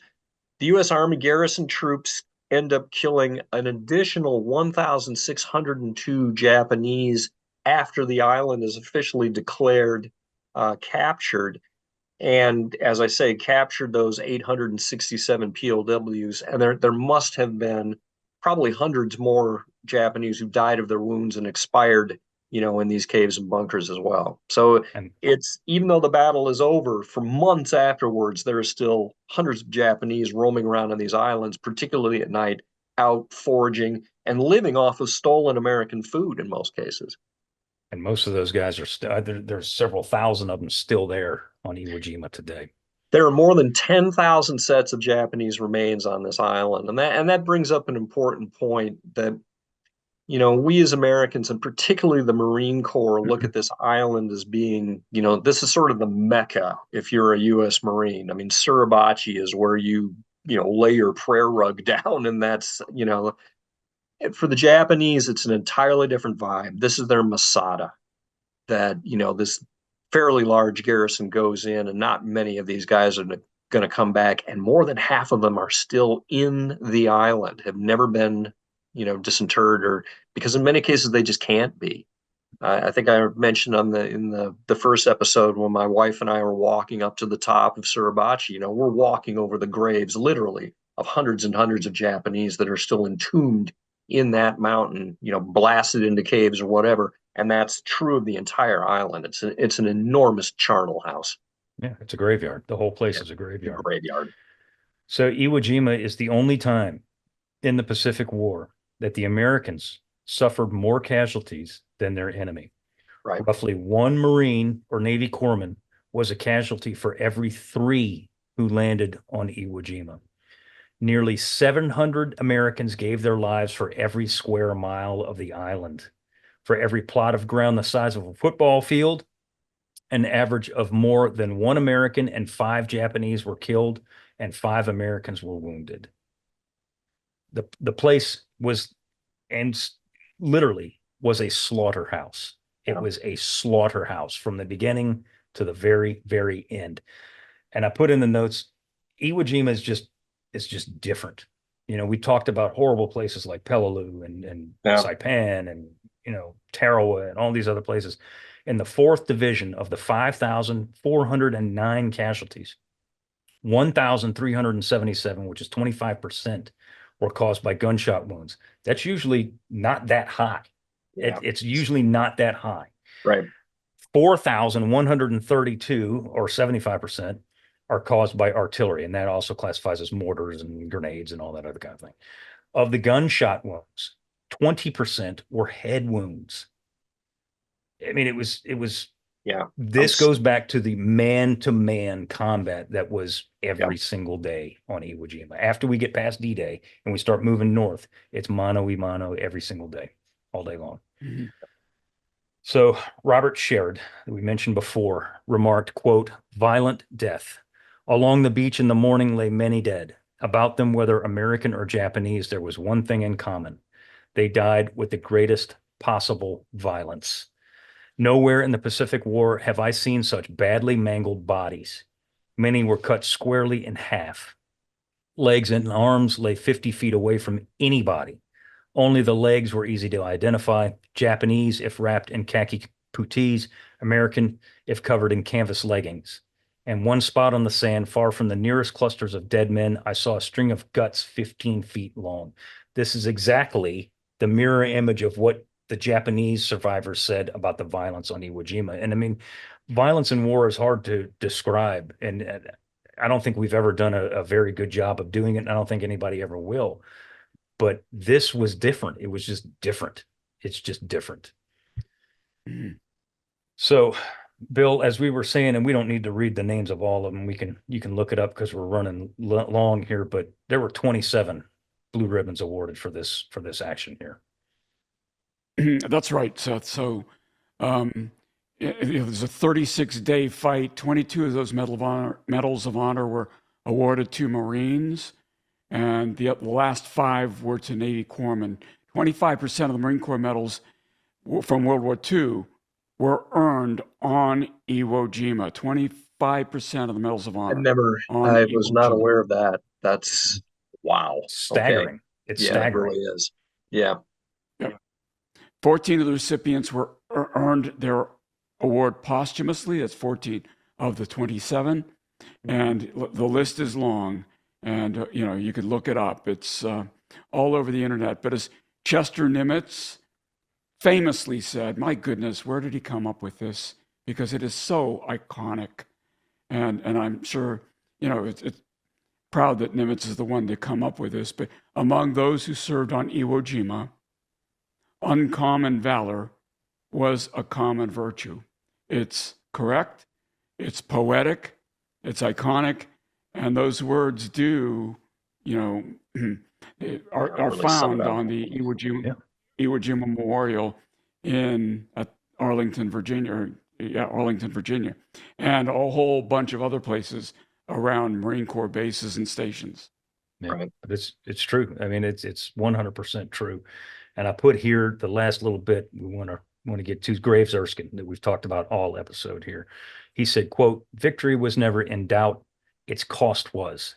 The enemy could have displaced every cubic inch of volcanic ash on this fortress with concrete pillboxes and blockhouses, which he nearly did, and still victory would not have been in doubt. What was in doubt in all of our minds was whether there would be any of us left to dedicate our cemetery at the end, or whether the last Marine would die knocking out the last Japanese gun and gunner. Let us do away with names, with ranks and rates and unit designations here. Do away with the terms regular, reserve, veteran, boot, old-timer, replacement. They are empty, categorizing words which belong only in the adjutant's dull vocabulary. Here lie only Marines." God damn, I'm sorry. Goodness gracious. Yeah. That's good. Yeah. Ooh. Yep. And sailors. Well, that was an uplifting topic. Isn't it? Aren't they always, though? Yeah, we really did pick a lovely war to study, didn't we? Yeah, we did. Yeah. Oh, yeah. Yeah, we did. Because, and it only gets better, too. Because there's this little place that we're going to... Huh? What's that, Bill? I'm sorry. Sorry, It Bill. was the worst war. That's okay. You said it. We picked a lovely war to study, but it was a worse war to fight. Yeah. Yeah, no doubt. No doubt. And there's another little lovely little place that actually is quite beautiful, called Okinawa, where it only gets worse, if you can Yeah. believe Yeah. that. It only gets worse. So one more footnote there, Seth, is that list of medals of honor recipients that we refer to. Those are only people who received their Medal of Honor on Iwo Jima. There were Medal of Honor recipients like Jon Parshall who received Medal of Honor somewhere else, Mhm. but died on Iwo Jima that aren't included in that list. Correct. Yeah, these are guys that just earned the medal, On earned Iwo. performed the action for which the medal was awarded Yeah. on the island of Iwo Jima. And there's 27 of those guys alone. I think the only other campaign that comes close to that is 22, and that's for Luzon. Luzon has 22 medals of honor, but Iwo's still got the high mark at 27, and God willing, that'll never be eclipsed, frankly, in my opinion. Yes. Well, guys, is there anything else you want to throw in about this epic No, clash? I just want to again add a second footnote that the USS Jon Parshall was recently delivered to the United States Navy. The Navy does have a custom of naming warships after Medal of Honor recipients. I should have gone through this list and found out how many of the Iwo Jima Medals of Honor have had ships named after them. I know Woody Williams is one, but I don't know Jack how many Lucas of the is rest another are. one. Jack Lucas. Jack Lucas. Yeah. Yeah. Jack Lucas is another one. But Yeah, the only thing not I was Jon gonna Parshall. mention is that as soon as this battle is over, people start ex post facto analyzing whether or not it was actually worth it. I mean, that debate kicks off as soon as the guns fall silent. And I think all three of us are in agreement that yeah, it was worth taking, but my Absolutely. God, you know, the price tag was really pretty daunting. Yeah.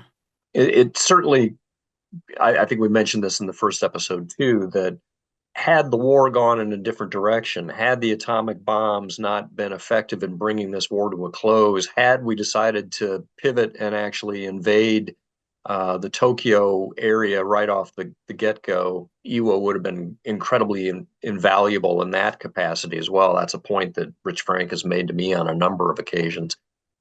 But yeah, Indeed. what The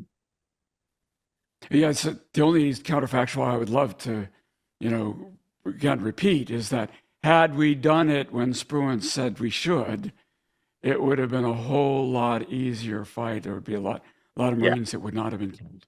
Yeah, for sure. Yeah. And Japanese for that matter, because there were only 6,000 guys on the island when they were proposed to land. 6,000-ish. Ish.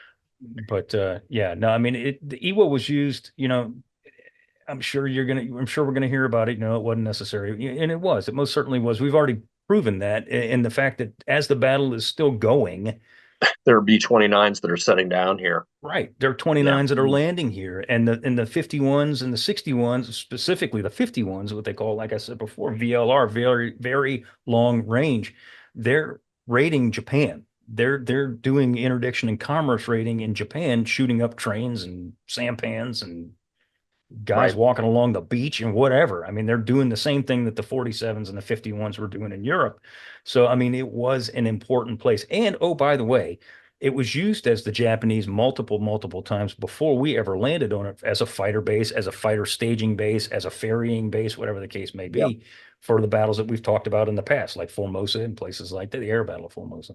So, I mean, it was a very strategic place that had to be taken. It was just unfortunate that it cost as many lives as it did. Yeah. All right. Well, guys, on that note, let's wrap this bad boy up. We want to thank you very much for listening in on this conversation. Please subscribe to the Unauthorized History of the Pacific War podcast, wherever you receive your podcast. Give us a rating and review. We do appreciate it, as does my dog as he's whining there by the door. Also, if you want to see... He's ready to get out. If you want to see the video of this, if you're not already looking at it, look at our YouTube channel. I know, buddy. And if you have a question or a comment, send us an email at unauthorizedpacificpodcast@gmail.com. So once again, my name is Seth Parrott, and I want to thank you very much for listening and or watching. This is Gunther, the German Shepherd. He also says thank you. John, as always, my good friend, thank you for being with us. And I would say I enjoyed it, but it's, had to be done. Well, it is an epic fight, and having been there twice, it's the kind of place you want to talk about. So You have to talk about it. Bill, bring us home. All I'm going to say, Seth, is when I think the episode's running too long, I'm going to start whining like a German Shepherd. But we'll see you all again next week.